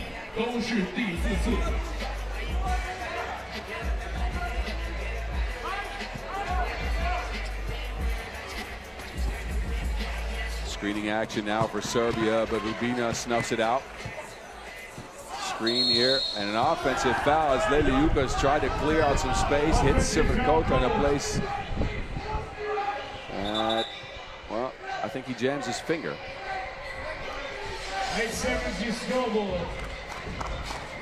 It's starting to rain out here in Xiong An all of a sudden. So while we've had good weather all week, some precipitation, good thing we got a big tent over our heads.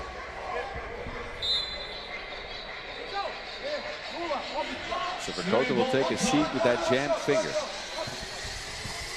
It looks like he's in quite some pain, but the man's a warrior. He'll step back out there. Djordjevic with the hezzy. Finally gets the best of Leliukas under the basket. Djordjevic with one of his best games so far in the tournament. In the final here, Rubinas. Leliukas wants a lob. He'll keep it, and he'll score it. Vukicevic out of the play. There's another foul on Lithuania, out of position. They'll pick up a 6, though. 5:51 left on the clock, so a lot of time for that bonus to kick in.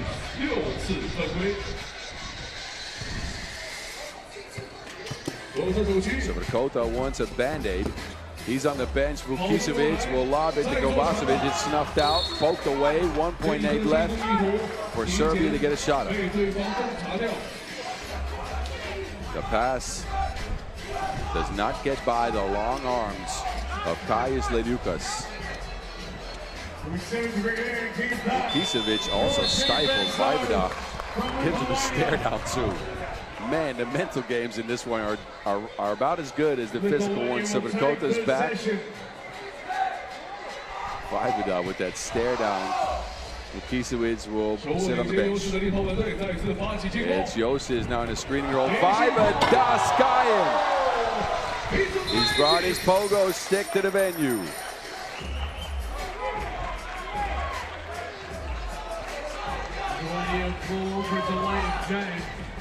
Neues Vajvoda stuffing it like a Build-A-Bear.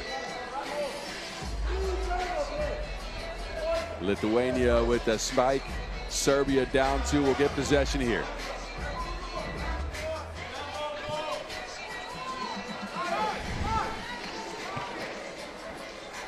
Double high post action.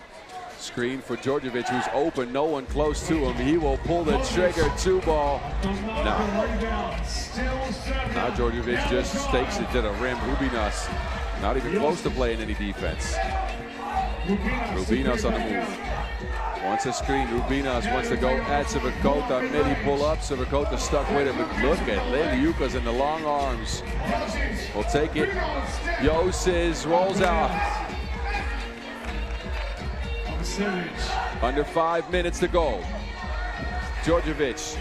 A screen. Djordjevic, it's offensive. Kovacevic, too much on that screen. Pushed off. It'll be Serbia's 5th. Djordjevic so far with his best game in the tournament. Coach Dutch is standing up, trying to inspire his troops. Leliukas. Joses, 2-ball, back iron.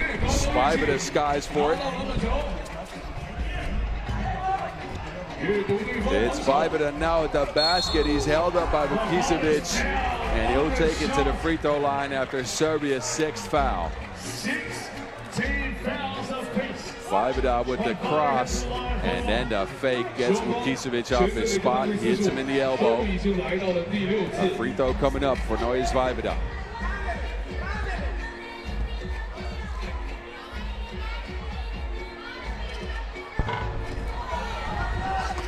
This could mean a second ever gold for the Lithuanian program after that Europe Cup just a couple of weeks ago. Of course, they managed some youth competition gold back in 2019 at the U23 World Cup as well. So there'll be a third ever. Rubinas, crafty move, gets his own shot back. That man's playing horse out here, not 3x3 basketball. Vukicevic, no. Djordjevic with the board. He will not squeeze the layup. Looking for contact, he didn't get it. Vajvoda says, get out. I want this one. Neues Vajvoda. Past Djordjevic, hangs and hits a big bucket for Vajvoda. He wanted the ISO, he got the ISO, and he'll beat Djordjevic to the spot. 2 free throws coming up. Look at Vajvoda bringing all the sauce off the glass and in.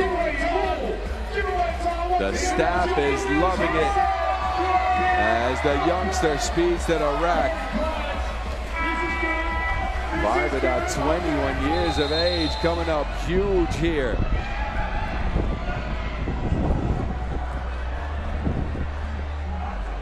Serbia is at 7. A pair of free throws for Lithuania, who are already up by 3. Vukicevic has been quiet so far. The tournament's leading scorer. He's got a 2 to show for his work.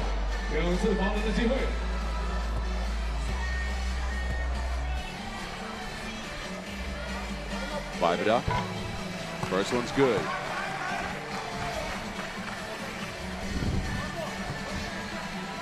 It's Leliukas leading the way for Lietuva.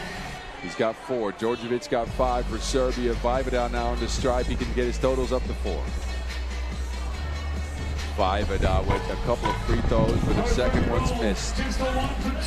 4-point lead, Lithuania. Kovacevic with the screen. Vukicevic looking for space. Leliukas sticks with him all the way. The long arm of the law sends that one packing. Man, Leliukas out here blocking like her mean friend at the bar. He will get Vukicevic, and I know that got some smiles from people. That's all good. I'm trying to get some bars in here. Anyway, 3:40 left. Rubinas. Rubinas looking to operate on Djordjevic. He steps back. Rubinas wanted a 2, didn't get it. Now it's Djordjevic against Rubinas. He gets a screen. Djordjevic down to the block. That is where Kovacevic is held up. And Lazar Kovacevic now will get a couple of free throws. Remember when I started this game and I said the referees would be blowing their whistles? Well, here we go. Both teams in the bonus, 7 fouls apiece.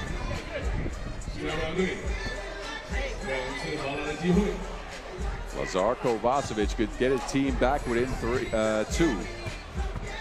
Under 4 minutes to go. Serbia's offensive machine has been slowed down. Lithuania has clamped them. FIBA and Leliukas have made life hell on the Serbians so far. Kovacevic, no makes.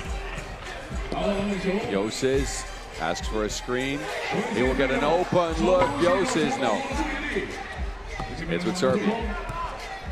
They got Djordjevic on the bench. They got that man on the court. Vukicevic has lost his stroke. They'll get it back to him. It's poked away by Rubinas. Vukicevic at a rack with a smash. Big bucket Serbia. They're within 3. Rubinas float game. Nah. Now he gets it back. Fades. Nah. Rebounds been Serbia's. He'll get it again. Vukicevic fade in, pure touch. Silky smooth release for the Vuki man. Joses working behind the screen, tries to get it to Leliukas. And this time Serbia snuffs it out. They will poke it out of bounds. 2.1 left on the shot clock. The Vuki man with the poke. Look at Vukicevic. He wants the goal, and he's showing it. He's got 5 in this one so far. Lithuania ball. Conversations about the shot clock. Last 2 scores have been Serbia's. They went from 4 down to now 2 down. Referees will look at what the shot clock should say. I think it's about 2.1 seconds. 2.1 for Lithuania to get their shot away. 2-point shot for Joses. No defense, all offense. 15-11. Lietuva up. The last 2 minutes approach. Kovacevic will get one. Sivrkota takes a spill, and that is going to be an offensive foul on Lithuania. They'll turn the possession over. Big shot by Rokas Joses. 5 points for him. Second 2 ball that he's managed to splash down.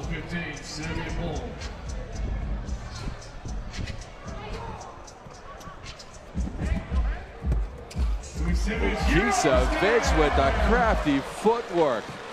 Oh me, oh my, the Euro step from Vuk.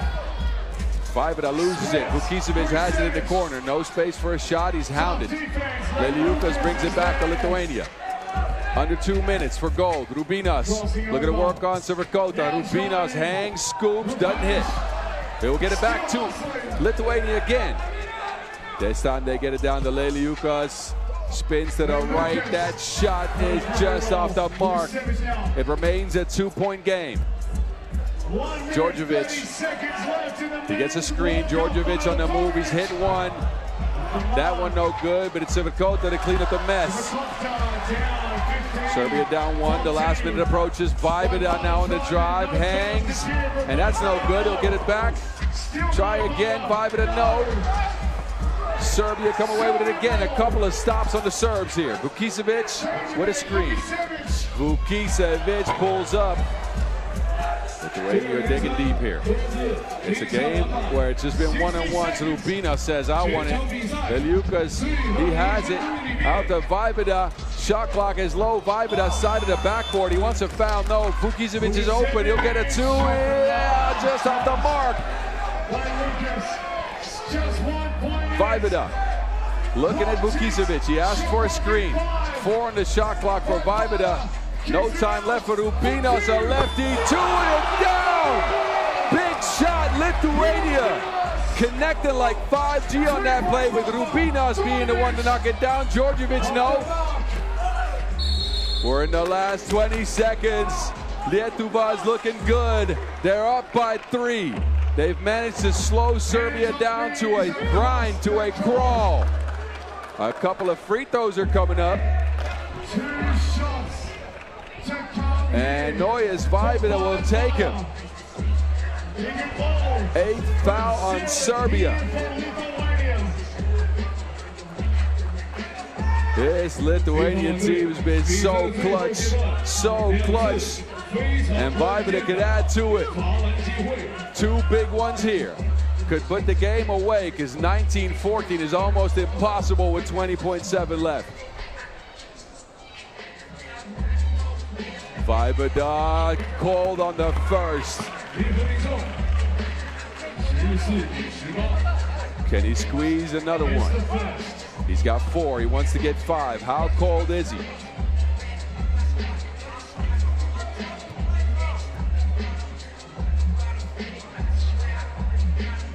Vaibada off on the second. Serbia, a 2-possession discount for them. No good. Vukicevic wants another one. And a wild shot. No time left for Serbia. They're forced to foul. It's Josic this time. Lithuania is up 4. 10 seconds left, and Serbia look like they're down and out. The Lithuanian defense has been incredible. Suffocating. After a Europe Cup goal, they're trying to punch the second goal of the year. But the free throws have not gone. Not the last 2. Josic could make it a 3-possession game here. Also off the mark, Leliukas though cleans it up, and that'll do it. Serbia got 10 seconds. Severkota, that 2's off the mark. And Lietuva, better than Salty Bashkai.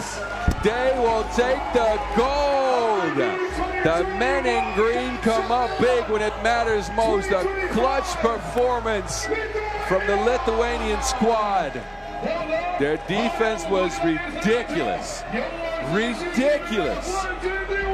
Vaibada and Leliukas led the way in that department, and they will bring home the medal. The best medal of all. A gold for Lietuva. And they go and celebrate with Davidas Kumelis, their coach, and of course Paulius is there as well. Oh me, oh my, a second goal in 2025 for Lithuania. After the Europe Cup, they now take the FIBA 3x3 Under-23 World Cup in Xiong An here in 2025, and none sweeter than that. Serbia, man, they battled hard. You can see what it means. Emotions and tears for Kovacevic.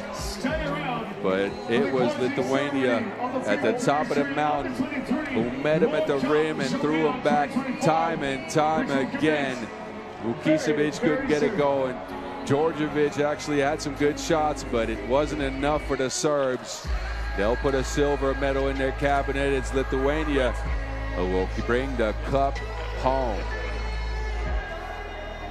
Man, it's Rokas Josis standing by with Eros on court.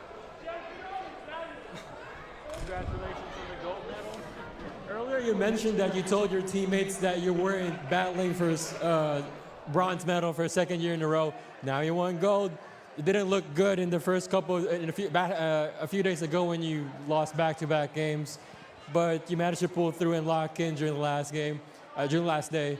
What does it mean for you, and how does it feel getting it done when it mattered the most? I mean, it means a lot. We sacrificed 4 months for this tournament. We started preparing at the end of the May, and here we are, champions of the world. The men's senior team also won gold at the Europe Cup, and now you won gold. What do these wins mean for Lithuanian basketball, for the program? A lot, actually a lot. Especially, we're really like small country, so not even 3 million. So what we just did right now, there's no words to describe it. Congratulations and enjoy it. Thank you. No words to describe it, but Rokas Josis is on top of the world right now. He's a world champ, ladies and gentlemen. Enjoy the last highlights from Xiong An before we hand out some hardware. Stick and stay right here.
All righty, this is today's action. This is how Lithuania climbed on top.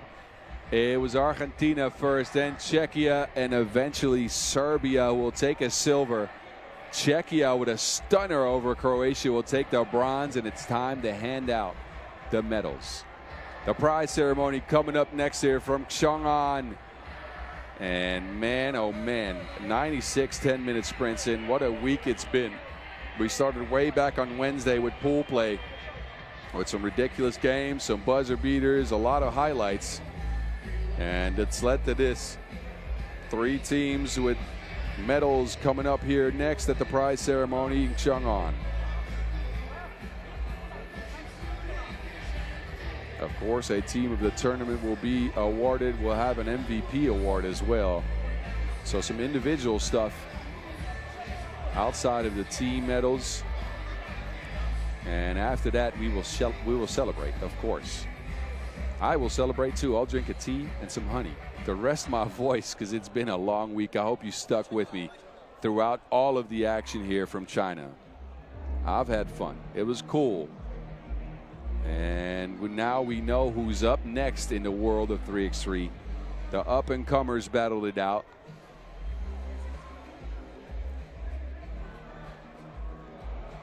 Let's see what they're going to do here next.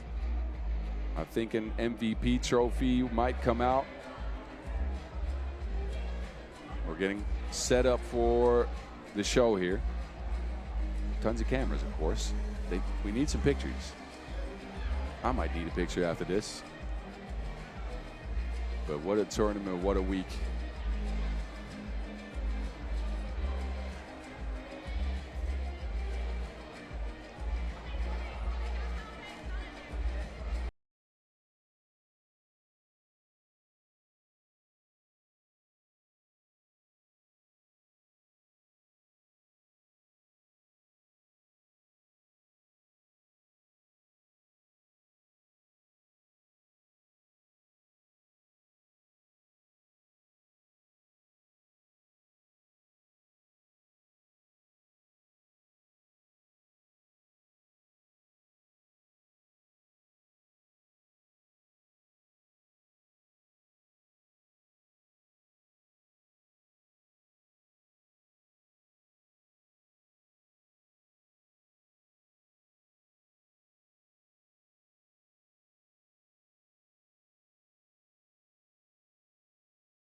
Ladies and gentlemen, it is now time to commence and welcome you to the awards ceremony for the FIBA Under 23. Time to get the award ceremony underway. 2025.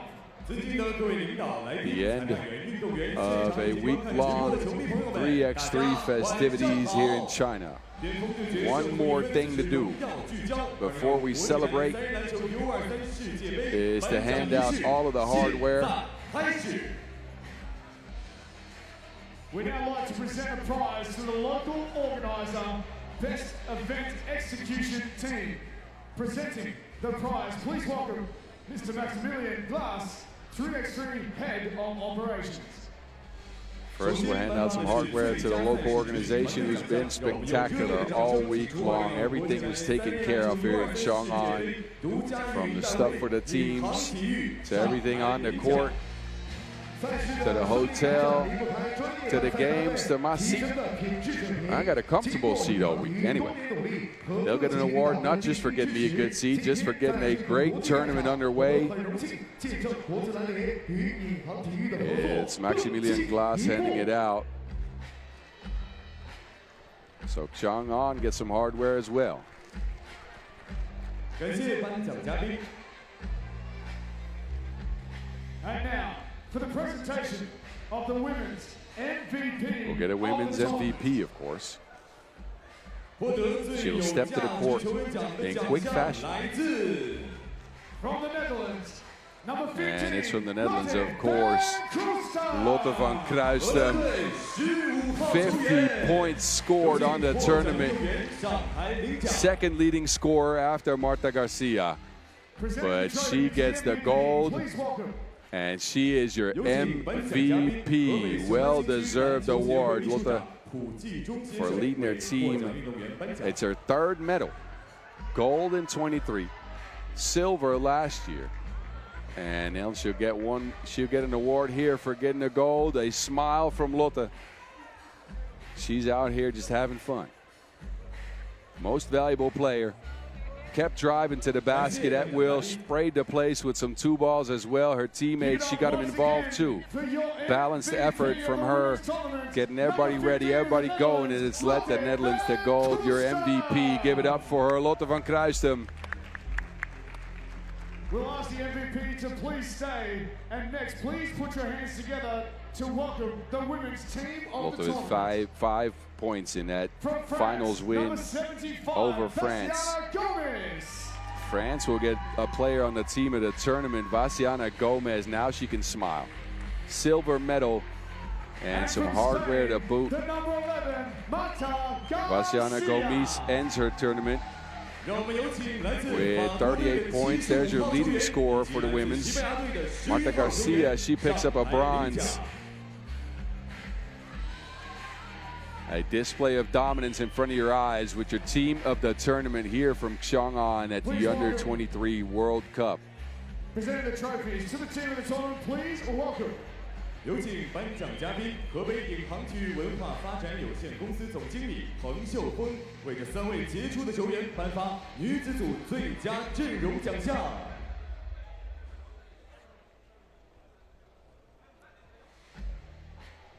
And they get a nice reward to take home with them. Memories, core memories potentially, for these 3 ladies.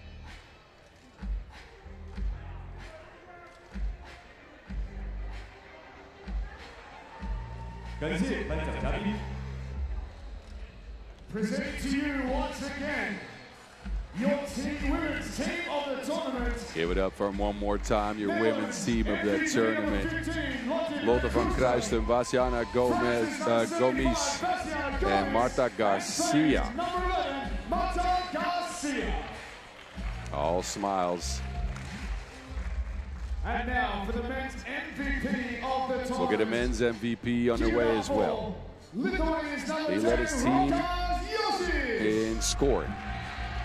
He led his team in assists, and he led his team as a leader, as a floor general. It's Rokas Josis from Lithuania, the heart and soul of Lietuva.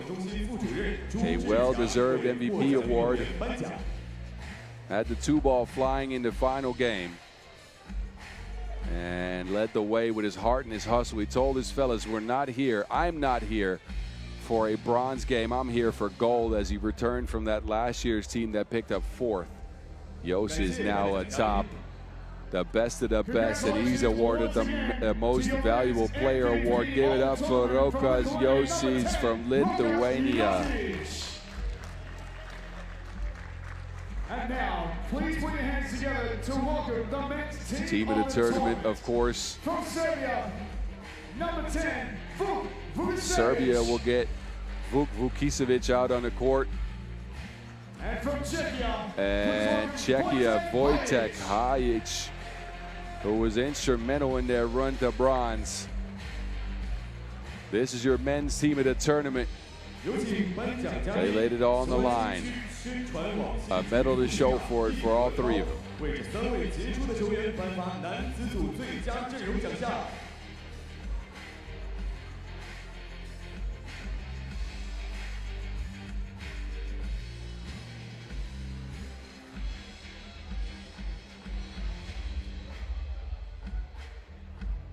Day 2 will get some hardware.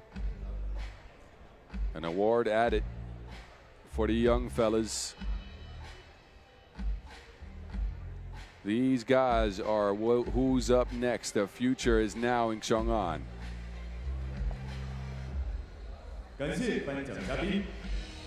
Presenting to you once again the men's team of the tournament. MVP from Lithuania, number 10, Rokas Josis. From Serbia, give it up for your men's team of the tournament. Rokas Josis, Vuk Vukicevic, and Wojtek Hajic. Czechia, Serbia, and Lithuania stand up. And we welcome back the women's MVP for a photo opportunity. Now we get some MVP photos. It's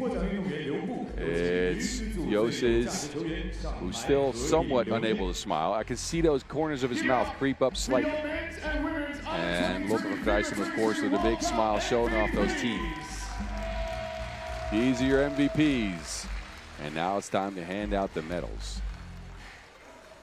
Ladies and gentlemen, it is now time to crown our bronze medalists at the U23 3x3 World Cup Xiong An 2025, Spain. 下面颁发的是女子组季军奖项，有请2025国际篮联3人球尤尔森世界杯女子组季军。Alrighty. 西班牙队 Bronze, silver, and gold to be handed out next. Please congratulate Team It's Spain. ladies first, of course. They dug deep. They lost a player going into that bronze medal game, but they managed to get the job done. Spain, an 18-12 victory over Japan, clamped down on defense and had Marta Garcia going bananas under the basket. And they will pick up a bronze medal. Garcia with 13 points in that game. They played with 2.5. They even mentioned it. Moreno on an injured knee still managed to go, as Begoña de Santiago Otero couldn't quite do it. That knee was too busted up. But the two-women game between Marta Garcia and Alicia Flores-Guetino proved to be too much. In the end, it was them to take the bronze. Show off those pearly whites. You deserve it. Give it up once again for your third place team, Spain. Give it up for Spain with a bronze. They'll stick around for some more pictures, of course. The coaching staff all smiles too. They get a second bronze in just a couple of weeks after the Europe Cup. Now they get the World Cup under 23. We'll bring out the silver medalists next. An incredible run for France, a great tournament where they managed to go all the way until the last game. 6-1 out of 7 games for them. It's Luis Prenot, Luis Boucher, Vasiana Gomis, Samantha Peitor. They will get a silver. And again, silver might be the hardest medal of them all. You win a bronze, you win a gold, you lose a silver, but looking back on things, I'm sure they're going to be proud of themselves for battling it out all tournament. The number 28, Luis Boucher. And the number 75, Vasiana Gomis. Silver medalist Star Le Bleu. Give it up for them. A wonderful tournament for France. They get to add this to the medal cabinet. Story program, of course, on the women's side, and they add to it. Ladies and gentlemen, once again, give it up for your runners-up, Team France. 让我们再次把掌声送给女子组亚军球队法国队。 Ladies and gentlemen, your winners and champions for the Women's 3x3 under 23. But after the dust has settled, there can only be one. Only be one team atop. No losses, all wins. The Orange Lions make their way to the court. They were roaring all tournament long. Of course, MVP Lotte van Kruijsen out there, joined by Quinta van Schijndel, who came up big in the quarterfinals. Alyssa van der Plas, the defensive ace, the incredible Koch, who got him started in the final game, 3 2-balls down. Lieselot Koch led the way for them with 7. And this is your team Netherlands, Hup Holland Hup, a gold for them. Second in the last 3 years, a 4th medal in 4 sessions here at the under-23s, dating way back to 2022, where they picked up a bronze. 23, a gold, where they played with just 3 players for Kruijsen, a part of that squad. Last year, silver after losing to USA in the finals, and here they'll get it. A gold. World champions, the Netherlands. There's that roar. There's that roar. I'm sure they're going to be partying some tonight. Celebrations are in order. 2 Dutch fans in the crowd. Give it up to them as well. The parents for Quinta van Schijndel made it all the way out here to Xiong An. They returned with one mission. After playing in last year's event, they weren't going to be put down. They return Koch, Van Kruijsen, and Van der Plas. They add Van Schijndel to the mix. Now it's time to take a picture with all the medalists.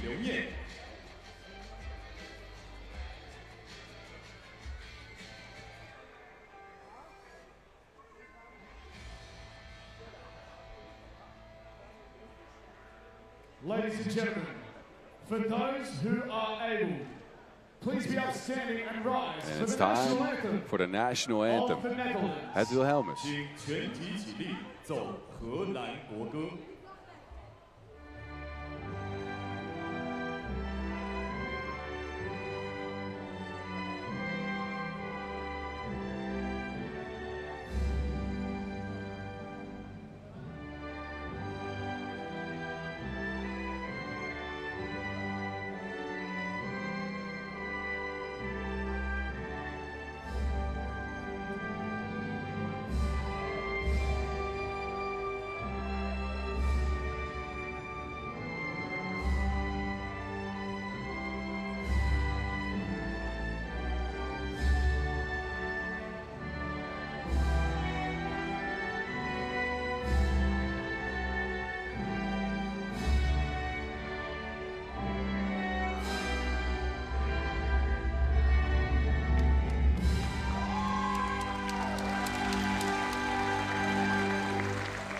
round of applause for all the ladies.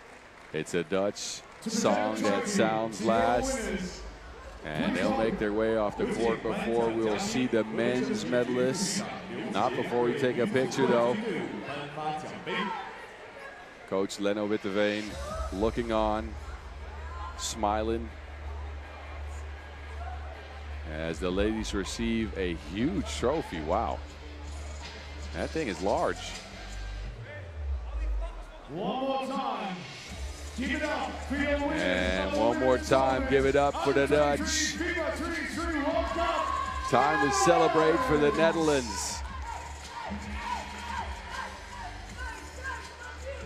让我们再一次掌声恭喜女子组冠军荷兰队。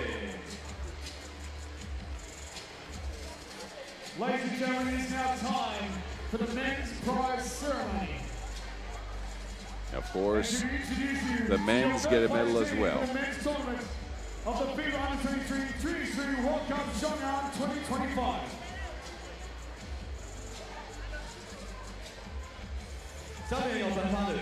First, we'll hand out the bronze.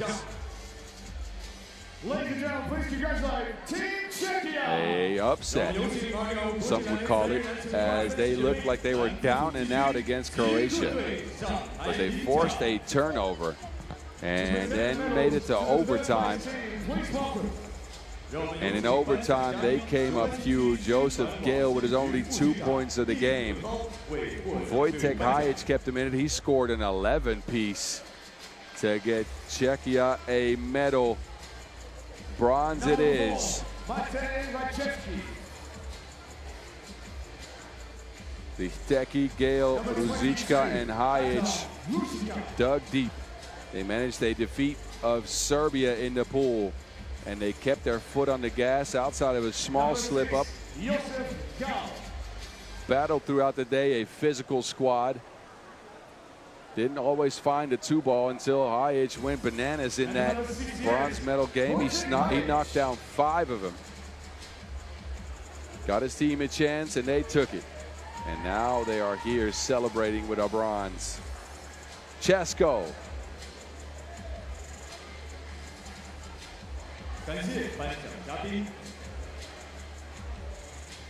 Give it up one more time for your men's bronze medalist, Czechia. 让我们再一次把掌声送给季军队伍捷克队。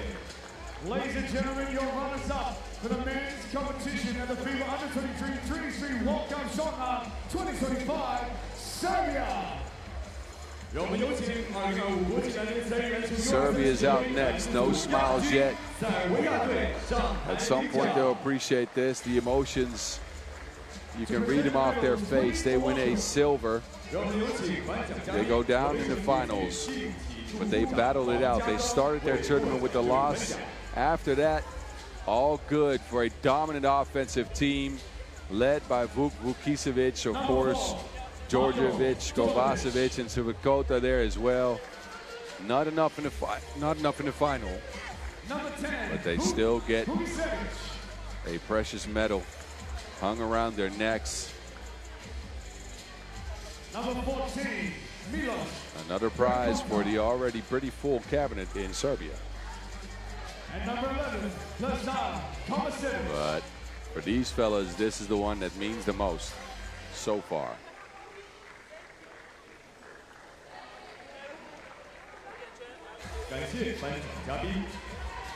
Give it up once again for your men's runners-up, Serbia. Give it up one more time. Your men's runners-up are Serbia. But also on the men's, there can only be one. A second gold on the year for a storied 3x3 program. They wear green proudly. They're from the Baltics. It is Lithuania who came up the biggest, the largest in the finals, 19-14 over Serbia. A hugely balanced effort. All fellas scored 4 or 5 points. FIBA with 4. Leliukas with 5, and countless blocks. Those two led the way on defense as well as they stifled the Serbians. Josis with 5, and Rubinas with 5 as well. they will get the best medal of them all. A gold at the U23 World Cup 2025. Lietuva. No beet soup for them as a reward, and I'm kidding, of course. They have done an incredible job. They came through and picked up a couple of losses in pool play, as you remember. They went 2-0 in pool play day one, and lost to Poland and lost to Croatia. But they turned things around in a big, big way. Starting at the quarterfinals, taking down Argentina, then Czechia 19-10, and then they tuned up the defense even more on Serbia, and they got to the top of the hill, the top of the mountain, of gold for them. And now all teams will come together for a final picture before we set off the confetti and we'll celebrate. Ladies and gentlemen, if you're able, please be upstanding for the national anthem of Lithuania. National anthem coming up, Lithuania.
Thank you, ladies and gentlemen.